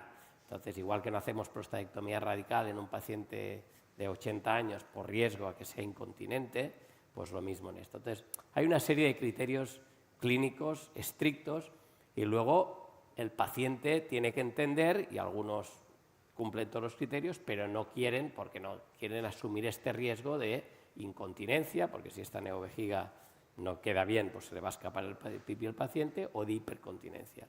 Esto es una. Y dos, está el cirujano. La cirugía que os he presentado la última quiere decir pues 1 hora y media más de cirugía respecto al conducto iliac. Y aquí entono el mea culpa. Dice, ¿estamos haciendo más neovejigas? Pues no. No. ¿Deberíamos hacer más neovejigas? Sí, pero esto es una discusión histórica. O sea, en España cuando se revisa, no sé, corrígeme Óscar, pues debe estar entre el 10 y el 20%, si llega, de neovejigas en pacientes con tumor vesical, músculo invasivo, no músculo invasivo refractario a BCG. Es muy bajo este porcentaje. Hay más pacientes que un 10-15% que cumplan criterios. ¿Por qué no se hace? Bueno, pues porque consume más tiempo, tiene mayor riesgo, hay una anastomosis más, con lo que puede fallar esa anastomosis, tener complicaciones. Y luego, y esto ya es algo personal, creo que con la llegada a la cirugía robótica pasa lo mismo que pasó con la llegada a la laparoscopia en el riñón, que es apetecible de hacer una nefrectomía laparoscópica y en un tumor pequeñito, en lugar de hacer una parcial abierta, pues le hacíamos una nefrec laparoscópica, o le hacían. Esto pasa un poco lo mismo ahora. Cuando empieza la robótica, hacer un conducto iliac son 5 horas, hacer una neovejiga pueden ser 8 o 9, entonces la gente que empieza ahora con la robótica hace más conductos iliares y esto puede hacer un poco de bias de inclinar al paciente a que se haga un conducto iliac. ¿Qué deberíamos hacer? Bueno, pues el que quiere la neovejiga o le toca la neovejiga, pues está hacérselo abierto o derivarlo a otro centro, ¿vale? Pero no porque empieces tienes que cambiar la indicación por el approach.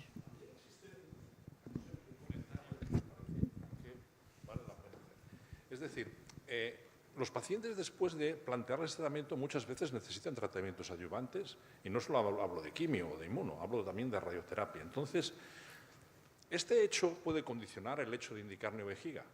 Es decir, el paciente que dices, a este paciente a lo mejor tengo que hacerle quimio-radio, mejor conducto iliac. ¿Esto está sustentado en algo? ¿Hay algo que tenga que contraindicar la neovejiga por este?